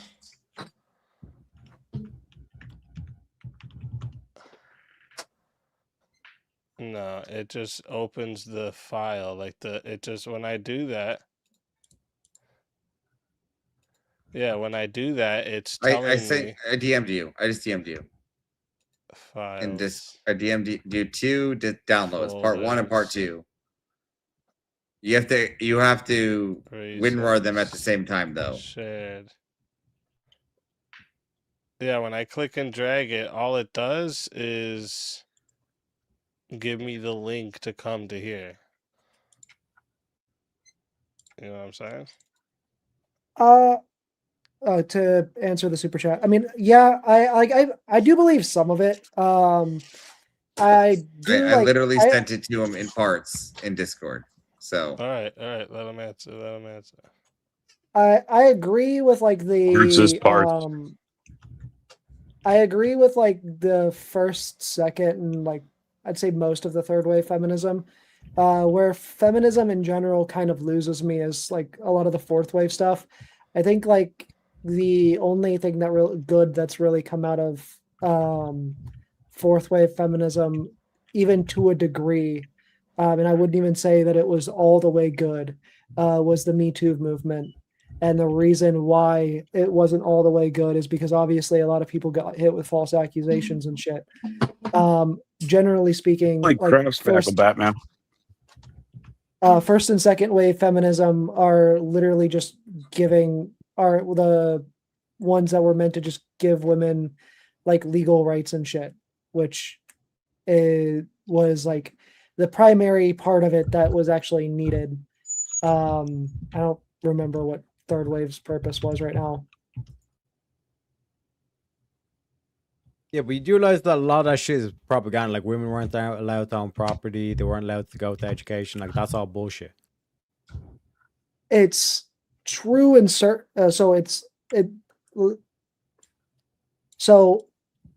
non-married women in a lot of areas weren't able to own property at the point in time during feminism. There are exceptions, but what areas are you referring to? So I had it in my opening statement. I closed my notes. Hold on. No, it was in the rebuttal that I had. Hold on, give me a second. Well, while that's down, I have it up and running down below on the bottom tray if you want to.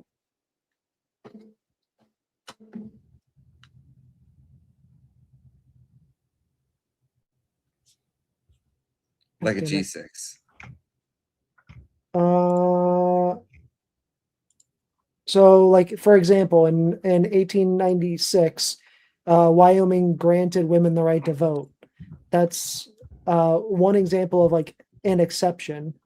Another example of an exception there would be the Married Women's Property Rights Act in New York in 1884.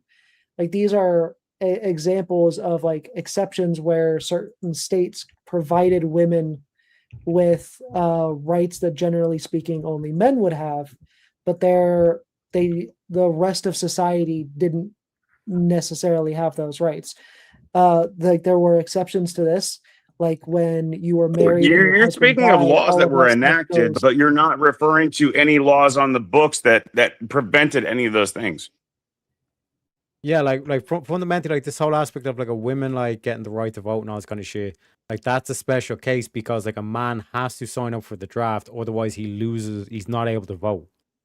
So like women weren't required to sign up to the draft, that's why they weren't allowed to vote.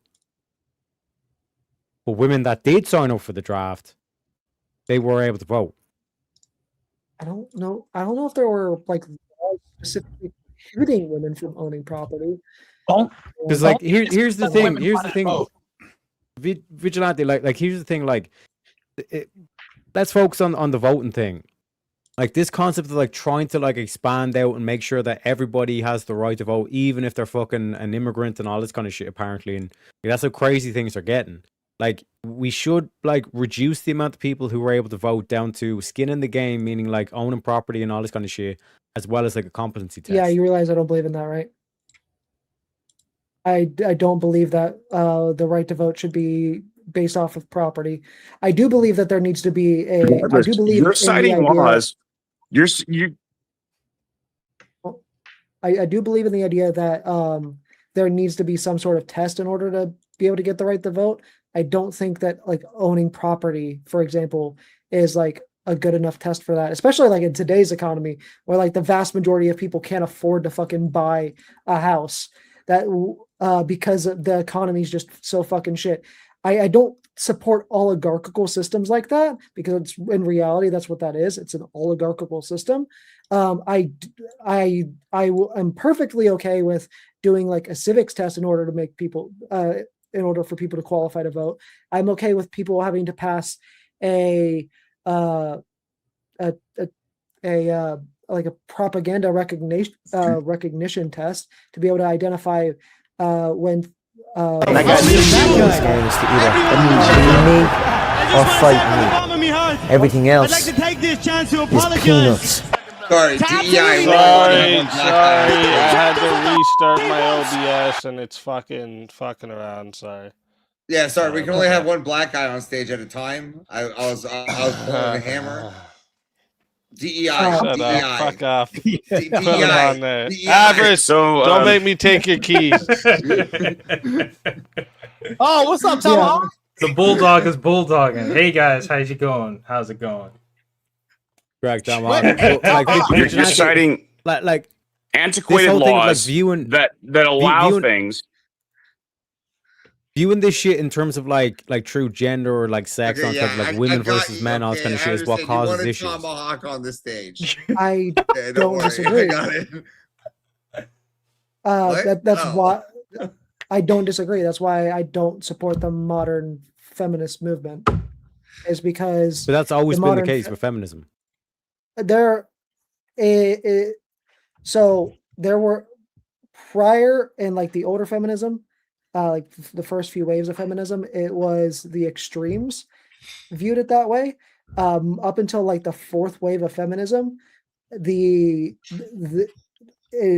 war woman fucking Centered and woman-centered superiority, the woman superiority movement basically is when that basically came the identity of what feminism is. So how come is feminists fourth wave didn't stop feminism. that?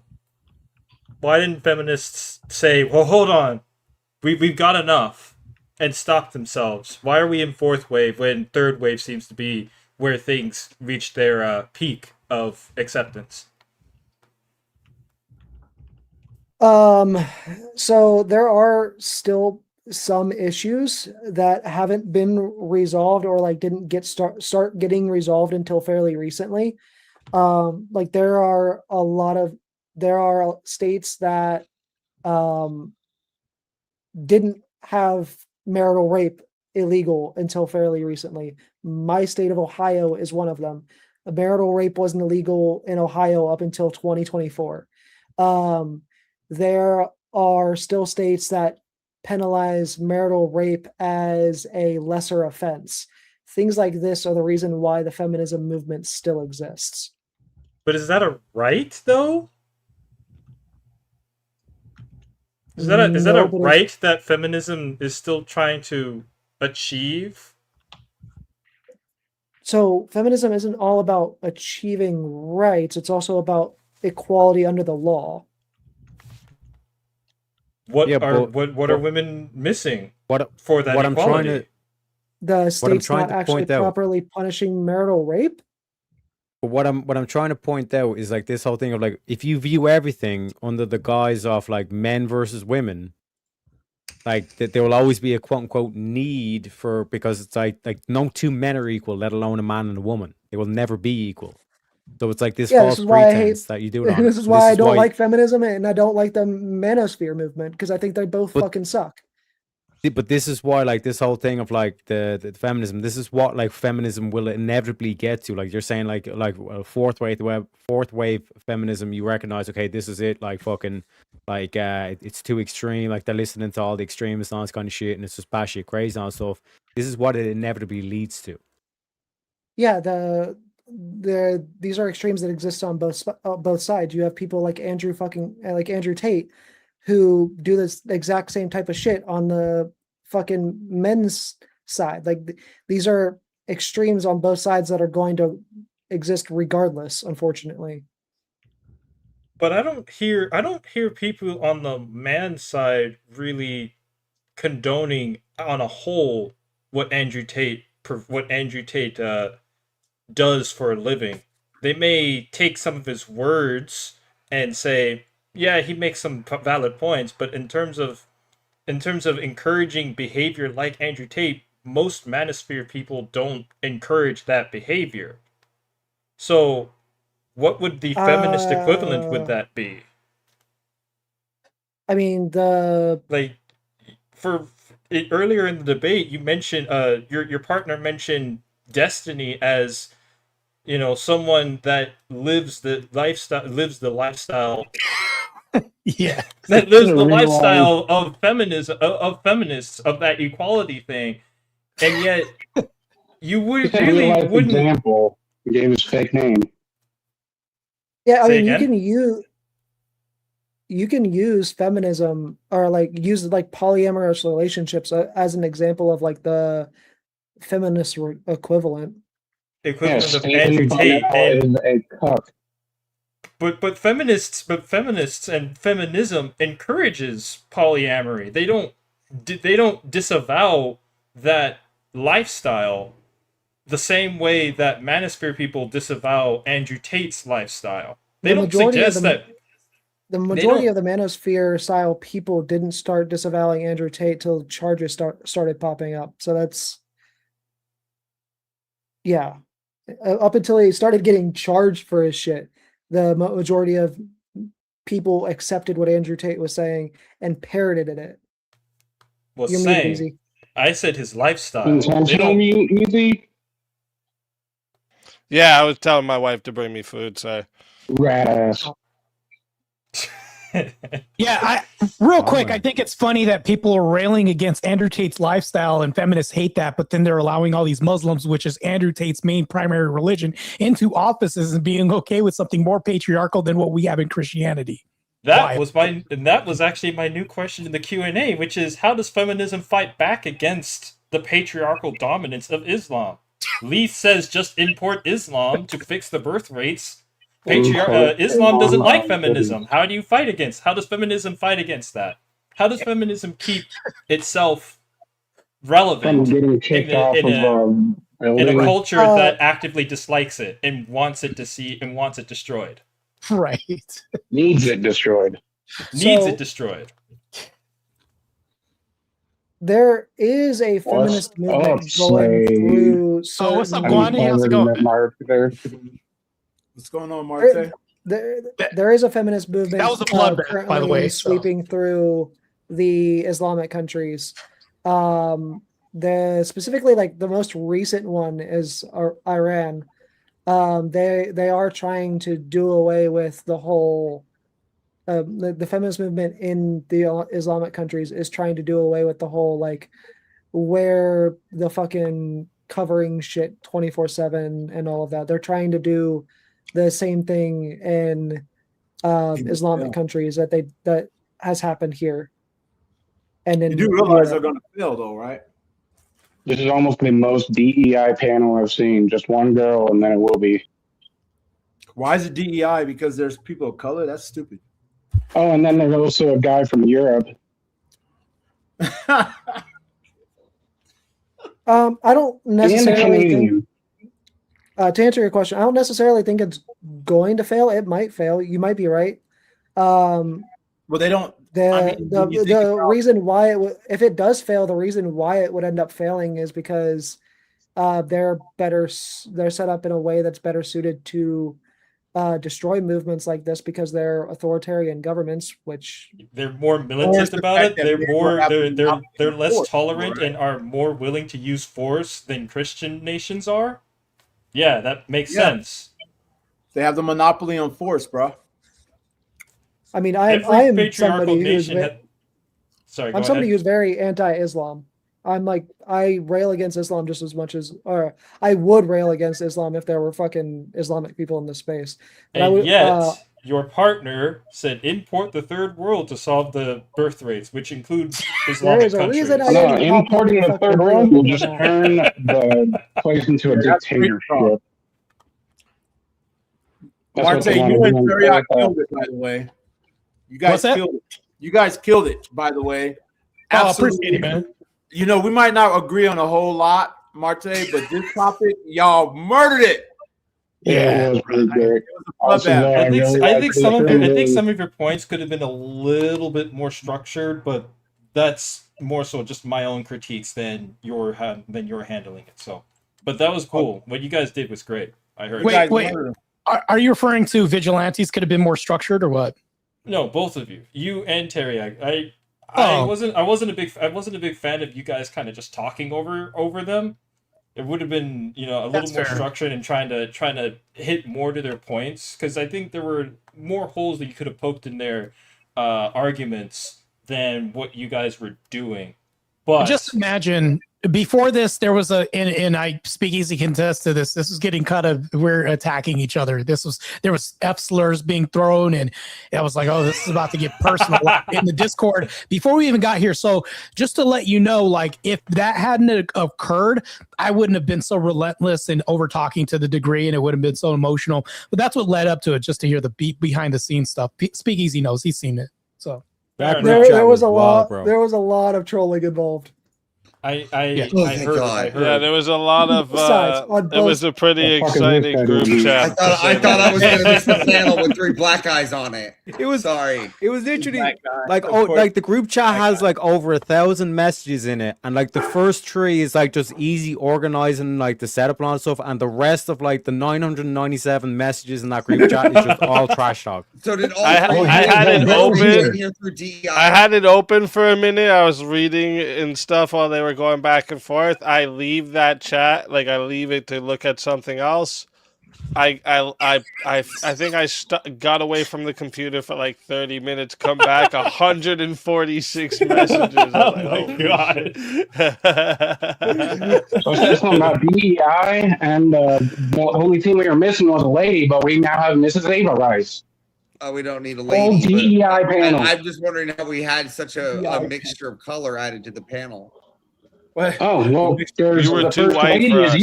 Oh, you were too white for us. They call us a crayon. Oh, dang. Man, I've been working so hard to get you guys out of here. No. I believe it. I mean, we aren't as a devil, but I believe it. Oh, shit. I believe it. I've been working especially hard on Tomahawk. I've been telling him how evil he is. Hey, I do have the avarice of avarice telling me to not be in the space or whatever. I don't know. Hey, I do have a question for Vigilante, because you guys, I was a little confused when you guys were talking. He doesn't represent Luigi well.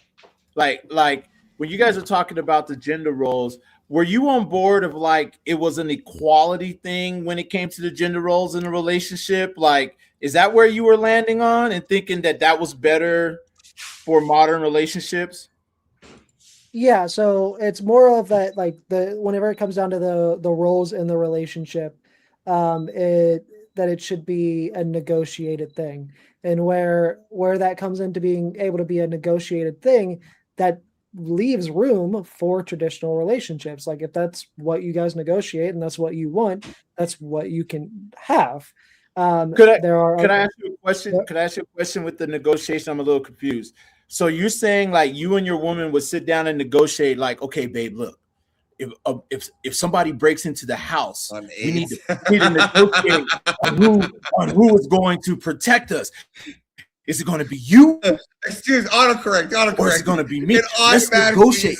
Are you saying like are you really saying like or like an example? I've been with one woman for 30. I've been married for 30 years.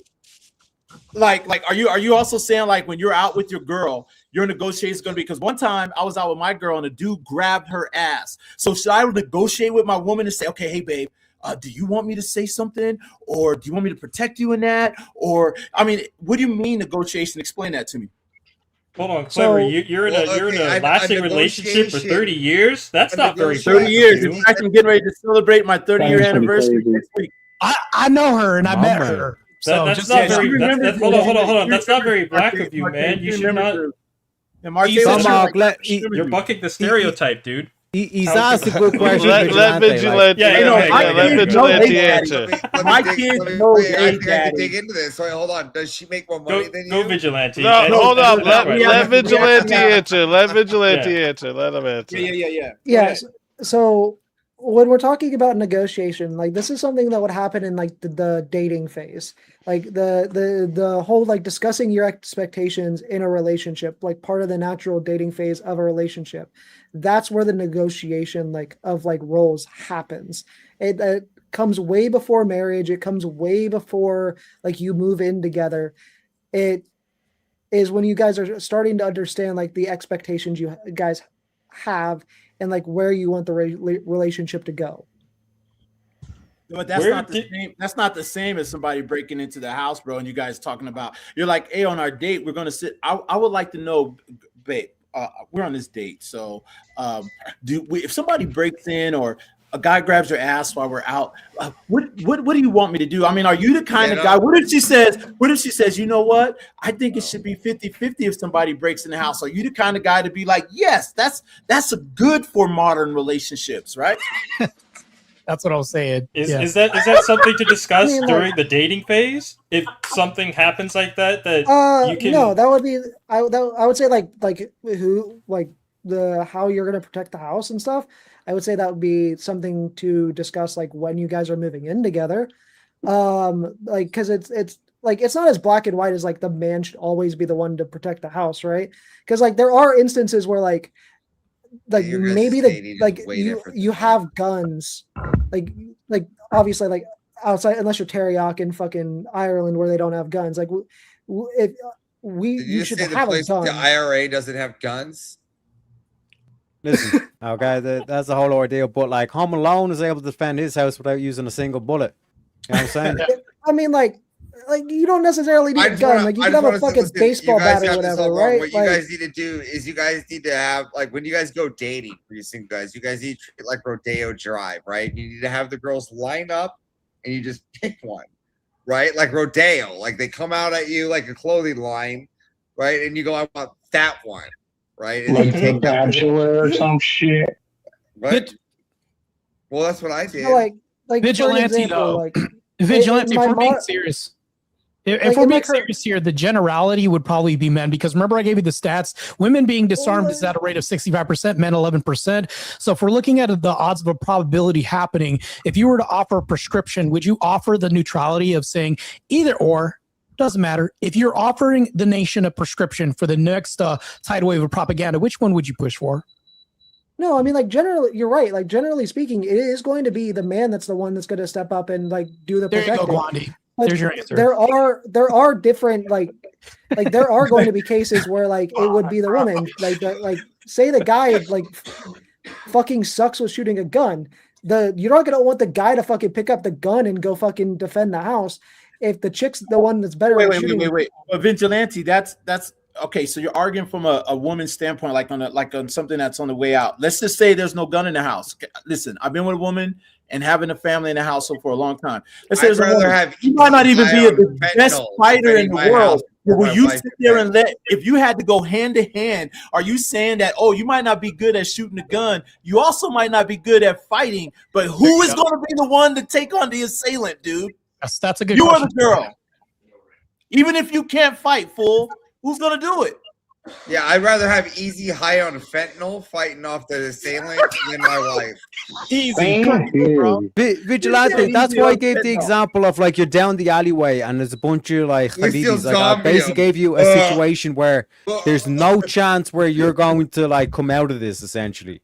What happens in that situation is like as the man, you're saying, babe, you fucking run. Got him. I'm going to buy time. Right. Always carrying like one weapon or another. Like that, I have multiple knives. I literally have it's wrapped up right now. So, but this is a homemade rope dart. Like I have multiple weapons that I'm always got at least one of them on me. But you know the protection one is kind of really too easy because it's obvious that the man's going to protect. But I've been with the woman for a long time, so here's another question I have for you in this regard when it comes to the gender roles. In our household, somebody has to be able to make a decision that has to go along with the house, and even if the man and the woman do not agree, which has happened with me and my wife, right? In your mind, do you both don't agree? I don't care how much you negotiate, you don't agree. Who makes the final decision in that scenario? There has to be a tiebreaker. Yeah, so like assuming that you like you guys have tried to come to a compromise and there's no agreement. No agreement. Yeah, you can't come to a compromise.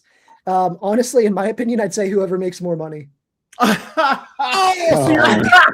wouldn't even have a woman if you made less money than her, fool. That's what you don't she'd be like, later, I got OS.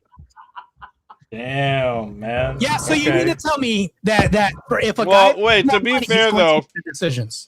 I think Vigilante will probably agree. To be fair, Mm-hmm. in most cases, then that's gonna be the man, right?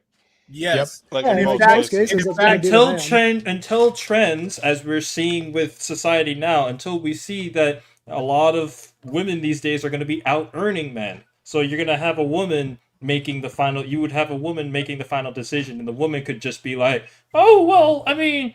Hey, The guy may be Vigilante, the guy may be invading, but you know, let's see what he has to say first. Hey, He could be Vigilante, breaking in, for but me, can you move your head a little bit more to the right? What? Can you move your head just a little bit more to the right? Oh, me? No, right? Vigi. Oh, Vigi. No, the other way. That would be the left. Keep going. Okay, you're left. A little bit more. You a little bit more. Okay. Are you trying to get me off the fucking screen? Wait, hold on. You don't let him fuck with you like that, man. No, I'm trying to put He's you getting and an Terry FBI next to each other. profile. No, I'm trying to put you and Terry next to each other. That's messed up. Oh. That's messed up. Don't let him fuck with you like Yeah, that, you man. guys are That's funny. leaning in next. Yeah, Terry, go back to your position, please. I got to get you guys. No, I'm actually going to lean the opposite way now. Opposing an affirmative. Well, Hey, no, but Vigilante, because when you talk about when it comes to like real world, when it comes to like real world relationships, right? And I'm going to assume if you are in a relationship, it's a very short one, or I'm going to assume you're not with a woman. I can tell you right now, right off of the jump, I have seen relationships in my time where the woman is out earning the guy, or she's the breadwinner, and she really does make the household horrible. Horrible. You know what I mean? Because I'm they're gonna not. say one thing. Depends, right? I'm gonna say one thing because I'm not in moderator mode anymore. Because Vigilante knows that me and him are not on the same side, like politically and worldview wise. But yes, I actually agree. One part I am gonna agree with what Vigilante said. Is like, yeah, if you dudes are with chicks that make more money than you, sit the fuck down, bro. She's the man of the house, bro. Like, And you know what's sad? Those men are unhappy. Those men are unhappy. Yeah, exactly. They That's are right. That's very what I'm saying. unhappy. Go get a fucking wife that makes less money than you, because this ain't working, buddy. Hey, and you know what? I him at home multiple watching the times. kids while she's out banging the guy that she actually respects. And then I have mentioned multiple times, man. I am in a more traditional relationship. But even then, My Guani, I'll girlfriend's even literally address my job. this. Have you ever, Guani, had a female boss? What are the likelihoods of her being a bitch more than just a man, right? In society? Oh boy. Hey, no, wait, no, it's not. I'm gonna say it's very high, and here's why. And I think Vigilante would even say that he liked, because I think you'd be, because you were open about the girl you used to be with. Like, this is way more traditional than that girl you were with, and you probably like this relationship a lot fucking more, right? And if it is The traditional, that means one that you know, that one was still kind of the same way. She was just more of a bitch. Yeah, I know, but wasn't she like? Maybe I'm thinking wrong. Maybe I'm thinking of someone. Wasn't she like a girl that like made money off her body and shit? Oh yeah, she did do that. Yeah, stuff, that's what I which, mean. I Yeah. mean, my relationship prior to that, like, also did that. Like, my shit's definitely on the internet. So you get played. But I'm just saying, compared those type of relationships to this one, you'd say this one's better, right? I mean, I generally like. Hey, be careful! Don't She's really listening. care if my partner fucking does that kind of stuff, but like at the same time, like it's You like like it better that she doesn't. Come on. Come on, man, admit it. You know it. Admit it. Look. Listen, guys, I've been working on Vigilante for almost 3 years, all right? We're bringing him over. If Vigi, your pet argues against the reason I don't care is because I am an exhibitionist. What? Yeah, but you can't say Vigilante that you don't care if she does the OnlyFans shit and all that kind of stuff, but Come at the on, same man, time, you prefer that she doesn't. Right, that's crazy talk, man. You're not making no sense. You're like in circles. Wait. I didn't hear that. This is the first one time I've heard this from Vigi. Vigi, did you just say We're you're bringing him over to our side, guys. No, I'm No, an what? exhibitionist. Yeah, does that mean Is that just a fancy No, word you're for thinking cock? you're thinking of For a voyeurism. What do they call that? You're thinking of voyeurism. Exhibitionism is more of like you like doing things in public or like it when people are watching. Oh. Okay. Wait, So you would like me to sit down and watch? Wait a second. Have sex with So your he girl. likes the cocks people- watching him. That's what.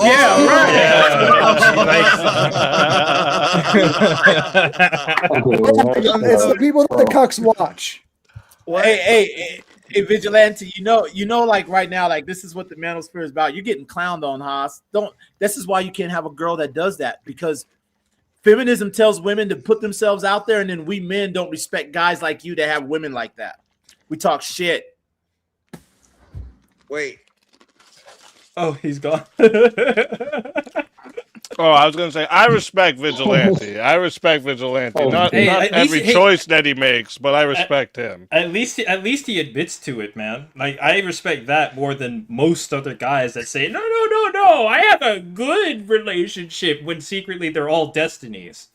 By the way, the reverse that guy- destinies. That guy Gwandi, I know him before I was in law enforcement. He's the guy that talked me into being a law enforcement officer, so he knows me from way back. Oh, you two go way back, huh? I dated his sister, by the way. Yeah, bro.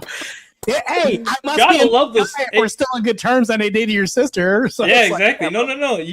And it's funny that you have a story like that now, man. Like you're one of the few guys that have a story and of a connection of that. So scale of 1 through 10, 10 being yes, I would, 1 being no. Vigilante on top of a train. What? Like doing it on top of a train? Moving, yeah, moving train. Moving train's a little bit more probably not. Because that would be You're extremely. just basically risky. asking him, do you want to die while you have sex? There's a few more questions to this. I got a few more. Okay, on the Louvre.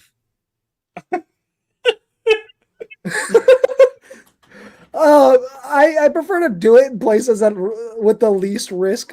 Like when It's a you're glass talking like building. public. I'm just wondering. Probably not, just because of the risk of getting arrested. No, no risk of getting arrested. Just everybody's gonna see you do it. Oh, then sure, I don't fucking care. Okay, Woodstock. In the middle of Woodstock. I don't. Well, on acid. I'm just trying to get how many people before it's just too much people. Well, if he said it's okay to be on the internet, I mean, there's no limit to the people, right? Yeah, you could say the Super No, Bowl. it's different on the internet because you're still incognito I'm sure behind I'm this sure work. he- But in front of people like Woodstock, with thousands of people on watching, that's a big difference. So like, I wouldn't do it in a place like where there's risk of other people trying to jump in. But like, if they can like openly see it, bro, this is I don't care. That's fair. Bro, what the hell am I in right now? This is weird to listen to, bro. It's crazy. So at least we got him moving towards. I don't want dudes to touch my chick. That's good. Right? That's good. So my ultimate question to jump on top of this: would you do it at the Super Bowl halftime show? Why do you guys want to know these? Yeah, make it like the Here's Bad the thing. Bunny I actually made a bet with somebody. You guys are starting to sound like degenerates trying to live fucking curiously through him. I'm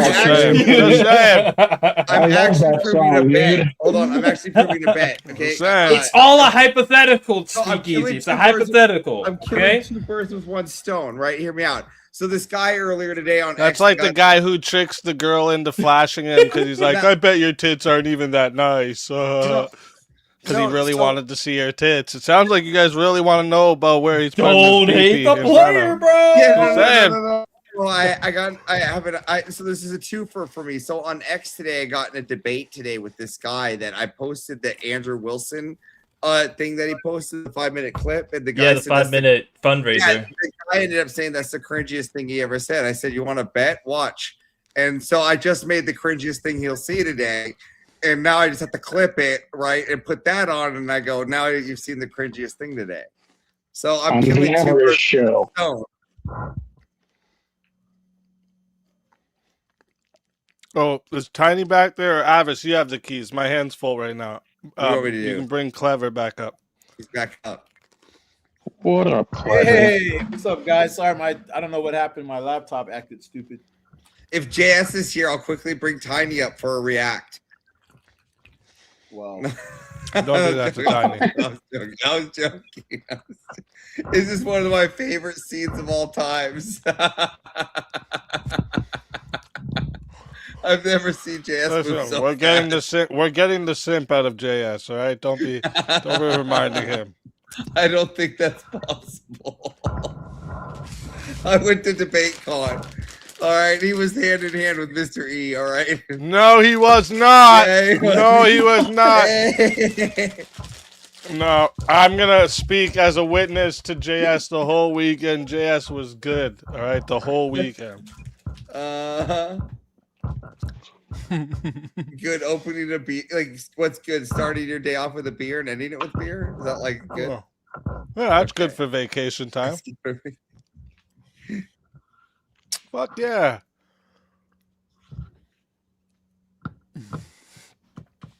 Oh, everyone's quiet now. Okay. Yeah, Hey, no, I don't mean. I thought everybody was still gonna say something. Hey, Vigilante, listen, I actually have to still talk to you about your whole stance because you and the other crazy nut job. Were you on the same page with him about like the Bible talking about killing babies and that was okay? Were you on that same page with that guy on that same thing? Because he was all way off. So there is a verse that talks about it, specifically in the context in the context of cheating. We were talking about the bitter water thing in Numbers. I don't have it up right now. But that's like one example where it like talks about abortion. Now if you're talking about like the bashing the head against the rocks thing, I don't necessarily know the context about what he's talking about because I do try to incorporate the context whenever I talk about religious stuff. Well, I don't know. I mean, when you guys bring that up, I just wish you guys would have substantiated that. I don't know anything as a person who is a scholar myself. I just wanted to know where you kind of stood on that because I don't think that you guys actually properly or even articulated a good answer for what is the benefit that feminism has brought to relationships. And it seems like on every single metric, it actually seems like it's actually hurting more relationships than anything. And you guys are bringing up like same-sex marriages and all this other. That's Marte was the one bringing up same-sex marriages. Gender roles, right? Like we can't do that, right? You can't have like lesbians in a relationship and then talk about gender roles, right? No, so we weren't the ones bringing up same-sex marriage. That was Marte and Teriak. I think same-sex marriage is like I would say it's tangential to the topic, but it's not really related. The LGBTQ movement is separate from feminism. You can argue that it's tangential to it, but it's not. It's separate from it. That's false. I even clearly articulated that. And the reason why I said this is because the definition, I'll be real quick about this. My definition of feminism is the move towards egalitarianism while tearing down patriarchal structures. What more representative than I would say a peer testament than a lesbian relationship, because there's no patriarchy, there's no man there. It's nothing but women's decisions and choice and freedom. There you go. That's why I set that standard. And it fails even worse than heterosexual relationships. Oh, way worse. Even worse than gay men's relationship. Like lesbian relationships are even more violent than two gay men if men are so because that's kind of the position you were taking too. Like you were arguing against like your own self-interest or the own interest of men, right? Because even gay men's relationship is not as violent as lesbian relationships. They're frilly. Yeah, if we're talking about a testing ground, two women would be the most feminine relationship you can ever even surmise. right? Because there's no man. Right. It should succeed. Like How I come it said, doesn't? Right. like I said when these stats came up, right? Like that, the problem with those statistics is the fact that it doesn't factor in for only only women on women relationships. The polling in that data is exclusively just asking lesbians and shit exclusively just, have you ever experienced domestic violence in a relationship? There is a decent portion of the lesbian community that became lesbian because of the fact that they experienced violence from men. But you know, that's not actually. Wait, hold on a second, Martin. Hold on a second, Martin. Yeah. Give me 2 seconds. Give me 2 seconds, real quick. I'll be really quick about this. Okay. Go ahead. Even if I concede and throw this out and I say, you know what, I'll concede. What if it's the same all across the board? How come lesbians have to outsource everything in that relationship? Somebody breaks in the house, you have to get a gun, bat, because they don't have the power or force capacity to do this. If they need a baby, outsource to Planned Parenthood, sperm donor, something else to do this. The batteries go broke because you don't have a dick. We got to go ahead and get new Energizers. Everything has to be outsourced because it doesn't include the basics that Christ and God gave us. How come everything has to be outsourced? So feminism goes against our natural biological structure to give us everything, because women can't give a woman everything. A man has to complete the circuit. That's what I'm saying. So that's a lesbian. Good point, Marte. But real quick, Vigilant. I wanted to stay on the point that we were talking about, because you said that the reason why that they're reporting that because they got violence from a man, but your statistics are incorrect, because we're talking about the reporting of cops coming out, the arrest, and in the end, when we look at the criminal side of it, because domestic violence is a criminal side, it's not that they're reporting it. Cops are showing up and having to deal with lesbians beating the shit out of each other. That's where the statistic 100%. comes from.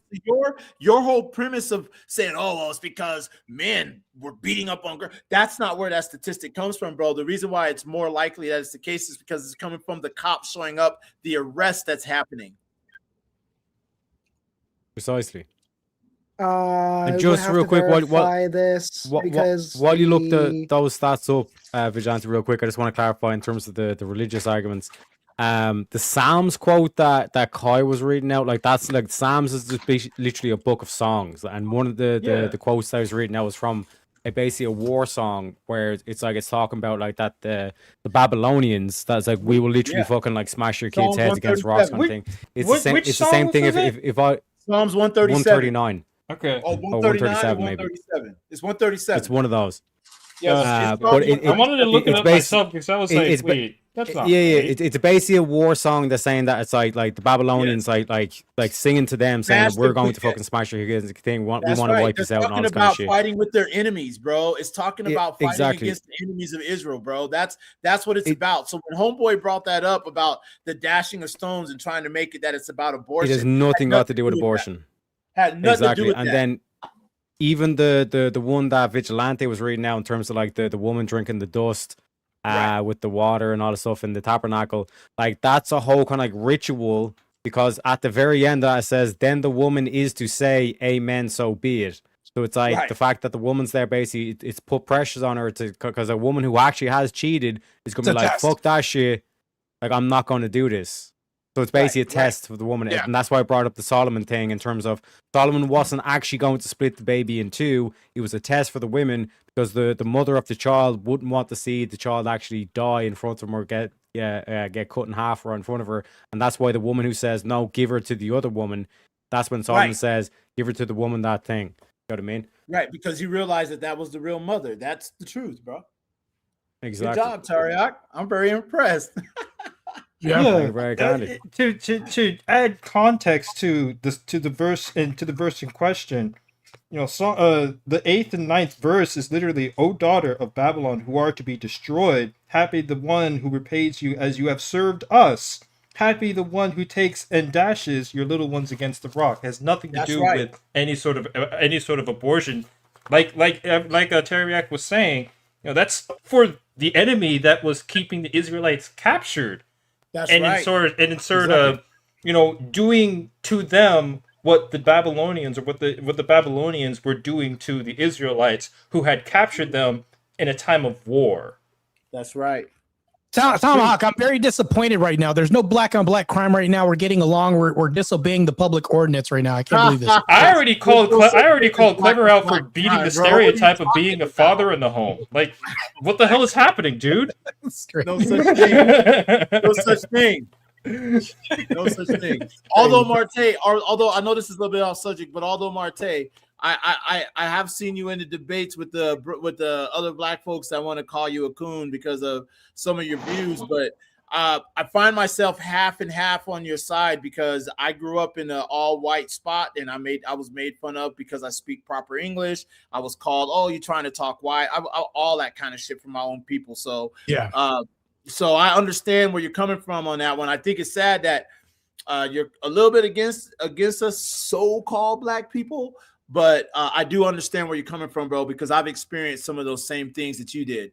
I think he's against NWAs, not black people. But here's the thing. I don't understand what you mean by black people. What you mean, like the people from India? Because there's people in India that's darker than me. Here we fucking go. But Gwandi, real quick, you're gonna muddy the waters real quick. I do know that you grew up in a white neighborhood because when I dated your sister, she was like, if you talk to her on the phone, you'd think you're talking to white customer service. You guys had great grammar and spoke well and articulated yourself well. So yeah, I'm from a good family. I don't date niggas. I mean negresses, whatever you want to call it, but. You're black. I come from a family that we don't have any ratchetness. Twitch doesn't punish it. There's no ratchetness in my black family. There's no ratchetness and no thuggery in my black family. I can attest. Yeah. Truth. But that's why we get along, though. But I will say, Marte. So I give you up for your bravery because our own people can be the most cruelest and racial against us. Some of us who are not captives to the slave mentality, I guess I should say. But going back to feminism, the black woman has been the most masculine in society right now. Oh my God. And this is what I fight all the time. Black women on panels. But feminism, since we're on the topic of feminism, has made the black woman the new monolith of masculinity to the community because they kick men out of the home. So they now have to be the new man and father. And this is why we see this strong black masculine woman on the uprise right now in black communities. And it's wrecking us. Strong independent woman, and I don't need no man. And it's wrecking the black families. Absolutely the truth. Yeah. And that is feminism because they decided, sorry, white boys, but they decided to follow the white woman in her quest of feminism. And it totally ruined the black family. Because why you brought up Margaret Sanger, right? I agree. Margaret Sanger. Well, wait, can we actually... Oh, wait, my camera's on. Real quick, can I actually... let me give you a little bit of a critique, Marte, about that, what you brought up there, the Margaret Sanger thing. So the Margaret Sanger, when you're doing the quote about the proposed Negro project, that's like literally what it's called. Yeah. Right. And like, so what'll happen is the quote is here, let me bring this up again real quick. I still got it. I read it. Yeah, we do not want word to go out that we want to exterminate the Negro population, and then later says, and the minister is the man who can straighten out that idea, even if it ever occurs to any of their rebellious members. Yeah, because she was a right? racist. Right. So, and then there's the like interpretation people try to use where they're like, no, she's just saying that because they're going to think this, we don't want them to think this. And the best person to help them understand it is a minister. Right. But the problem is so that's fine. You could grant, say, sure, some people have that interpretation, but then later, Margaret Sanger,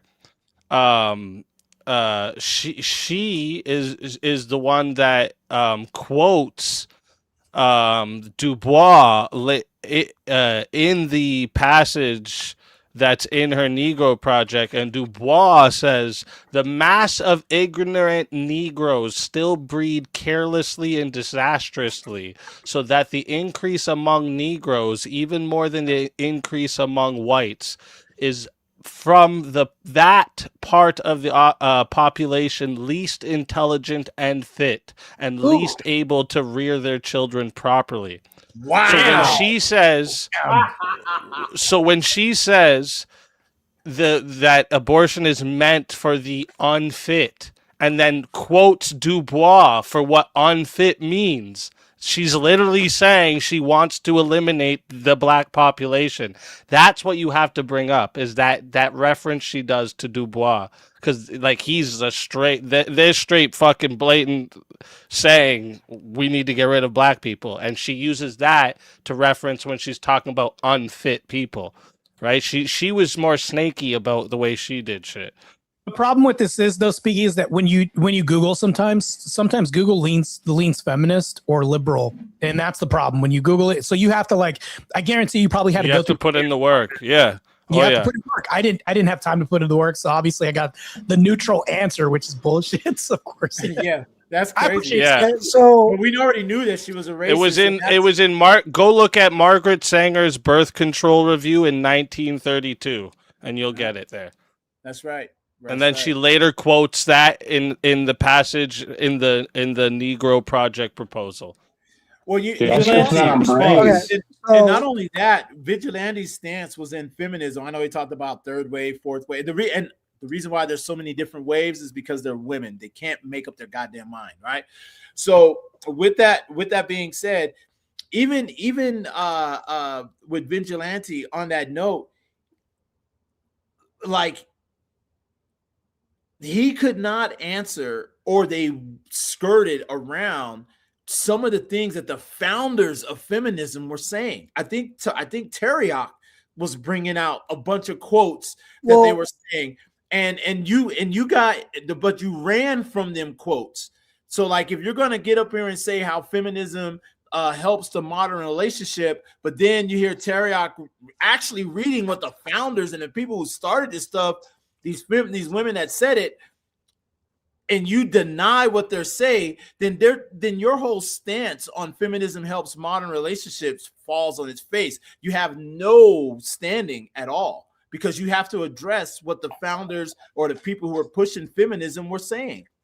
The trailblazers. the whole reason there is the multiple different waves is because the waves mark the reorienting of the focus of feminism. So, like, first wave feminism is literally just like getting the 19th Amendment and getting the right to vote and getting the legal protections.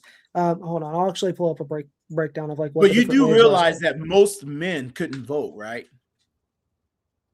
And I think men got to vote what? Yeah, most men couldn't. 40 years before, or something like that. It was like 9 or 10 years before, or less than that, actually, something like that. Less than I thought that, it was I thought it was a ratification of the 14th Amendment, or is that for us, Martin? That was that's for black folks, bro. That's for black folks. You're talking about the 3/5 of man thing? Yeah, 3/5. Yeah. But that wasn't really. We really didn't get the so-called true right to vote, I guess, till the Civil Rights Act, which I wish they would get rid of. Okay. It's funny because that mirrors Islam, how you need like 3 women to be a witness or something like that for them to have that vote. And then for black people, it's almost the same thing. But yet, even though this mirrors Islam, they want that to come in the country, which mirrors slavery being 3/5 of a man. So this actually goes against the feminist talking points when they say, well, no, we want them because of, the socialists and all that. But they're pushing Islam as a Trojan horse, and it demugs their whole claim of, no patriarchy, which Islam is. In the Quran, it tells you could beat your wife. I mean, right. And Lee wants you to import Islam to fix the birth rates? Yep. Oh, it's crazy. It gets worse the more you dive into this. When you let women vote, they're mostly blue, so it's just bad. Well, that's because they vote on their emotions, and the left really pushes their crazy ideology. Yeah. So to quickly explain the different waves. So first wave feminism centered on legal inequality, especially women's suffrage. The key milestones. Can you give an example of what they didn't have? What law that they were not equal with men on? Like, what law was it that what law was passed that the first wave was looking for? The first wave was the main things the first wave was working towards were the women's right to vote, Also like all property men, rights, right? and yeah, like they Right, wanted, right, not a like big deal. because men had just gotten the ability to vote, they wanted women to be able to vote too. And you mean, and so we uh, men decided it was okay for the women to vote, right? Uh, yeah, pretty And that was much. another quote that I put out that, He said, yeah, that a pretty much. huge the whole Uh, aspect with the feminists, like they even admitted that it's like women like scoffed and like they ridiculed and like they were disgusted by the idea of like women pushing to get the vote, because Yes. the whole aspect of a man being able to vote was that he had to, like, if a man in America right now, if he says I'm not signing up for the draft, he's not able to vote. He's fucked. So that's Well, a privilege good that old- women have over men in America today. But feminists don't want to ratify that. I mean, and- most feminists would argue either one of two ways on that, and that's either make women have to sign up for the draft too, or get rid of the draft completely. But they're not advocating for that. Yeah. You're not entirely wrong. It's more something that's that's just that's the or main you point. bring It's it That's only, up, the some, whatever. it's core, only the kernel something of that they truth say here. it's only something that they quote, that they comment on if asked. But that's Yeah, that's the it's a problem. response. Is But they've people have to ask no about it. intention. They've No, no I don't intention for disagree. actual Like, gender equality. What they Sorry, actually right. want is to destroy the family, and this is from True. all the founders, and this is what they're pulling from all the literature and all this kind of shit. They want Hey, to the destroy the founders of family. They want to BLM destroy said that. Christianity. The It founders of started- Exactly. BLM So, and then the other things that the first wave of feminism was focused on was like property rights and marriage law. So like pushing for the marital rape thing and all of So- that. Second wave was largely like social and cultural issues, workplace discrimination, reproductive rights, sexuality, domestic violence. Vigilante, And could I ask you a question? You said reproductive rights, right? So if the Yes. feminists wanted equal rights, what are the equal rights, reproductive rights that men have with women? Do they advocate for that?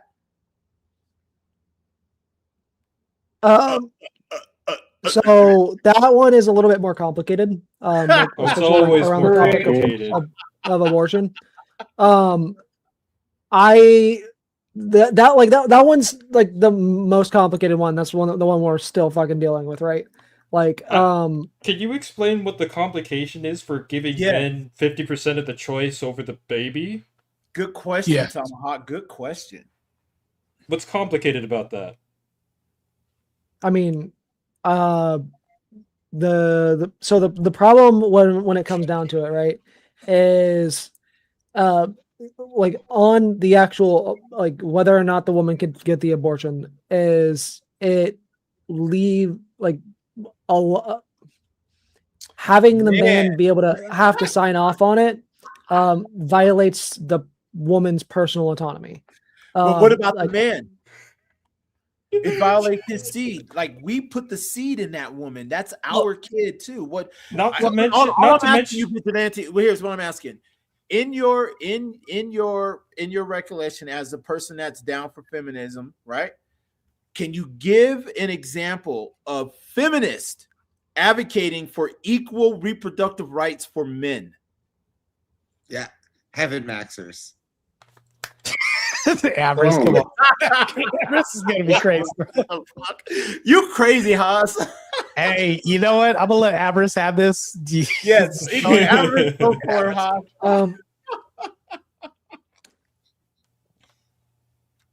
There's no way you're winning that. When Avarice brings that up, bro, I even agree with him. So I'm like, whatever.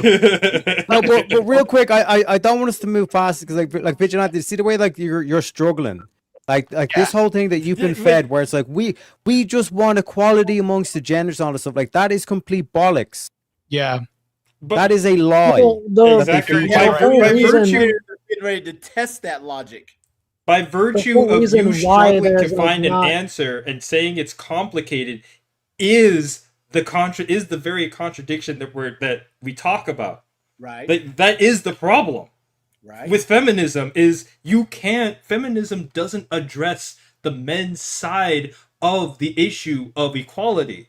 The equivalence, It does in the certain equivalent aspects, problem, the it's equivalent not problem this to one. this is alimony, is child support, the very things that the manosphere brings up as the other side of the issue. You talk about, women's autonomy to their body and their choice of the body because they're the ones that are birthing the child.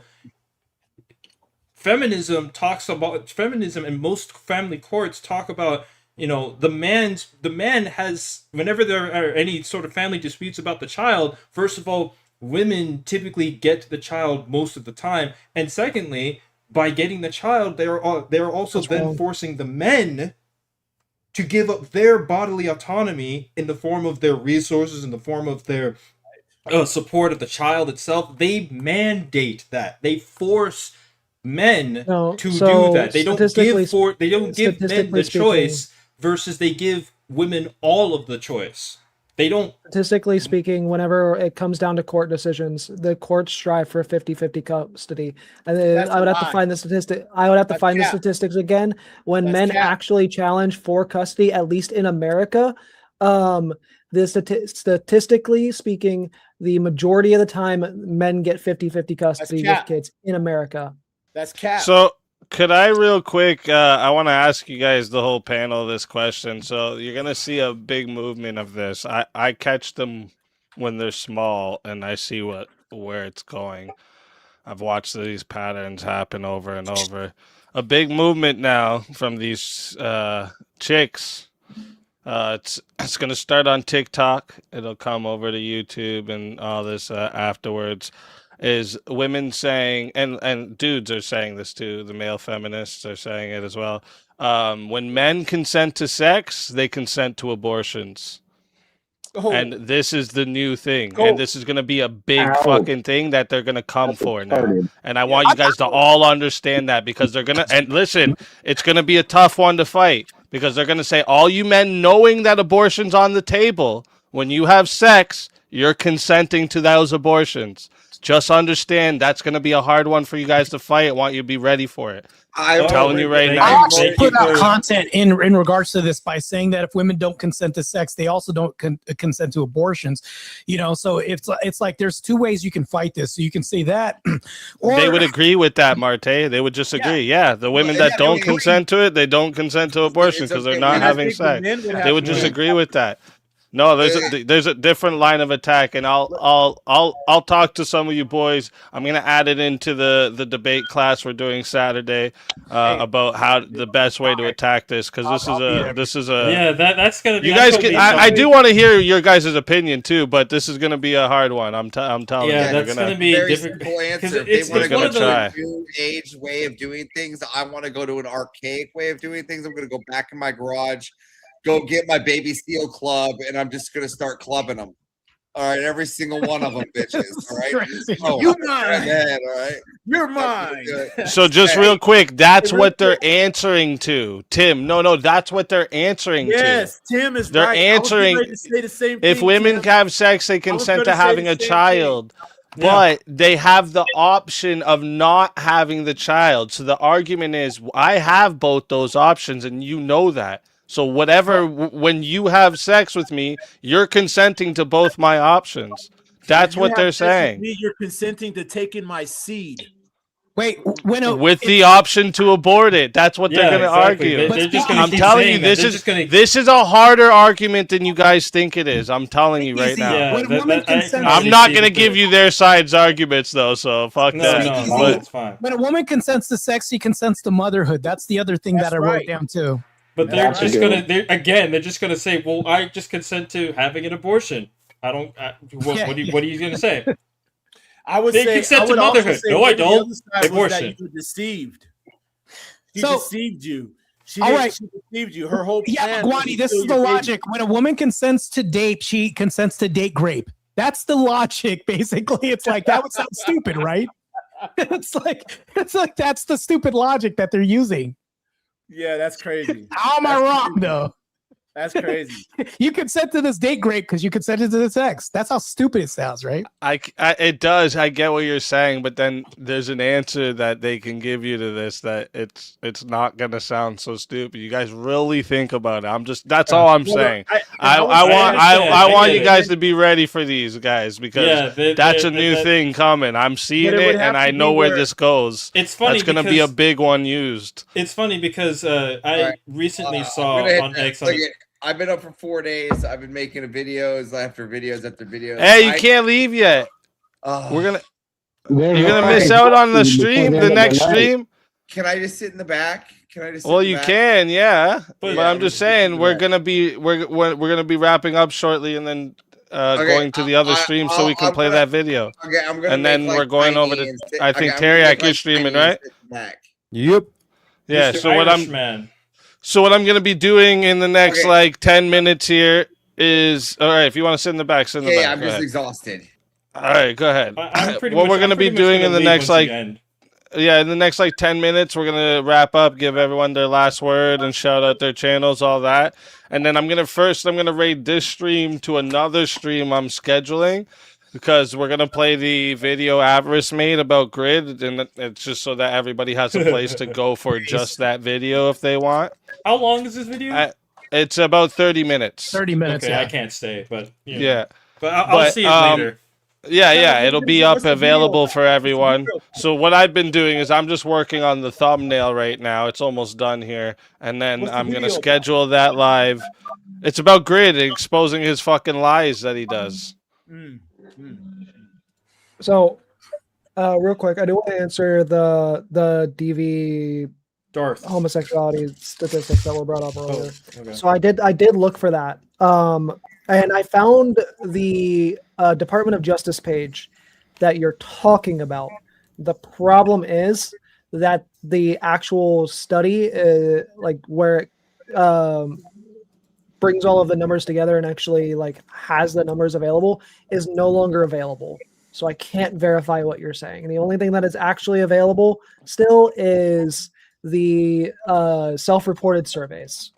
And whenever it comes down to the self-reported surveys, the one who is the highest rate of experiencing domestic violence is bisexual women by a significant margin. It's like 60%. Bro, but you're not going off arrest and stuff. So those statistics, those statistics aren't valid. They're not based in something. No, that's literally what I was saying as like the counter earlier. Like those statistics, because it is a self-report survey, those aren't valid. I see what you're talking about with like there used to be a Department of Justice study on the arrests. But like when you go to the Department of Justice page and click on it and go to pull up the full report, both links are broken, both the version with the graphs and decided on getting rid of it. The graph and the actual full survey are both unavailable. SpeakeaZy. Hey, this is to SpeakeaZy and to everybody. This actually is the second time I've actually been in a panel like this. I think the first time was after I had a discussion with Marte a while back. And I watch a lot of debates in SpeakeaZy. I will say, watching the debate that with Marte and these guys, you are a great moderator. I've seen shitty ones. I've seen good ones. And like I said, this is my second time being part, but I had to get into this. This is a topic that I'm passionate about. So because I'm an advocate for men. I don't like it when I see feminist men argue against their own self-interest. It makes no sense to me whatsoever, especially when it comes to women, relationships, and abortions. I don't understand how a man could even think in his mind that, I'm okay with not being able to have a say-so in my reproductive rights when I get a woman pregnant. That's just crazy. That's crazy. So I don't really like women. I actually don't like feminist men. I think they're stupid. I just said if without choosing top and just have my lifestyle. I just said if truly I don't even know if you go without a beginning. Fucking Avarice.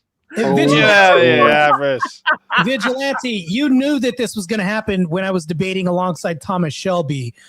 We knew what the results were going to be. Just going to leave it at that. You guys lost. And you affirmative guys, y'all lost bad. Y'all didn't I put it in the side chat and I put it in the chat just so I can prove I'm not bullshitting the links. Yeah, I see so you it. guys can I actually see see it. But Vigilante, you were a good sport, man. I appreciate you as well. Okay. Yeah, you were good. Hey, the fact that you sat in a hot seat right now, because I know I hit you with some crazy questions, and you were supposed getting to be a nailed. free-hot seat, but Tariak you didn't do and that. Marte was beating the crap out of you, and you still stayed in the game. I don't run from debates. Yeah, they were I do shoot my friends. giving each other fire before they even got in here. And vigilante is used to being one of Getting his the ass kicked? solos. No, just one of the solos on the opposite side here. Like he knows I when he respect comes over here, it's Vigilante. going to be I more respect- right wing. I respect Vigi a lot for coming onto these debates, man. It's Yeah. great.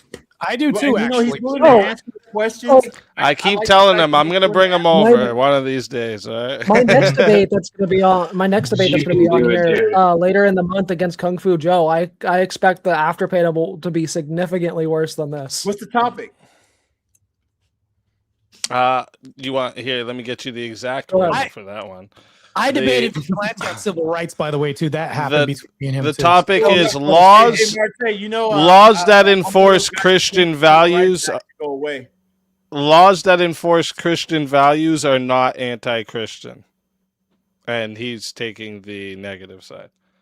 That it is anti-Christian? That it is anti-Christian? Well, I'm anti-Christian anyway, so it's cool. Well, he's certainly not going to win points with the conservative side whatsoever. It's gonna be a good matchup. I'm excited for that one. Steelboard's already told me whenever he's going to be hopping up on the open after. He's going to roast your ass. He real definitely bad. will. Yeah, he definitely will. Those are usually his topics. SpeakeaZy. I got to set up a debate with that guy with 300K followers on Instagram. I'll message you to set this up. This guy's a complete a-hole. Yeah. Do you have someone for that climate change topic, by the way? You asked in the Discord. Everyone's on the same. You're all on the same side. There's nobody that's like saying it's not a serious issue, which I thought. I thought more people would be on. Conservative spaces because there's some conservatives that think it's not real. More people keep like so. I was looking for somebody who would say that climate change is not a serious issue, and most people keep saying they're on the side of. I'll take Tomahawk. I'll take that Tomahawk. it is a serious issue, bro. You need to go to the right wing spaces. Wait, isn't that what you said, Tomahawk? No, I would be on the other side. I would agree that it's not a serious issue. Oh, then I read your message wrong. Here we go. SpeakeaZy. There you go. Oh, okay. yes, you might have found okay. It's not that serious. I'll get this set up in the next couple days. I guess the one clarifying question I have is it's not a serious issue in terms of. No, I've got some ideas behind that because it revolves around the fact that climate change activists don't call out China and the Asian countries and also nuclear. But yeah. So do you believe it's man-made? Man-made? The climate change stuff? Yeah. Do you believe that? No, I think he's on the opposite side. Right? It's not. I'm a guy that I don't I think it's do. man-made. I don't think it's man-made. I think it's just a natural It's not occurrence. man. Well, how about the Three Gorges Dam in China? I can give like the argument for that a little bit. So it's not that it's man-made. It's more that it's being enhanced by actions that we are taking. So obviously, like there is some degree of climate change that is natural, but like our release of fossil fuels into the atmosphere specifically are accelerating climate change and making it worse. Fracking is base. Tomahawk is right to an extent that a lot of people don't put a whole lot of focus on like China. China on its own is actually like one of the countries that's like doing the most towards moving away from fossil fuels actually now at least. However, the one that needs to get more shit now isn't China, it's India. Yeah, and so we have all of these people that are trying to make a whole big deal about, places like America or most of Western countries about, climate change. What are you going to do about climate change? Are you going to go to India to tell them to stop being bullshitted? No. So hate my problem with climate change activism is the fact of how much of it is focused towards consumers when the majority of our fossil fuel output is military and companies. Right. I can agree with that. Although I'm one of those guys that I am more of a. I know man does a lot of stuff, but no, I would just be focusing on the numbers. Like that is such a political pond. Like I don't know if you like know the numbers or anything, but like the consumer output of like fossil fuels is like 25%. So like the encouragement of like the Biden administration towards like pushing for like consumer vehicles to become EV by like 2030 or whatever the fuck it was is retarded, because it doesn't actually help the issue when the majority of the issue is corporations and the military. Like the efforts they did towards like making government vehicles, specifically EVs, like the USPS vehicles being moved towards EVs and stuff like that, does help. But like the majority of the thing that we need to do is putting our efforts towards corporations specifically. As for My regular, simple question is, why isn't nuclear being pushed as an alternative fuel? We've been using it since World War II. and I got it real quick. We split the atom in the 30s. Like, what are we doing here? And I'm not the climate change person that's going to disagree with you on that. I think we need to push more for nuclear energy. Nuclear energy is one of That should be a debate soon. I agree. Yeah, that's why I said it's not really a serious issue. Partly because climate change activists don't know what they're advocating for. We got solar, we got wind, we got all these other alternative stuff, when nuclear is the best option, and they're not pushing it. The reason why a lot of like the Green Party people and like the majority of the climate change activist people don't like nuclear energy is because the risk involved with nuclear energy. But the reason the risk involved with nuclear energy. What do they say the risk are? What do they say the risk is? We have nuclear carriers. What risk? Reactor leaks and stuff like that. Reactor leaks and stuff like that. Things like Fukushima. Yeah, which was caused by an earthquake. A natural disaster. All right, real quick. So first off, don't put it on fault. Before you guys get too much into this, I see that there's some good climate change debate to happen. So make sure you guys message me and let me know your stance on it, so I can get either another 2v2 set up, or at least another 1v1 on this topic here. I'm gonna be wrapping this one up because, like I said, I got to do something in the morning. I was supposed to do a hot seat tonight. I still owe you guys a hot seat. I'll be showing up for that. But I totally forgot I had to do something in the morning, and I have to do it. I have to be there for it, so I need some sleep. But we're gonna raid this stream over to another stream to do a short stream quick to have the Avarice video that he made of Grid and all his fucking lies Surprised it's not a premiere. in one spot for everybody. Grid one. Yeah, Grid I Motorsports. don't know nothing about this debating space, but I've heard of him before. Wait, hold on, Blondie. You debated me on Grid's channel when Yeah, that's right. I thought he was. That's how you heard it. That's how I you thought heard he it. was a nice guy. Like, He's boring. He's hard to remember. I get the guy it. that looks like a team, the guy that looks like a team kill. No, that guy's not good. He's yeah. Thank you, Speak, for being a wonderful host and moderator, man. But Fantastic. hold on, Satan was a cool cat at one point until he was outed as kicked out of heaven because deportation works. That's not right? biblically true. That's not biblically true. That's not biblically true. Real quick, not telling you the let's start with out of heaven. That's not hold up, guys. 1 second, boys. Let's start with Vigilante, Teriak, and Marte, since they were the main debaters. Shout yourselves out where everyone can find you and everything, and then all you guys down there, you guys can shout yourselves out as well. Go ahead. Vigilante, since you're the only affirmative left, you start. Yeah, the Vigilante TV. You can find me on Twitch, Twitter, YouTube, and TikTok. I'm actually starting to stream again. Today was actually like the first time I streamed in a while. I'm gonna be more consistent on it. I primarily, like Easy said at the beginning, I primarily do debate streams, and I do gaming content as well. You just like Teriak and Marte, you guys will see me in the Word War Debate series. Fuck yeah, another one of those dropped today with JS in it. I think yours is coming up either tomorrow or the next day, right? No, mine's Saturday. Saturday. Teriak's is the 13th. Yeah, the 13th. So tomorrow. Yeah, Teriax is tomorrow. That's right. You boy. But I guess I'm next. Couple of things. So you can find the lovely leprechaun with his rainbow in the background, thunder lightning, Washington Memorial there. Oh, like a monument. Sorry. Find him on YouTube, Not X, a true Twitch, American. all the usual places. TAREYAK. Appreciate Easy having me on. Real quick, in terms of that thing with the feminist thing, where like you consent to the abortion. Is the counter argument that you're thinking that if the woman consents to sex, that means she consents to the STI? Oh shit! That is one of them. I'm telling you, man. I'm looking forward to it. I'm looking forward to it then. I'm like I gonna said, be thinking myself because there's gonna be some See, wacky. that is one they can't escape from, right? No, That they is can't going to escape be from some that one. wacky, Exactly. some wacky Exactly, you know what I'm saying? examples, counter arguments, man.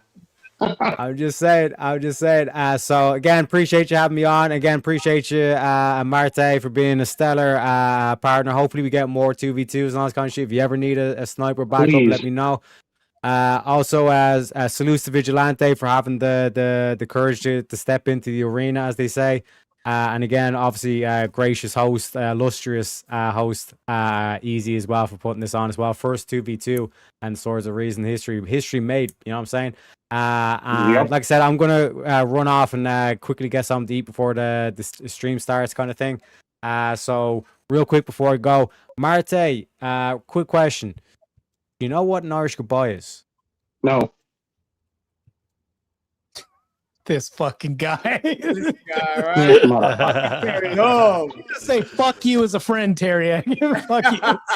Hi, bro. That's not what they did in the Boondock You're my boy, Saints. Terry, but fuck you. That's a black goodbye every fucking That's a black every goodbye. night, by the way. That's a Oh, black damn. goodbye. Trying to I switch gotta it. go get me some menthols. Oh, Hey. shit. Yeah, because we not seeing our kids anyways. Before you wrap it up, make sure to go to the link on Andrew's site and donate to the Go Earn or whatever. Yeah, link, the and go GoFundMe. support the Wilsons link. Yeah, Wilson's and Candace Owens. We I've needed that. removed Oh, my cool, man. Cash Yeah, App that shit's from locked in. The 300,000's been paid.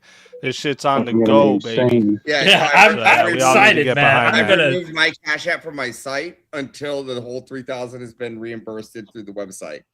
So I'm just gonna go out there and make sure your money goes there too. That's All right, right. Marte, where we find you? It's my turn. Speaking of Andrew Wilson, the reason why Teriak was chosen today is because he didn't show up. He did Irish goodbye, and Andrew Wilson had to take his spot as me and Andrew Wilson destroyed Fatty and the powdered, musty, crusty, dusty guy. So that's why that debate happened. So Teriak owed me one. That's why he showed up today, which he'll forever be my boy as well, SpeakeaZy. But non-biased, by the way, he's still not biased. But going into this, it's funny that I had to face a vigilante today when we just had an episode of Woke Autopsy with the director of Citizen Vigilante, Uwe Boll. Most controversial film, #1 film in the nation right now. Go check that out with my co-host, Cool Vic. The last point I'll make is, if you guys want to know where to go debate on SpeakeaZy's platform. I'm not going to make this about me. I'm not going to tell you where you can find me, but I'm just going to say, you know where to find SpeakeaZy. Go see him as far as like seeing the entertainment. Don't go to anybody else's channel like Grid or anybody else's. That shit's dead, by the way. Come here and see this. This guy puts in a lot of fucking work. This guy just did IRL verbal combat, everything else. Go show him some love. In fact, super chat. If you don't I'm super gonna chat, go that next time platinum- that happens, man. I'm gonna Yeah, go next time that happens. I'll wrap this up real quick. But once again, instead of making this about where you can find me, where you can find SpeakeaZy is right where you're seeing this right now. Go sub to his channel. If you don't sub to his channel, Ixnay from my channel. There you go. Base legends. Tomahawk, Daniel, Klever, you guys want to give yourselves a shout out where people can find you, anything like that? Yeah, I'm in the chat as SrMissileMonkey. My name doesn't match who I actually am, but at this point I don't really care. But yeah, I'm SrMissileMonkey on YouTube. Tomahawk pretty much everywhere else, but YouTube's the oldest account I have, so that one was for something else. But yeah, you can find me there. I typically do One Piece React streams. I dabble in some other gaming streams every now and then, but mainly it's right now mainly it's One Piece React streams and discussion streams on either Friday when stands come out or Monday if it's a break week. Monday/Tuesday. That's cool. Legend. Cool. All right, I guess I'll go with myself. Hey, listen, I'm a nobody. I don't have I do have a Facebook, but I don't do the whole like the debates thing. But I will say I am an engineer by trade, but my side hustle, which has been for a while, I am an internet marketer. I do affiliate marketing. I build blogs, rank websites. I build funnels, lead magnets, the whole nine. And at this point, I use AI to do a whole lot.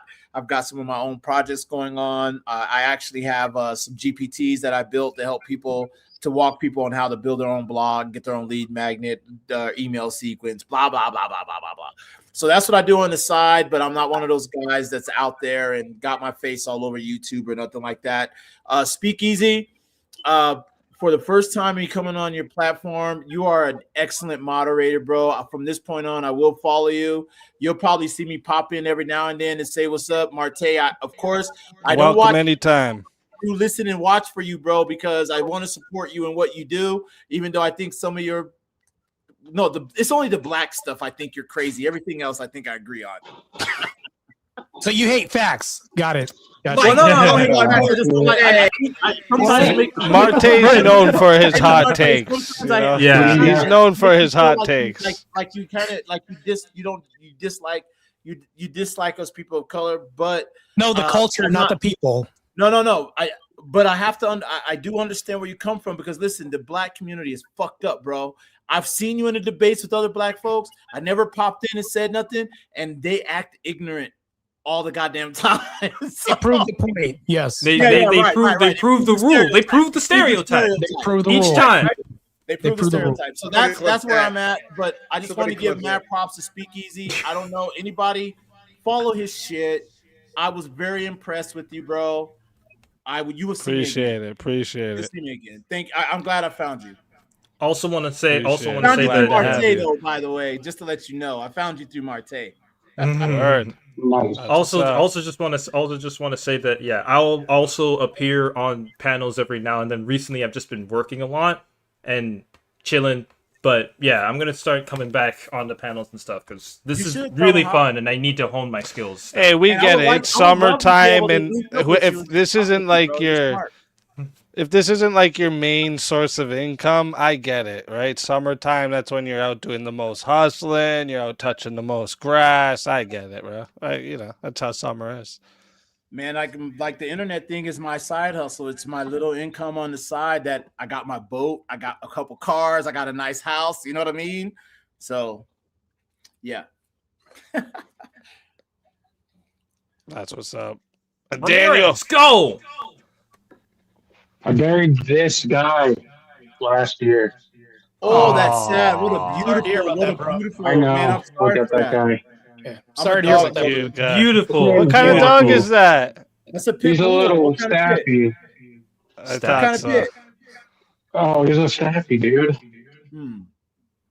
I love those little dogs. Damn, I'm hearing some crazy. Dogs are the best. Dogs are the best. Not all dogs. Some dogs are dumb as fuck. Like that's true. My buddy had a boxer, and this is the thing. Most boxers I met are smart, but my buddy's boxer was the dumbest fucking thing I ever met. I still loved it. But that thing would run. Right there. That thing would run into walls. He did the craziest shit. Thank you, Easy Man. Your platform is always so great to talk to people on. So great. That was nice to meet you. I appreciate it. I hope I get to find you on YouTube, bro. Bro. For the fuck of it.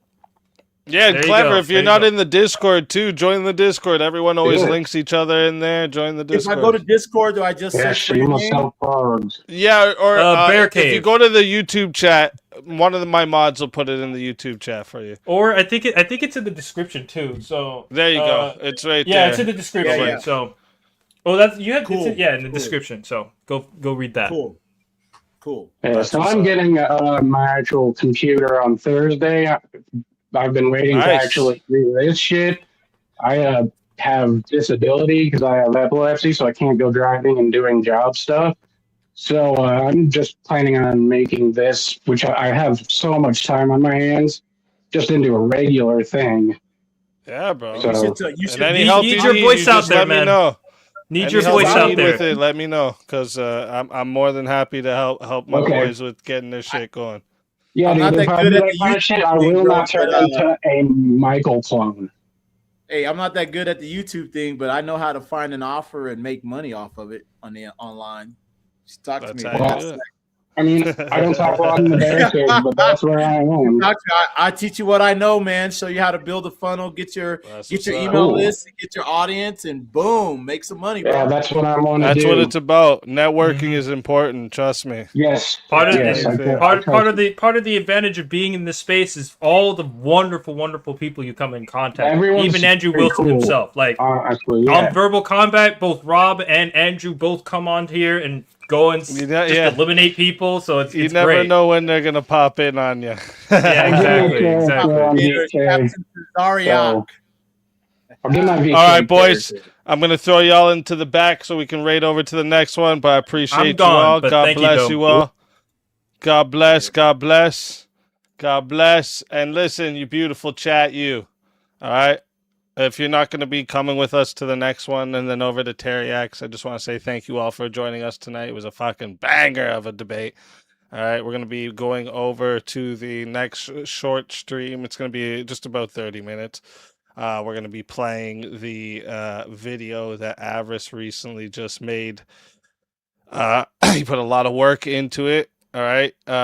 If the mods could actually share Avarice's channel, give everyone a moment to go over there and sub up there too. I'll share it in the next stream as well. But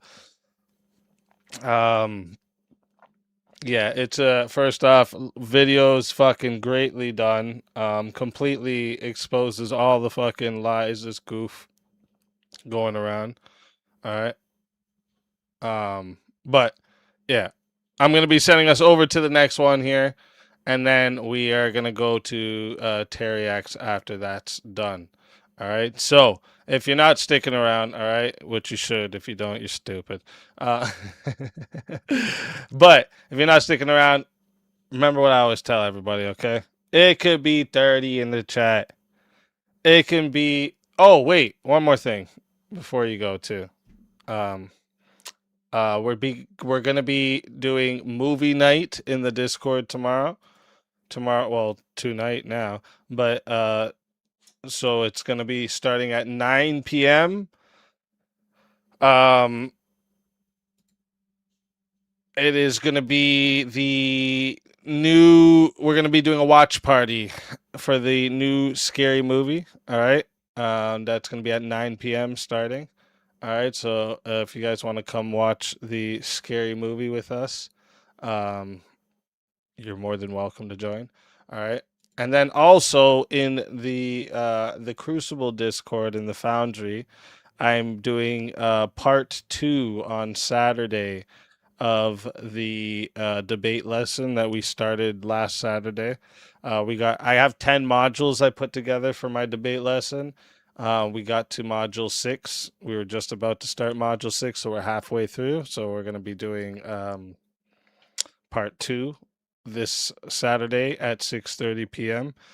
So if you want to be a part of that, you have to be in the Foundry, of course, and talk to one of the mods there to be able to talk in the debate club. All right. But yeah, it's a great group of fucking people. Everyone was bouncing off each other. Everyone seemed to have said they learned a lot, and they really enjoyed it. So I'm glad for that. Put a lot of work into it. But yeah, be there for that if you want to come in. I'll teach you how to win any fucking argument you're in, okay? Got a lot of stuff going on, okay? Got a lot of stuff going on. But anyways, listen. It can be 30 in the chat. It could be 2,000 in the chat. Best chat on YouTube and Rumble. Hands fucking down. All right?